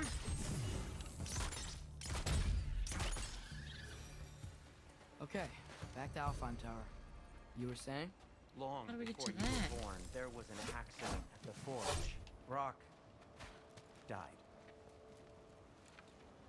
I couldn't accept it. I went to the Lake of Souls in Alfheim to steal him back. Legions of souls tried to stop me. I can still feel them crawling all over my skin. Thing is, I could only get 3 of his 4 soul parts back. Oh. Sindri. Brock just thought he got knocked out. I've been lying to him ever since. It's been eating at me lately. You have to tell him. He has a right to know. When the time is right. As should you with your father. That's not the same thing. Well, that's pretty deep stuff.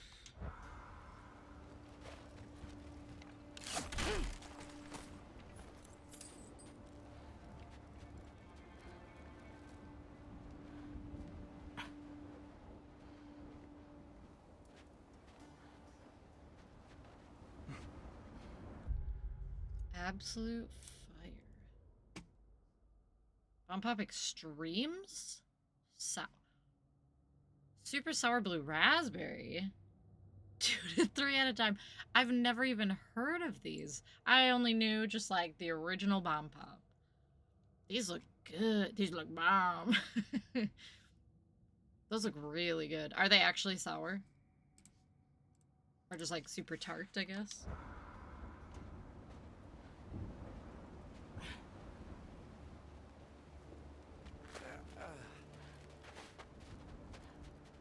Frozen.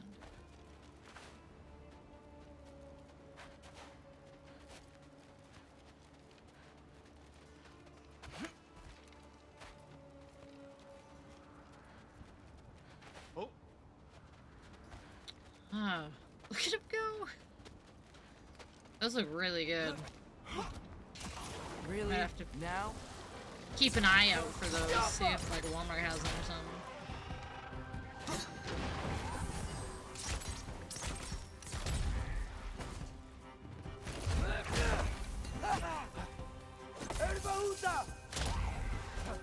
Eat it. Ooh, that's nice. Make it real easy to eat them.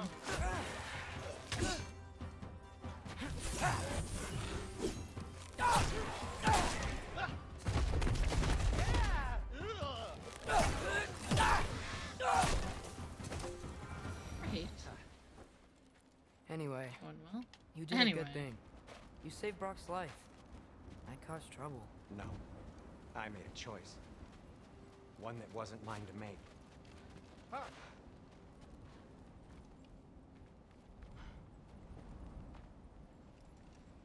What do you mean? A choice? I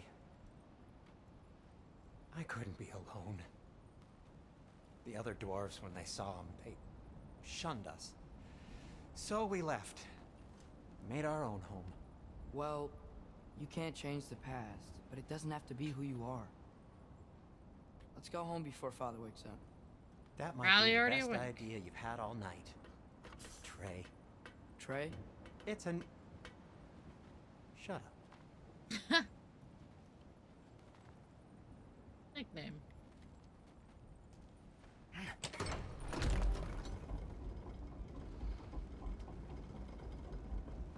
So I'm not allowed to give you a nickname? What was that over Is that there? what that was? Whatever, Loke. Nope, that was worse. Ugh, and I heard it when I said it. Way worse. All right. Shall we? We shall.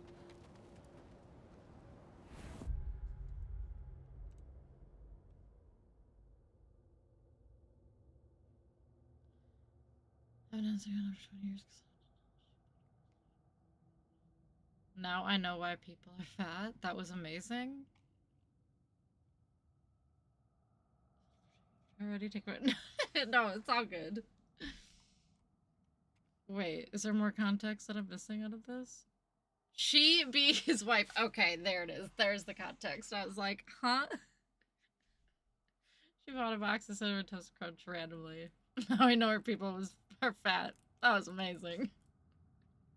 He's ashamed he loved it so much. It's so good. It's stupid.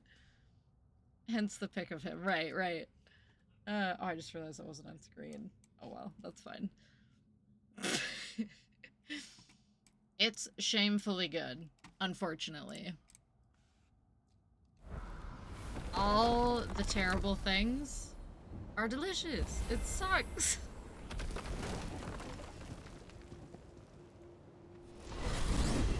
I hate coming home empty. Just how it works. After Tyr was such a failure, just wanted to... Now hang on, little Jotun. Tyr may not be everything you expected, but a failure? You saved him from a terrible fate. That's not nothing. Maybe. And hey, but Father's not maybe gonna he'll go be some along help with to this us yet. forever. He's probably already got our next hiding place all picked out. Well, let's not make it worse by getting caught. When we get there, I'll cover our tracks at the gateway and slip around back, and you just act natural, but quickly.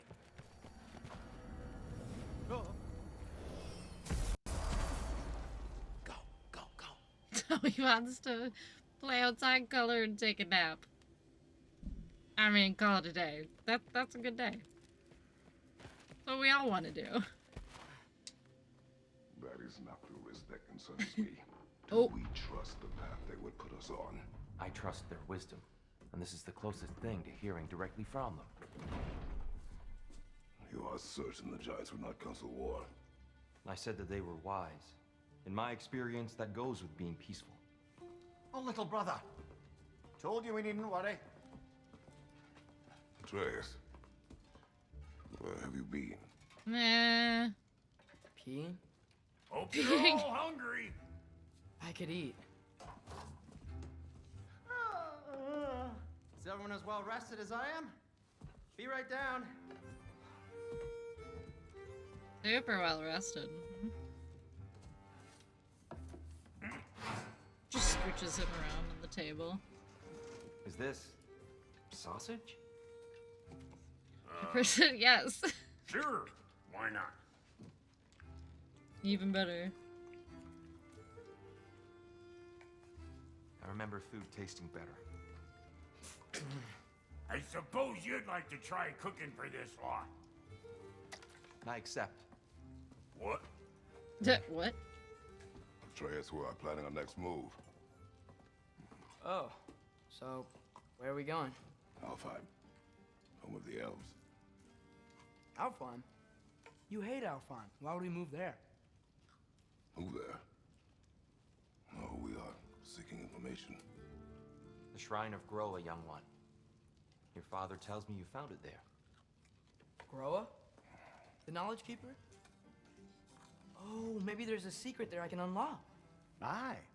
Who better than the seer who saw everything? I wasn't sure you, Never mind. That's great. Forbidden Alfheim. scroll. Hey, don't go forgetting this what'll get you there. Oh, and he read it. It's like, all right. You know what? I'm gonna build a bigger table. All right. You build that table. More for me.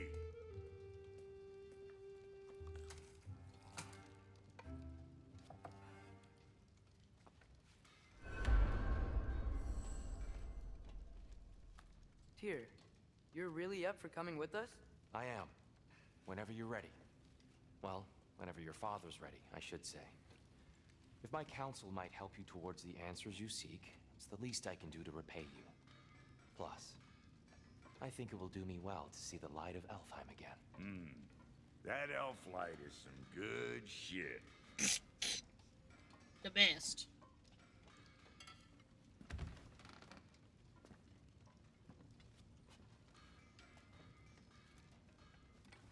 So, where'd this plan come from? Oh, from Mimir, of course. I was merely asking how you found me, and he explained the secret prophecies inside the Jotnar shrines. Fascinating. From there, we set to taking stock of which shrines we'd seen, at which point your father recalled finding growers outside the Temple of Where are Light. you? And now that we can actually go to Alfheim, the prudent course of action became self-evident. Nary a lost step for the world's smartest man. Even without feet, if you'll forgive the levity. I was always fond of our talks, you know? Aye. And it's good to see you a free man again, old friend. He really did it. Tyr really slept in my broom closet. Is that normal for you tall, godly sorts? Or just the ones locked up for a lifetime or two? Probably those ones. And thanks to you as well, bro. These clothes do better than I deserve. Darn straight. And never mind what Brock had to trade the landlord to get that Yggdrasil seed. The landlord? He's not the landlord. Oh, look at that. Kratos? And Atreus?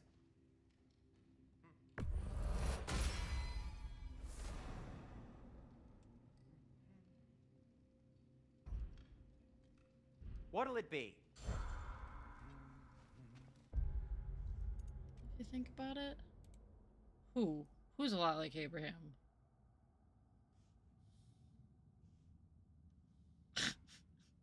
I assume this is like I saw Walking Dead, so I was like, Walking Dead Abraham? Wait, who are we comparing to him? Brog.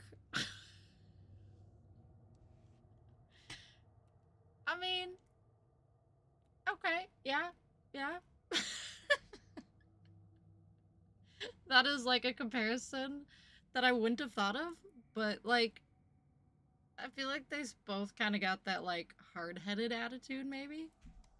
Same type of personality. And Brock's basically a hillbilly. I think you're right. That is a good comparison. Yeah. That's great. Right behind you. I'll meet you at the gateway presently, friends.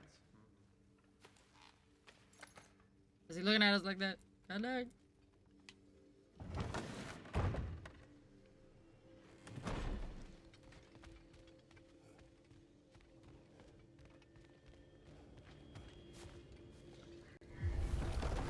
Excuse me, sir.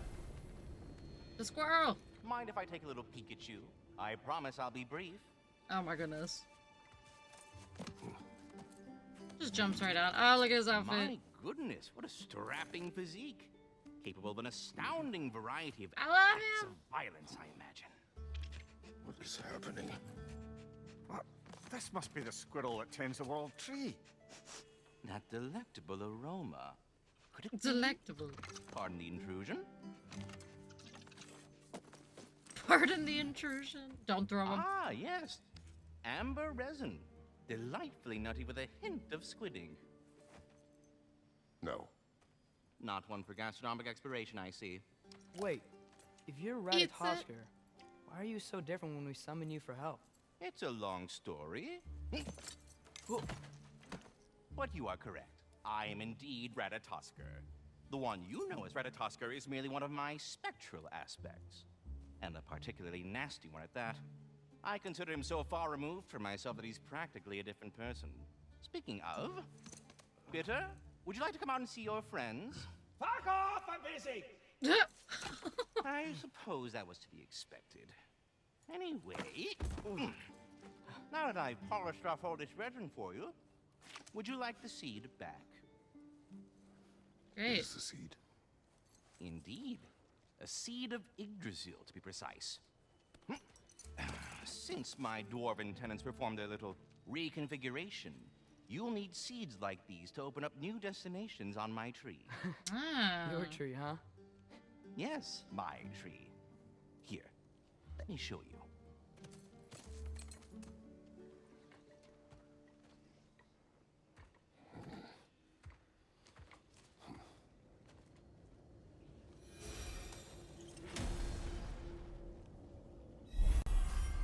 Ah, so that's why good Master Brock needed an Alfheim seed.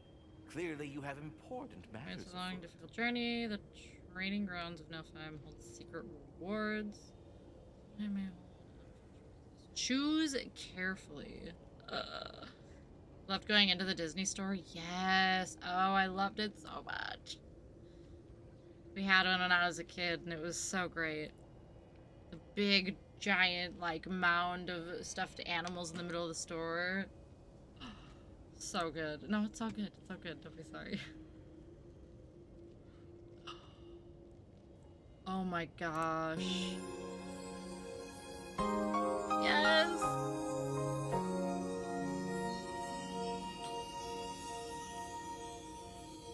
Oh, I love the Disney store. Yeah, sing it. I stay up and think of you.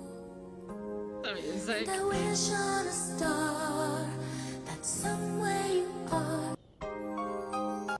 I miss it. I wish my mom would bring this back, but there's no chance. The Disney store is so great. So good. May 3rd, Oh, wait, why am I- 1999, at 6:23 Why are in things the playing? Why am I afternoon, going one to of the different most lakes? infamous- Oh my god. I just, like... Good grief. Although, the Mall of America has a Disney store, well, now I'm thinking about it. Last couple times I've been to the Mall of America, I haven't seen it. Do they still have the Disney store? I would still go into it every now and then. Now I'm questioning if that's even there. Mall of America Disney store. Is that gone? Stop clicking tabs! I know, me and my tab clicking, it's real bad. It all closed? No way. They all closed? I didn't even think of it. Cause like, wow, the last, few times I've been to the Mall of America, I haven't gone into the Disney store. I haven't even thought of it. My, Disney sweatshirt that I wear, where it's, Mickey Mouse but pumpkins, I think that was the last thing I bought at the store in the mall. That sucks. Oh, that's depressing. It was such a fun store. Dang. That's unfortunate. All the good stores shut down for good.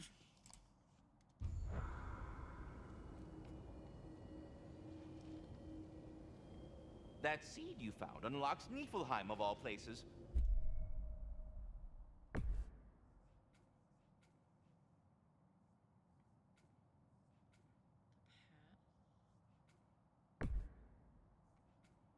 A realm as ancient as it is vaguely. Perhaps as we travel, you can tell me the tale of your prior visit to the land of the elves. Sure I can. Ooh. Another one bites the dust. Alfheim was the first time we ever That was roam definitely traveled like a using your childhood temple. favorite. Freya tried coming with us, but Although, things were Odin pricey cast in a there. spell. But I loved going in Can't there leave and just, Midgard. That's digging terrible. through all the stuffed animals as a So then we kid, fought all the our way cool through an army of dark clothes. elves to get to the light. You interfered in the elf war. Great story. Not by choice. We sought to fill our Bifrost, and they attacked us. And the dark elves were covering it with their sticky hive stuff. when we freed it, Light Elves came back. We seemed better in Alfheim. Did they now? They always are with Disney. Yeah, yeah.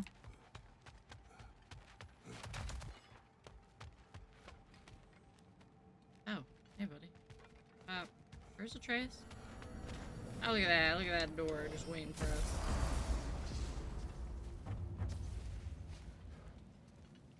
Alfheim. It's been so long. Not sure where the temple is from here, but that's where we'll find Groa's shrine.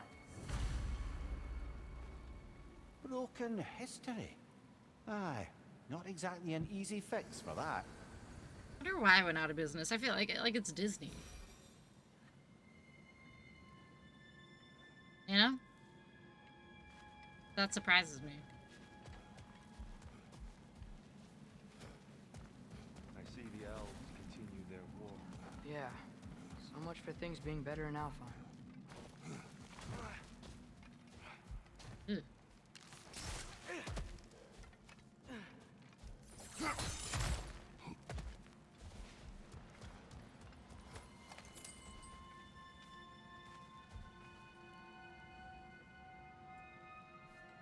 Yikes.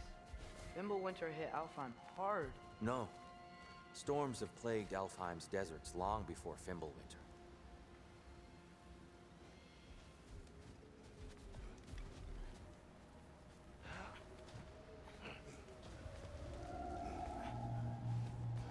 Hold on. This. I hear something out there. Something big. It's in pain.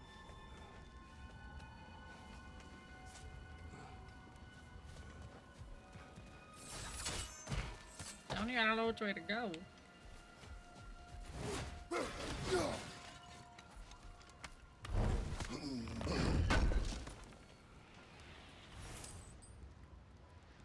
Really?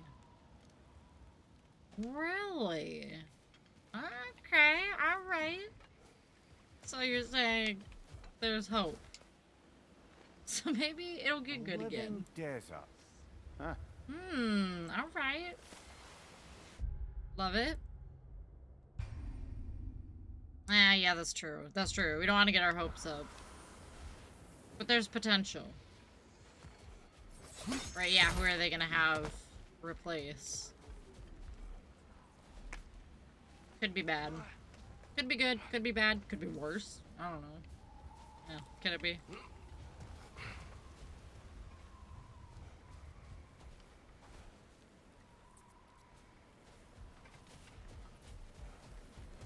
Our goal is at the temple, not in the desert. There. The Temple of Light. Groa's shrine is at the top. Freyr never bothered returning to Alfheim, did he, Mimir? Aye, no. I assumed the fate of his own realm took precedence. Wait, Freya's brother? Yes. Cut from a different cloth, that one.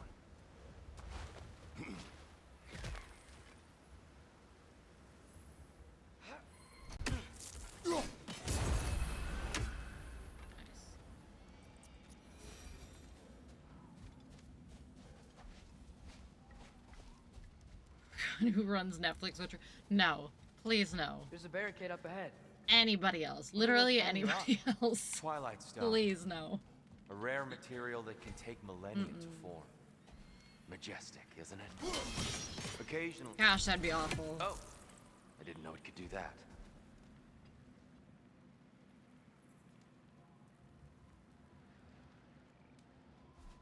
Lined up with a target.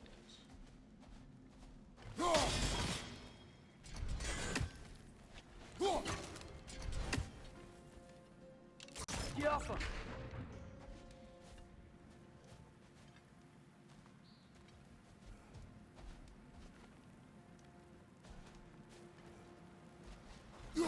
Ah, I see. Oh, very clever.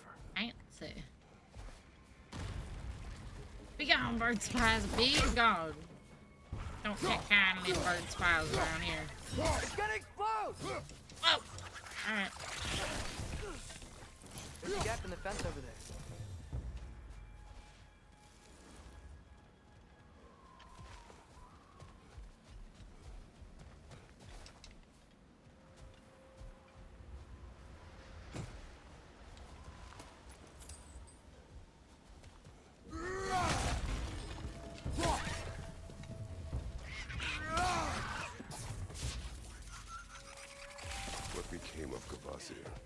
ripped apart by his audience.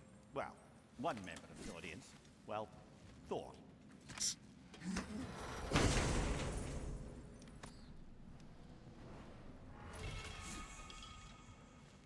Tracking axe throw that ricochets between targets, marked by pressing or be repeatedly. Okay.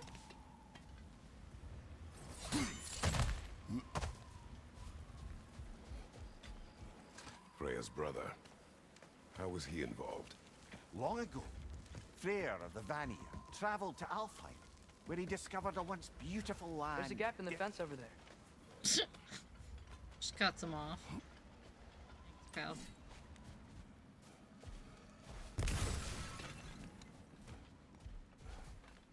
Did you mention how that piece fell apart as soon as he left? I was getting to it. You hear that? Oh no. That's enough, please. You don't need to do this. We don't want to hurt you. We do not have a choice. Oh, okay.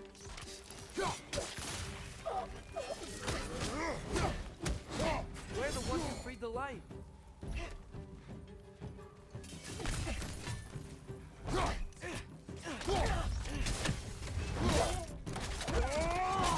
Oh, sorry about that. Whoa! Was that a bomb?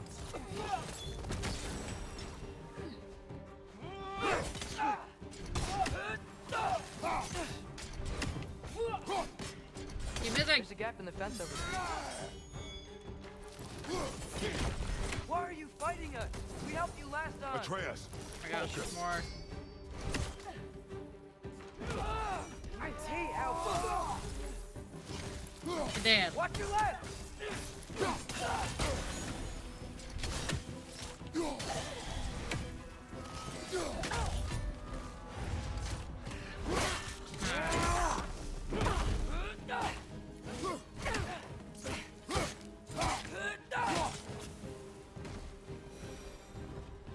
Most unfortunate. They attacked us. More will follow once we're inside. Is there truly no other way? Not like they're giving us much of a choice.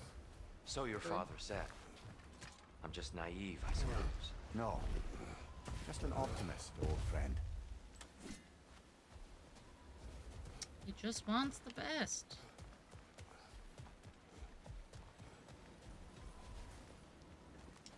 A tribute to Freyr, made by the elves. There's a gap in the fence over there. He always cuts him off. Best we move on for now, brother. Don't think we have the right tools for this one. Well, alright, fine.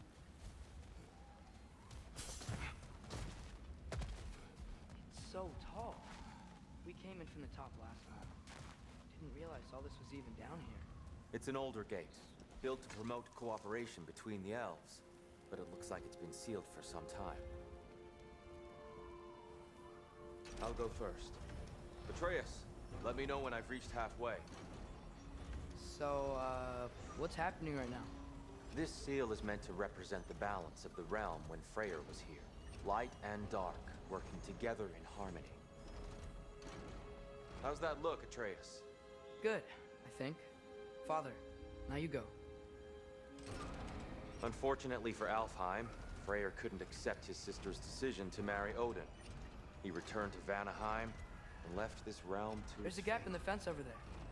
Why does he keep doing that? Cutting everybody off. The door should have opened. Are you sure it's balanced? Yeah, but the realm isn't. Not anymore. Father, try pulling it the other way. Yeah, yeah! And Tyr, you keep pushing forward. Okay.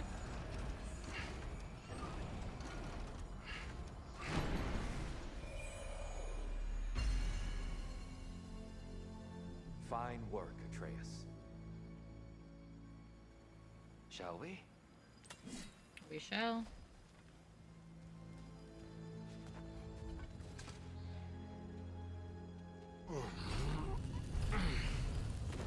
Oh. Neat looking. What's a Dark Elf statue doing in the Light Temple? That's just how they looked before the division. The division? Yes.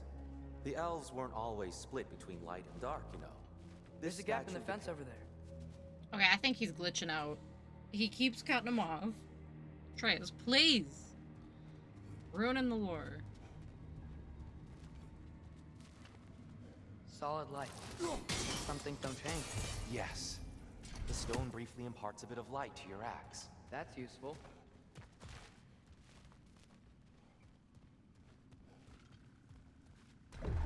What's that sound? Ooh. No sense in spoiling the surprise. Whoa. It's the light. Ow. Dang. I've never seen the Lake of Souls so volatile. Aye. Fimbulwinter, you reckon? Of course. Making the light unstable. So the base of this light well, that's the Lake of Souls. Yes. After the creation of the 9 realms, fallen souls began to gather down in those waters. When the elves discovered its potential, they built this temple to harness that energy. A smashing success, to say the Oh least. no. Many of them became addicted to their newfound power, and thus the Light Elves were born. Oh man. Not gonna be able to unhear it.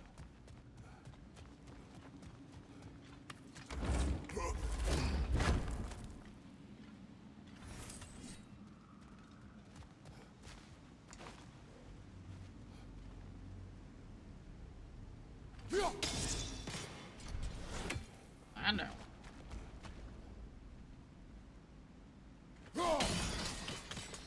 Well done.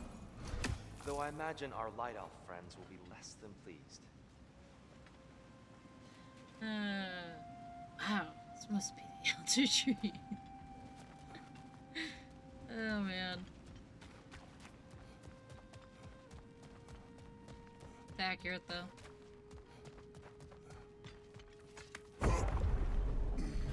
Speaking of light elves, let me try talking to them again. They may. Best just to let these two do their thing, brother. He just wants to not fight. Watch out!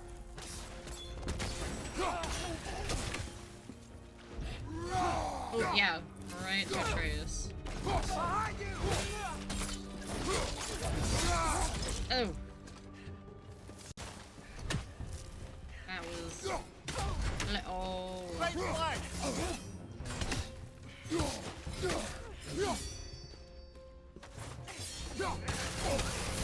Whoa! Alright, good. Watch out! Left side! Right in there.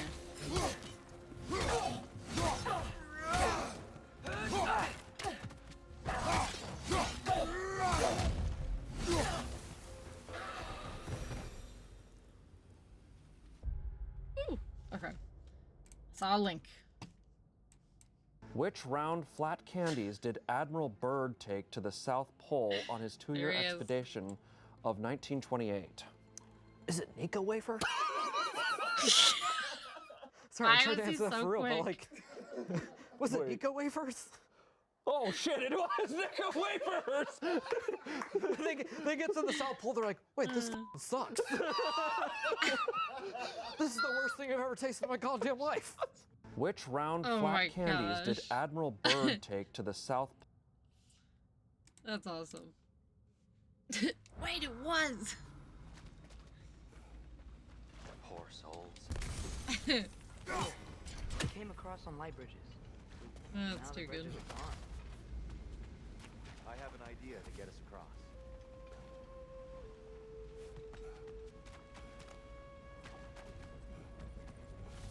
They are. Lucky for us, swearing off violence doesn't mean he can't. The man just discover like some geeks out at architecture. everything. It's This way. hilarious. Try it away.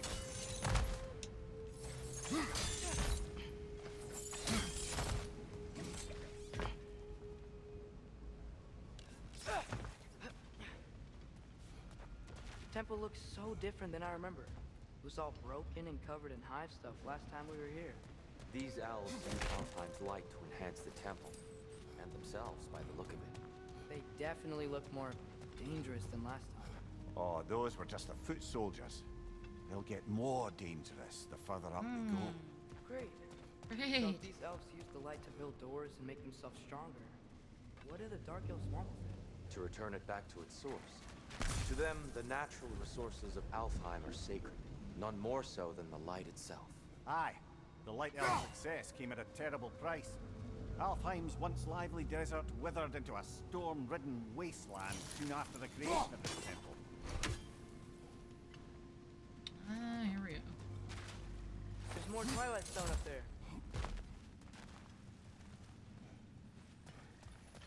Mimir, do you understand these poems? Oh, there's always meaning if you look hard enough, brother. It's all in what you bring to it.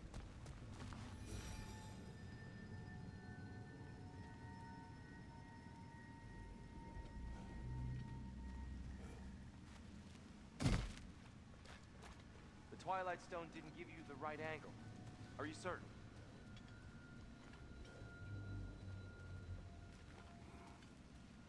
Well, I go down there.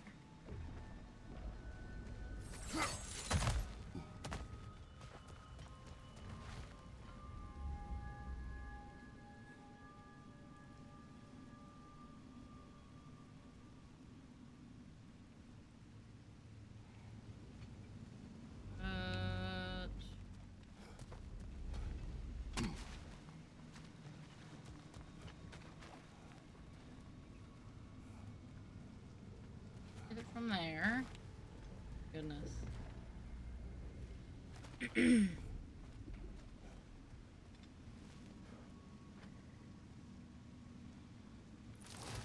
Like, what do I do?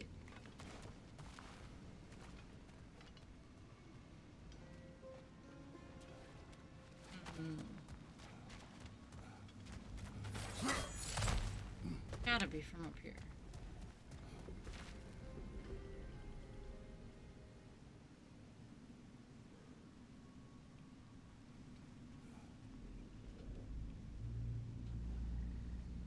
Oh, yeah. Gotta be a better angle on that Twilight More light Stone. elves ahead. I'll handle this.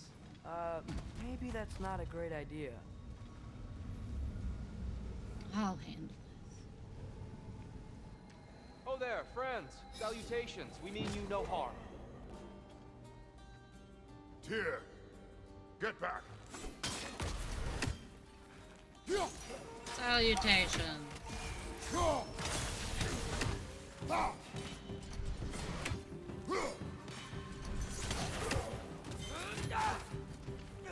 Minor, incoming!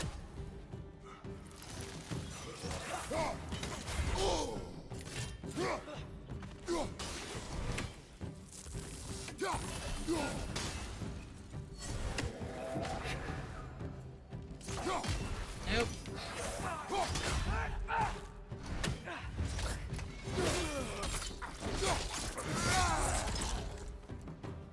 Okay.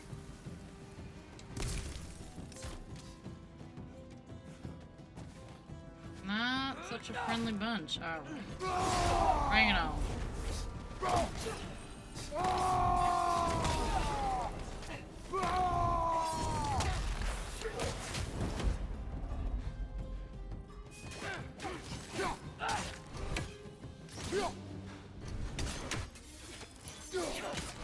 Dang it.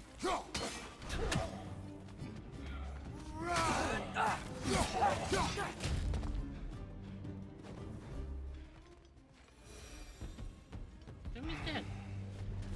At least I tried. I get it Try now. your best. Why they keep fighting. Dark Elves want the souls and the light left alone. But the Light Elves want to keep using them. That's the long and short of it. Aye. So then, which side is right? Rarely is it so simple. And not our place to say. This is an elven conflict. I said as much the last time we were in Alfheim. Right. Right.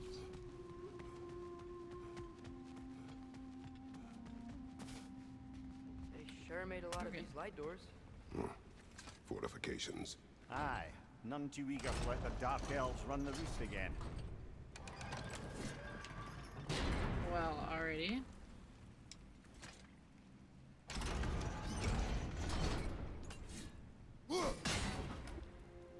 Hmm.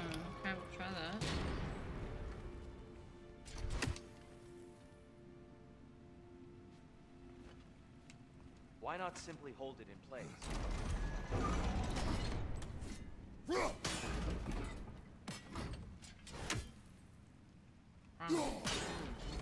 The angle looks right. Does it? Does it look right? Maybe it was.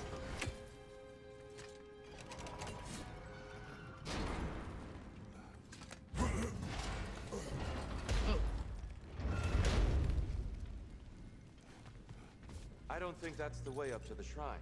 We know. There's a chest over here. Oh, I see it now.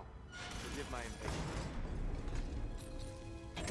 Oh, tricky.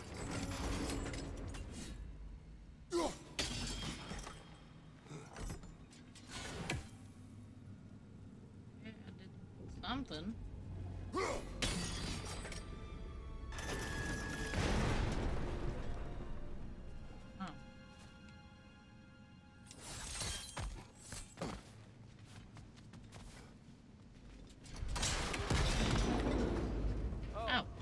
Clever use of your axe, Kratos.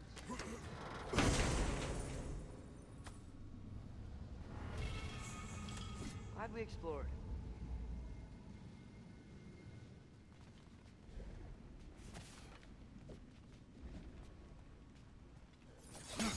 Oh no.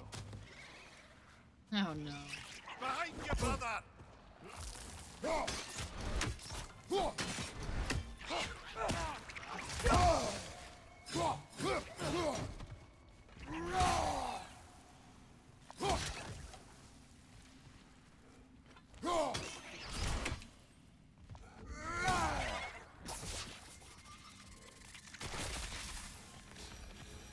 Back to it then. Back to it.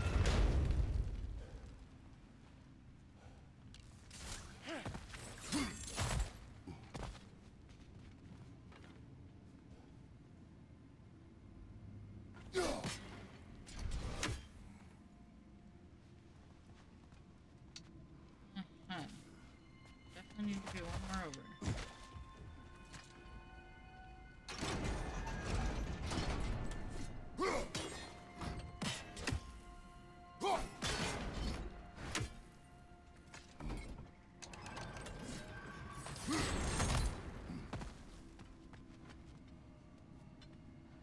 Maybe not. Well, shoot.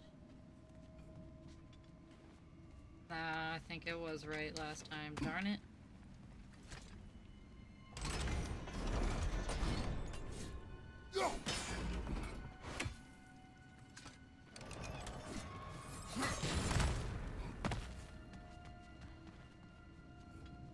Maybe not.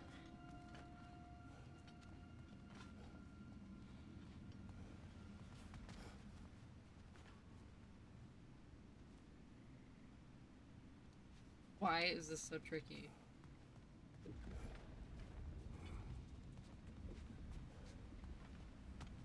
I gotta do it from down here.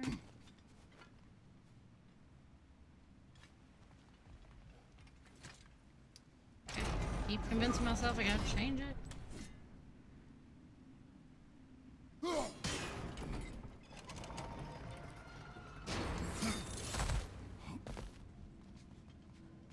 Just do wait. Oh, it's trickier? What the French?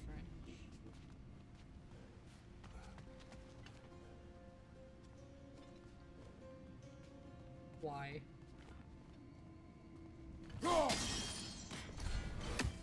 What in the world? How am I supposed to get this thing? Hit it.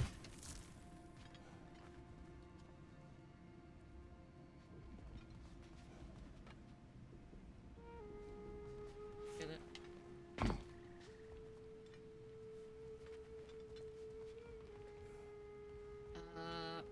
Oh. Some strange angle I gotta take.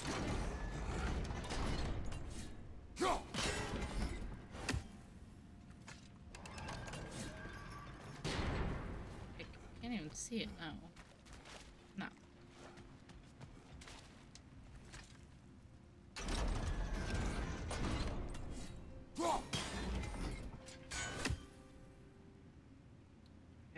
down here. Ricochet off something. What do I gotta do?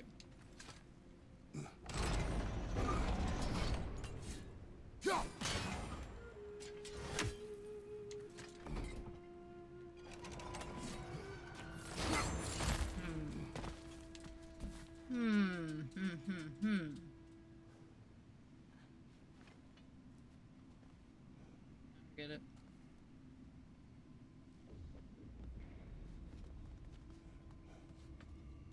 I feel like this should have been easy.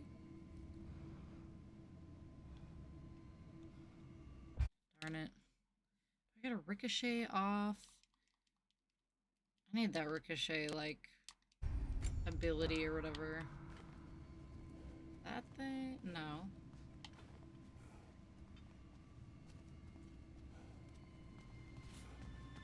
Surely I'm missing something.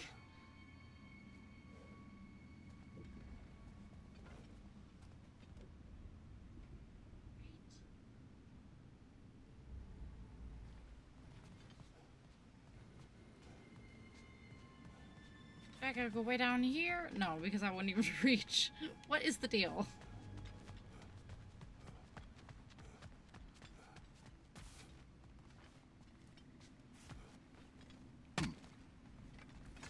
Oh, I get...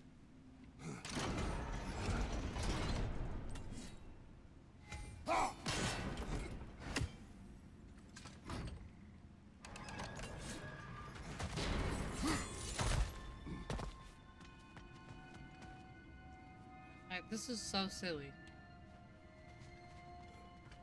What do I gotta do?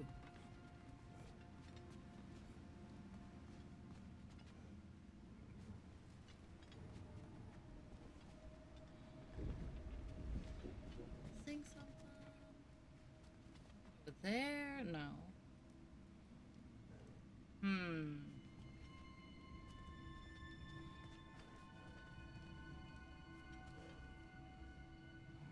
There is no blue line.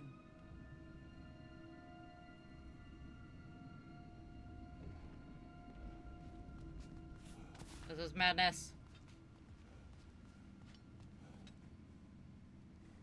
I'm stumped.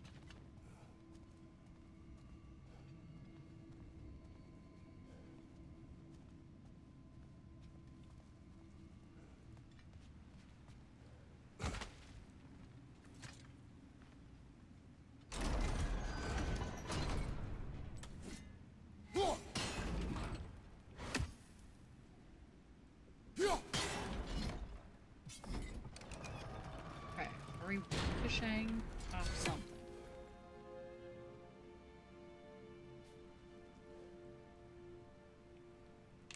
No. Really wish we could just spin it up there.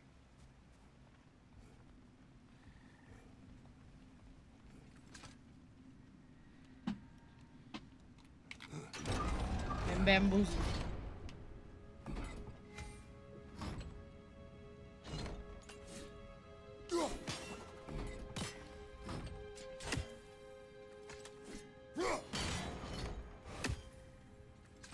Oh, wait. Am I being an idiot? I gotta do it down here? I gotta do it down here, I bet, huh? Well. Oh my gosh. Maybe not. Oh, shoot.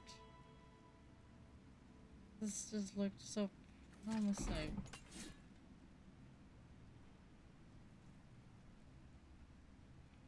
Okay, we're gonna spin it.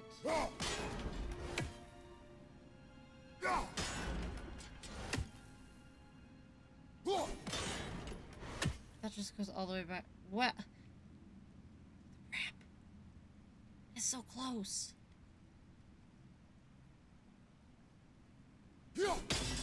I mean...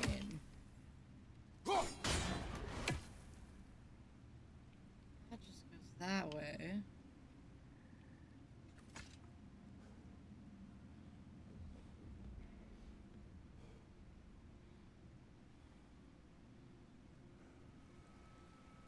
Can't we have somebody else hold this thing?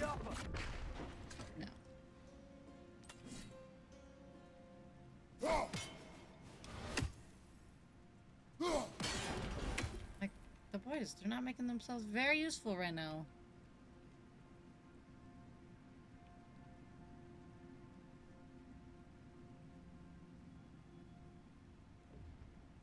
It goes so close to it. How does it not?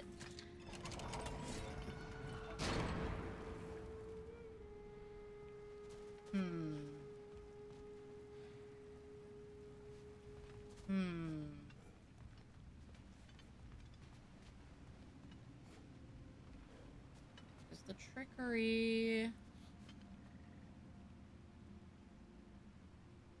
What would the differences in more expensive tie-dye things be?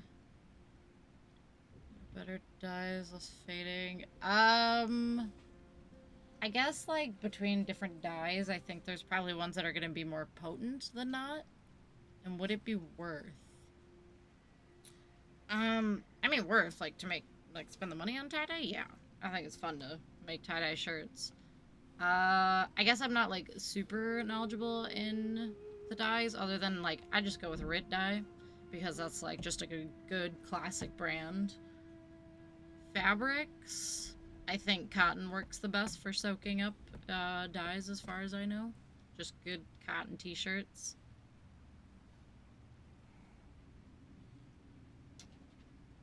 Pre-made? Oh, like pre-made tie-dye stuff? Is that what you mean? You're not talking about making it. Just buying pre-made tie-dye stuff? Is that what you mean? Ah, okay. I see. Like higher quality material, better dyes, less fading. You can get it dirt cheap or a good bit more. Wait, so what do you mean then? Like...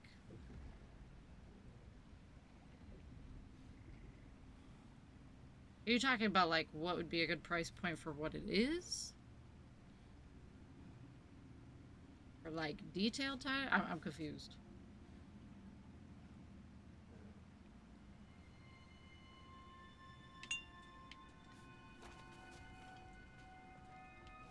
Here, I'm like, so, for making tie-dye. Oh, I see. Well, I guess depends. Like if you're buying like a super intricate design or something, yeah. Basic stuff? Like, I guess depends what the price point is. Like, some of it, definitely. Like, tie-dyeing is, I would say, worth the money, because people do take time and, you know, make stuff. And probably do use good dyes, like if they're selling it, if it's super vibrant. You can tell it's good, and it's probably already, like, washed, I assume. Stuff does obviously fade over time a little bit, but it shouldn't be too bad. I guess, I don't know. It all depends, like, how intricate. Like, if it's, like, a super, super intense design, definitely worth.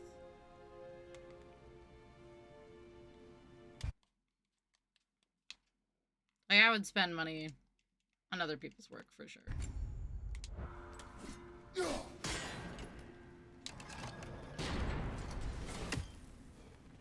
Now, if there was, like, fairly basic fairly basic tie-dye shirt for, like, oh, you couldn't, like, bring it down a certain way?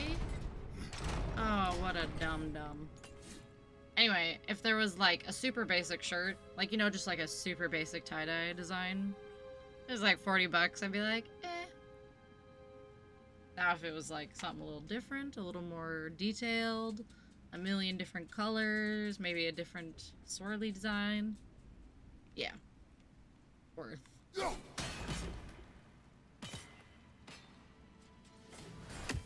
Yeah. Oh, show. Look at that. Finally got it. Excellent. Made that way more Let's difficult than it continue our needed to set, be. yes?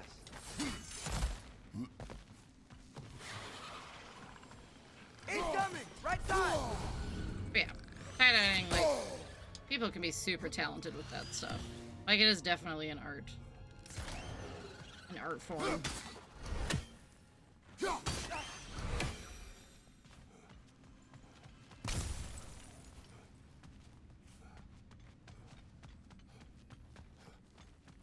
You're building quite the collection of poetry, brother. Why so surprised? New My vibe people and are whatnot? known for their Yeah. culture. Not Yes. surprised. Planning it out in your mind. I mean, you already know, like, Etsy. As far as tie-dye goes, Etsy's gonna have some sick things. Some really cool shirts.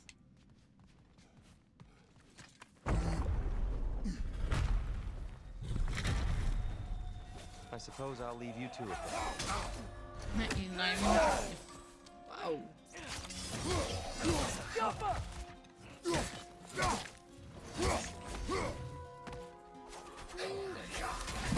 Behind you, brother!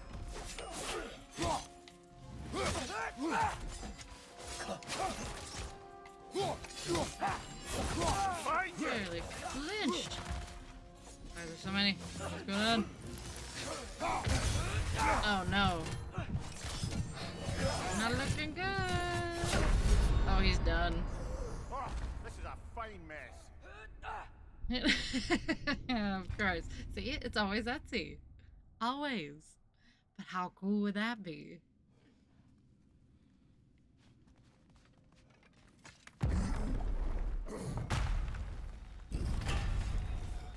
I suppose I'll leave you to it. Like that. So worth.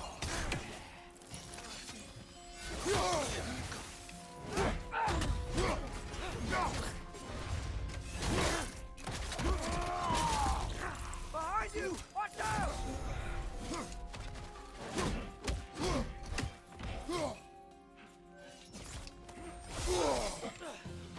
Whoa, pal. Ouch! Still standing, yeah? Still standing, buddy.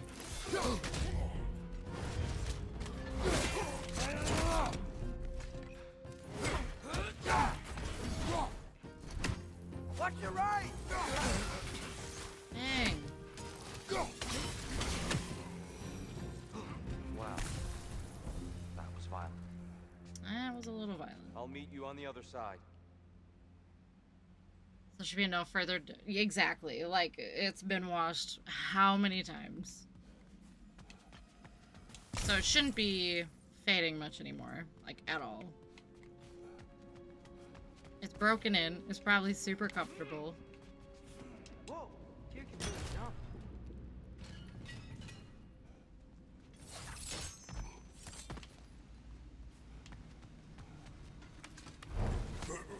And a Woodstock shirt. So, like, I mean, yeah, I assume probably gonna be a little more. But something like that, worth. Worth.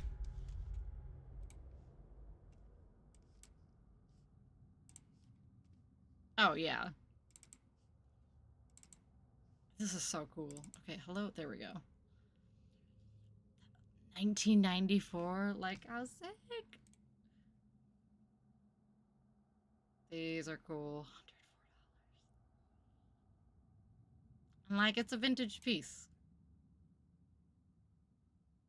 These are all cool. That one's only 35. Oh, the big old rip. Honestly, I kind of love the big old rip, though. The things these t-shirts have seen. This one's super vibrant.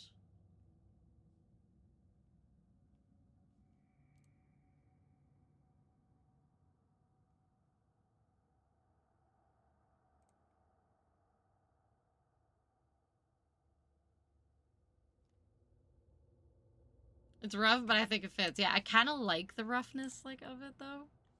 Like, there's holes and it's beat up. It's well loved. Probably super comfortable. Look at that patch job. I mean, like, it's Woodstock. Could be a grunge vibe. Yeah, exactly. Uh-huh. I kind of feel like it just feeds the vibe. I like it, honestly. The roughed up neck. This is kind of how my Donkey Kong 64 shirt looks like. that used to be my brother's. It came with our Nintendo 64, and it's pretty much just like this. It's got some like holes. It's like starting to tear, and I love it. Haynes beefy tees to print stuff on. Yeah, we used to be a proud country. We used to be a different place. Unbelievable.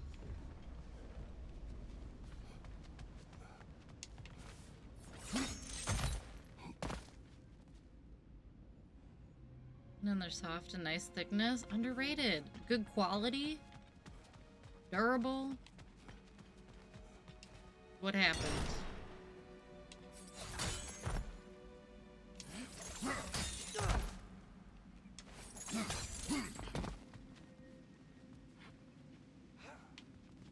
This mystic doesn't see us. There's Twilight Stone on the ground.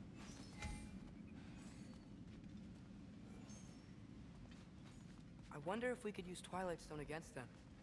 Oh, right, yeah. Kinda feel bad sneaking up on him like that. Just stares at him for a minute. We can continue up this way. Father, over here! Yeah, exactly. Sleep in my shirts, that's important. Well, yeah, you want to be comfortable. Especially when you're sleeping. That's Here like, they you come. need comfort. Do what you must. Light on! Throw your weapon at it!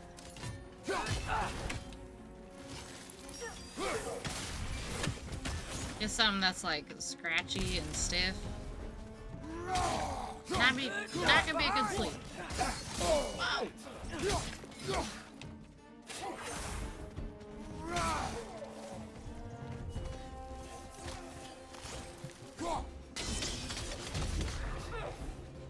Okay, that was neat. Oh. Alright, this thing is following me.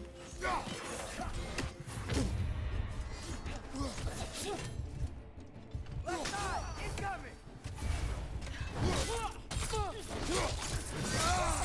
Lad, showing them.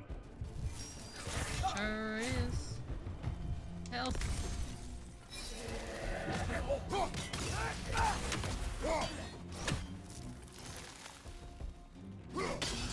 Bam. Yeah. Kick Still their can't butt. figure out how they're making light bridges.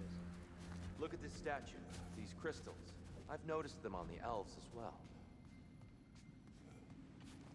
Okay, but what is this? I wonder. Or is this where we if just this statue came up? were to fall over the chasm. Looking bummy. It's messy. You've got to be wary of my bummy miss. Bummy miss. The bummometer.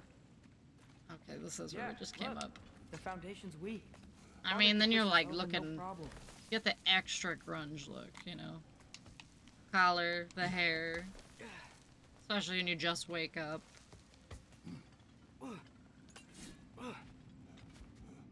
Yeah, I'm just going for that extra grunge vibe.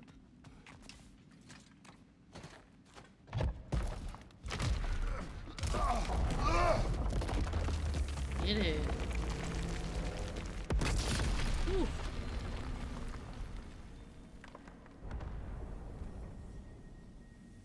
Oh, the crystals still make light bridges. Now the light elves wear them. Smart. Almost there. Allow me. All right. I dare say he's beginning to enjoy the vandalism. Pretty soon he'll be laying waste to pottery. Shall we continue? Ooh, what do we got here? At least we're getting closer.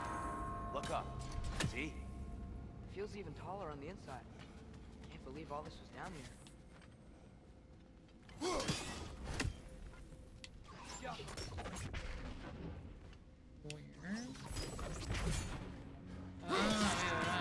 The door here. Why must they insist on these frustrating trials? You would know better than us, Bubba. I can't remember the last time I visited the lands. Oh, yeah. Wow, yeah, for sure. Good call.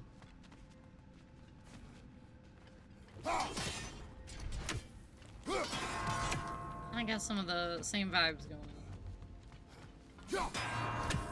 Look, over there. Dang it. Okay.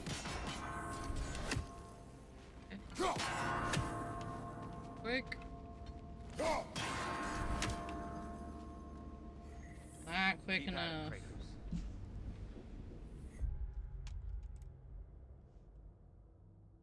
Mm-hmm. It's kind of crazy. Like, how similar it looks.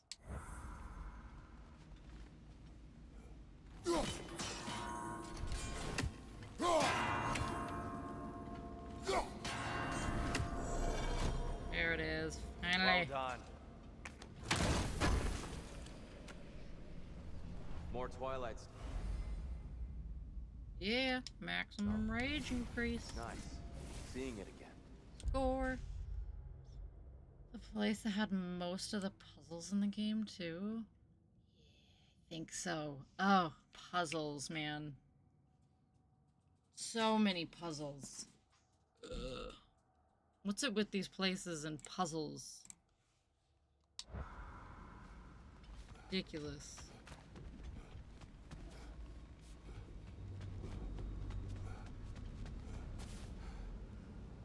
Maximum Angry Birds.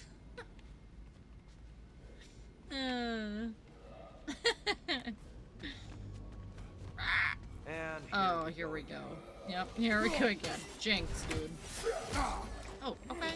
Okay. Jeez Louise. Y'all are coming in hot. Alright. Angry Kratos.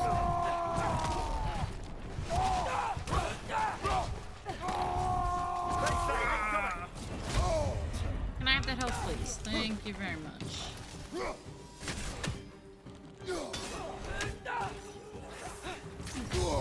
Down, come on, man.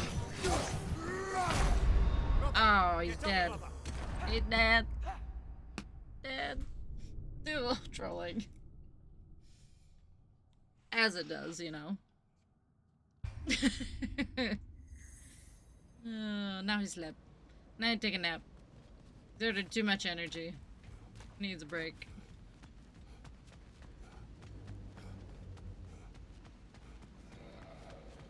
Out of my way, where are these elves at? And here we go again. Trying it again. You get a rock. You get a rock. Oh. You get a rock. On your left!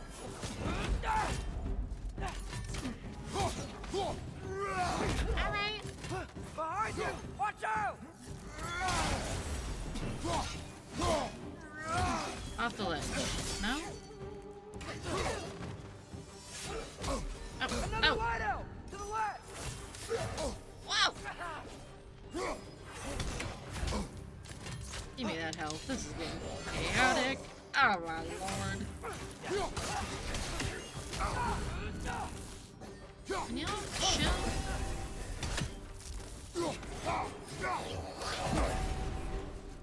Yeah, take that.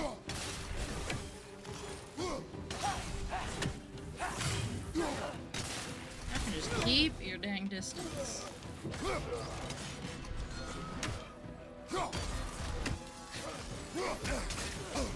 Hey.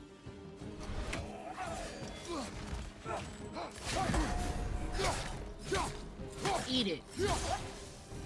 Chopped nap. How's that feel? Shh. This business. Oh, that's what I could have used to fight, right? Forgot about those.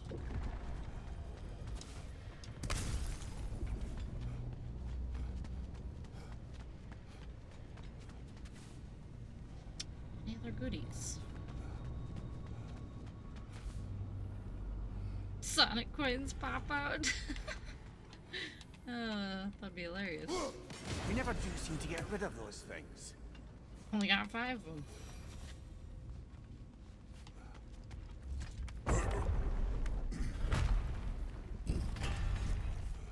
Another light door. There's some Twilight Stone on that statue shield. That angle isn't gonna Well, you think there's any way to stop the elves from fighting each other? Had Freyr not abandoned the realm, a lasting peace may have formed. But now, Can we really place all the blame on Freyr? This war started long before his arrival. That's gonna get but he all had the sorts of power to tricky. heal this land and end the war, did he not? He made his choice. The wrong one. For Alfheim, perhaps, but not necessarily for him. Well, I suppose we're all entitled to walk our own paths, regardless of where they end.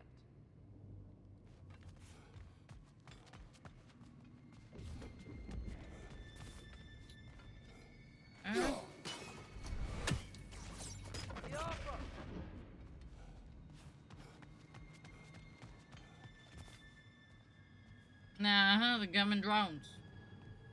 They're everywhere. Can't escape them. They're even in the video games. They're everywhere.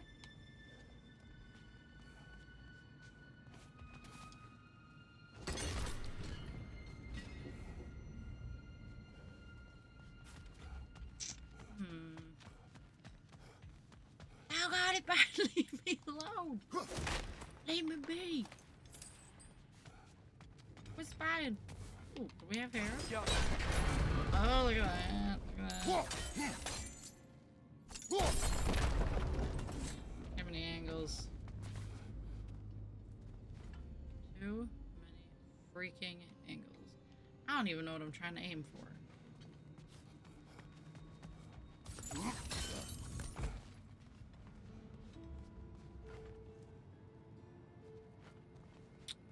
Well,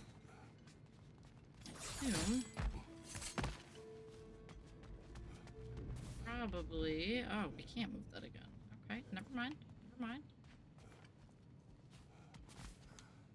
Liberals, you're malarkey. God damn malarkey. Ridiculous. Getting out of hand.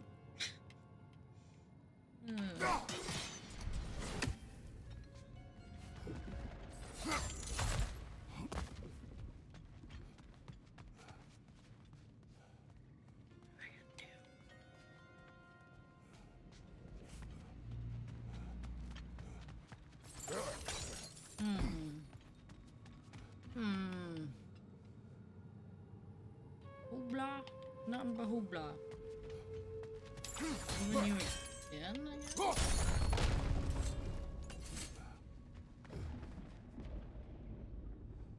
Calling us huffing boy. Just the ultimate insult.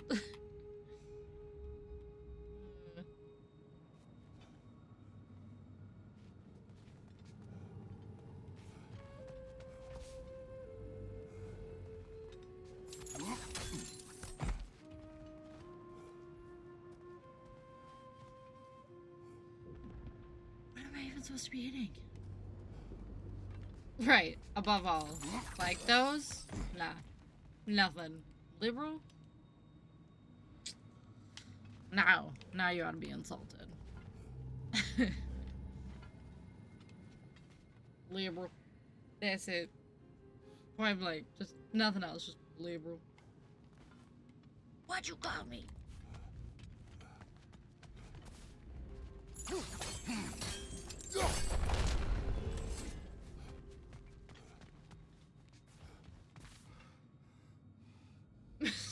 Her crazy eyes.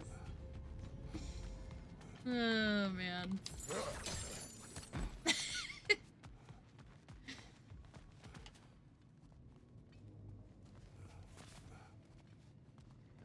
That is good.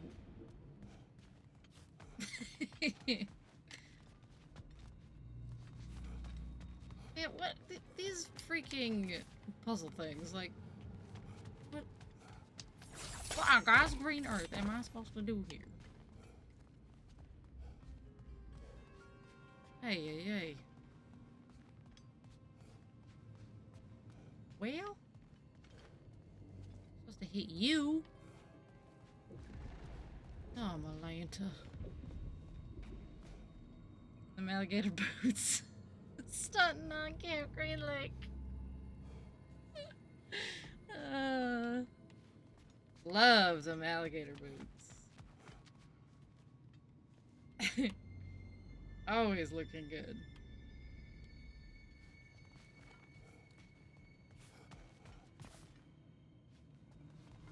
Oh man, that's so funny.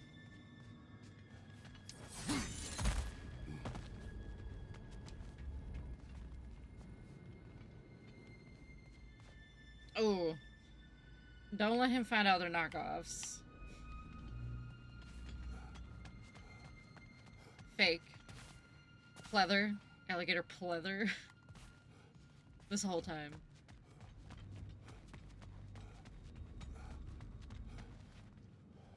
Wouldn't be good. Would not be good. I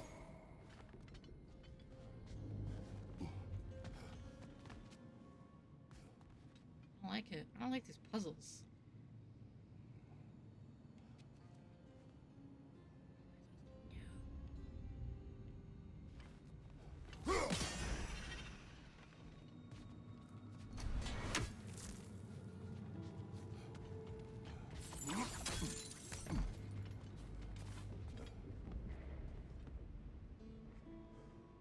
And they flake to dust. They just start peeling apart. Genuine gator, sure.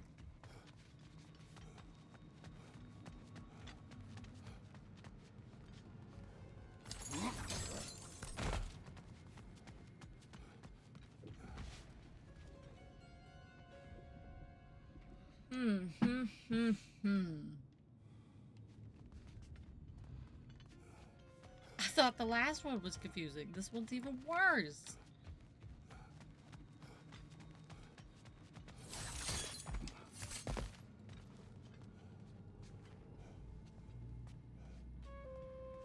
There must be a way to move this statue's Twilight Stone to get the right angle. Well... Oh my god, you can hit the other side? Why does this happen? Why do they do this to me?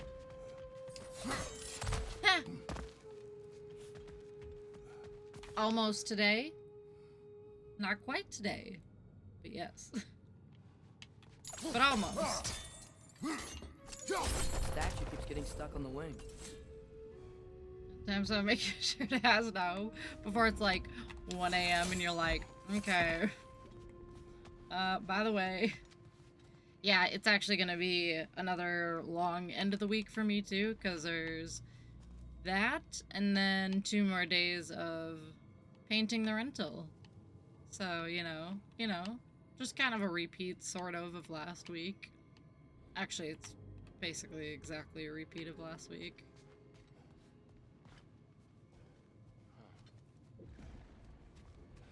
You're like, wait. As long as it's not another me like, oh my god, I thought it was Monday. Or no, what did I don't remember what day I thought it was. Yeah, Monday. It's like, yeah, I should probably go to bed. Should probably sleep. Yeah, that was lovely.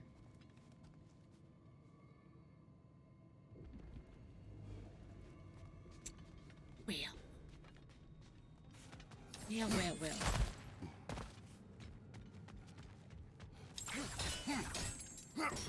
I just figure out this puzzle.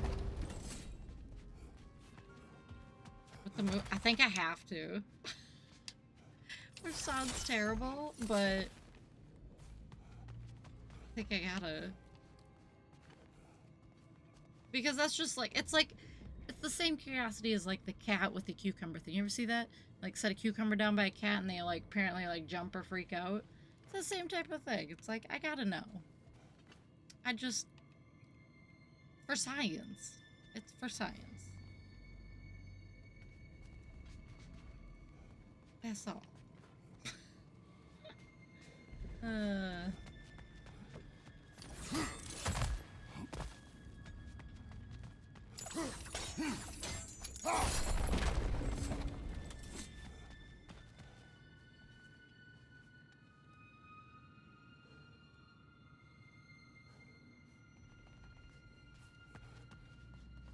Thought I was onto something here. Now I don't think I'm onto something.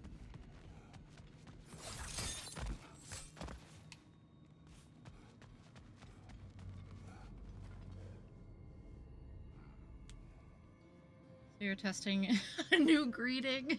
Walk in the door. Moo. Work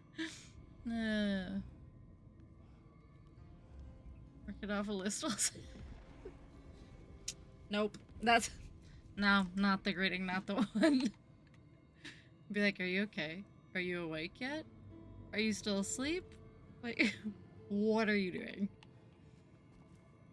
Just testing the water, seeing if I like that new greeting.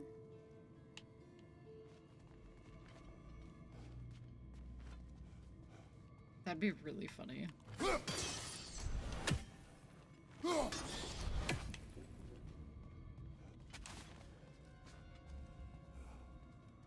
What are these puzzles?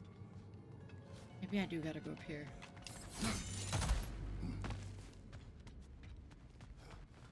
Gotta.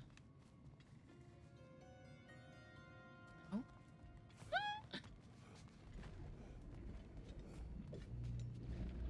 No, no, definitely not. Kid's just screaming at the top of her lungs. Definitely not it. Nope.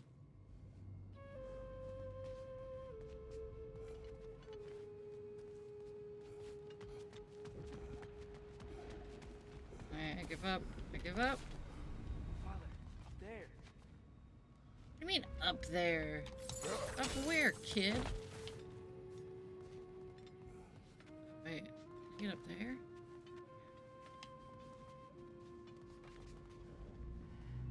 Surely not.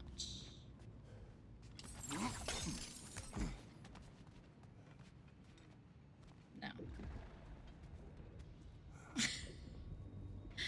Just disgusted. Like, what are you doing? Oh my god, I heard a noise. I was like, what is it? It's just the cat. Just the cat meowing. Just screaming down the hallway. No big deal. It sounded like a squeal, and I was like, what is going on in my house?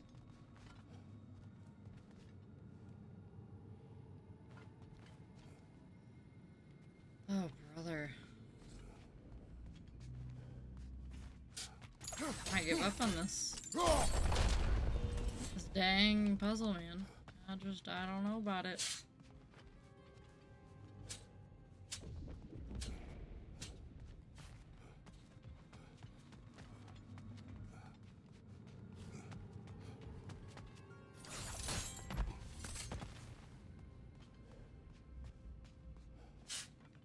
No, no.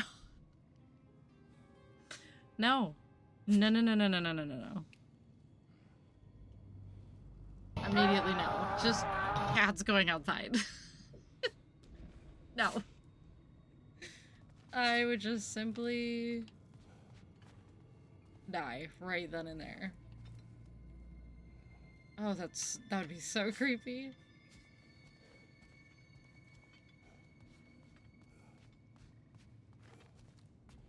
Man, like, move this thing a little more.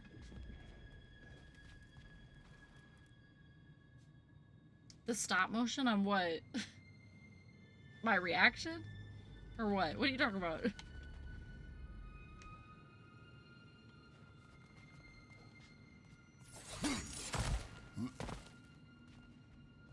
Oh, the redeem. I gotta see if it does it again. Shoot, where is it?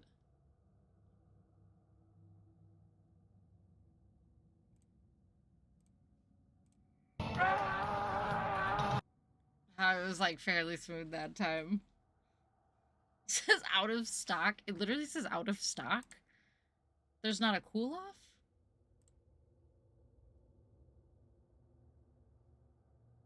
What?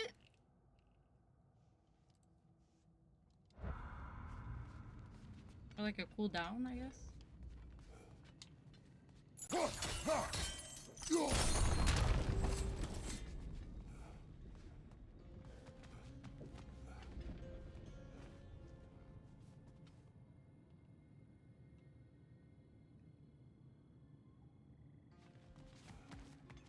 Blackballed. Oh no. Oh no.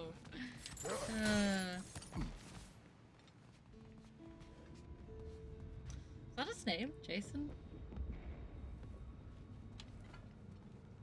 Now I'm questioning it too.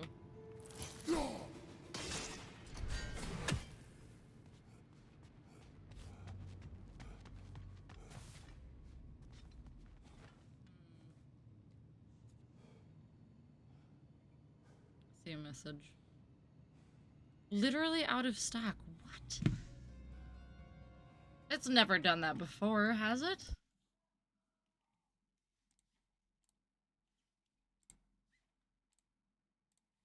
Now I gotta look. I didn't think so because you've used it like multiple times in a stream before.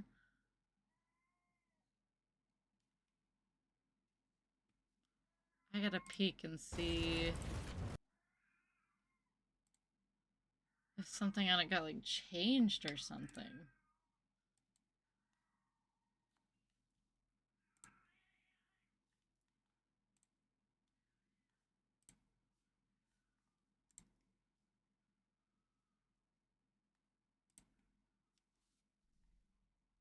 I'm just curious. That's so weird. Out of stock, like it's something you're ordering online.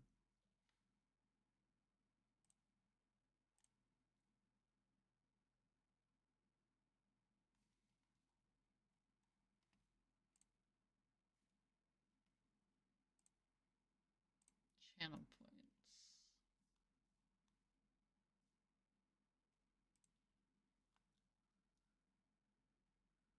When do you expect a new shipment?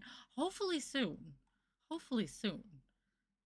I feel like we're understocked right now for some reason. Hell's Rage. Okay, there it is. Let's see. Edit. Yeah, there's no like limit per stream. I thought maybe for some reason a limit was put on it, but there is none. Weird. Play your game, but watch stream? Wait, like bring up my stream?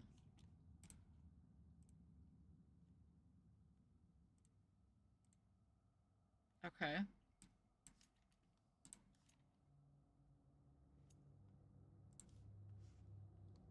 Got it.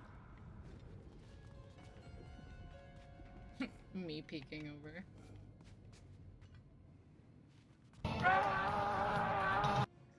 Okay, I gotta watch it like come up now. Stream delay. Oh wait, it looks smooth on mine. Now it's working properly.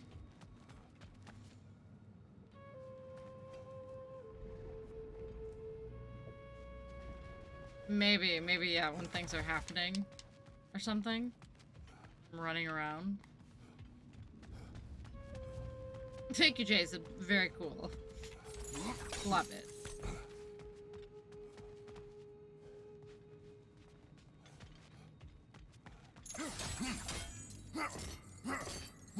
Why are you pulling? Dude, over. There you go. My gosh.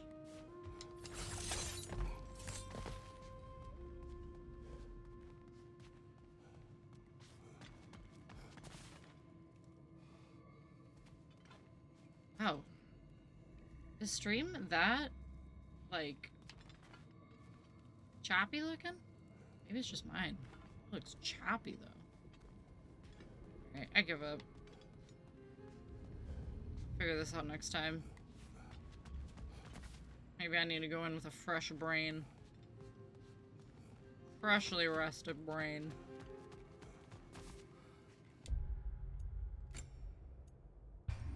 I'm saving. Double save. Okay. I'm gonna stop there.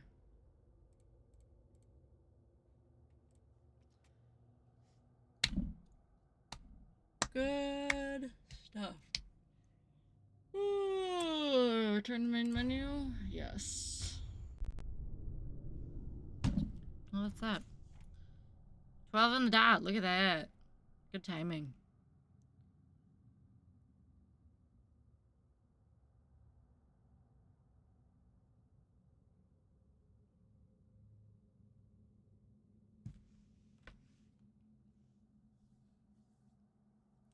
A little Grand Theft Auto tomorrow. For good old hump day. No, out. The timing. The timing. Uh-oh. Guess what day it is? Guess what day it is? Huh? Anybody? Julie, hey, guess what day it is? Oh, come on, I know you can hear me. Mike. What day is it, Mike? Leslie, guess what today is? It's hump day. Woo-hoo! Hump day. Ronnie, how happy are folks who save hundreds of dollars switching to Geico? I'd say happier than a camel on Wednesday. Hump day! Get happy. Get Geico. 15 minutes could save you 15% or more. The best. And it is Wednesday, my dudes. Can't leave him out. Legend. Legend. Absolutely legendary. The best. The greatest. Hey, thank you. Thank you. With my mooing. It's gonna be great. I'll let you know how it goes. But I'm off to bed. Have a lovely rest of your night. Morning, I guess, technically. And I'll see you tomorrow for some Grand Theft Auto. And stuff. So, love, peace, and chicken grease. We'll see you then. Okay, bye!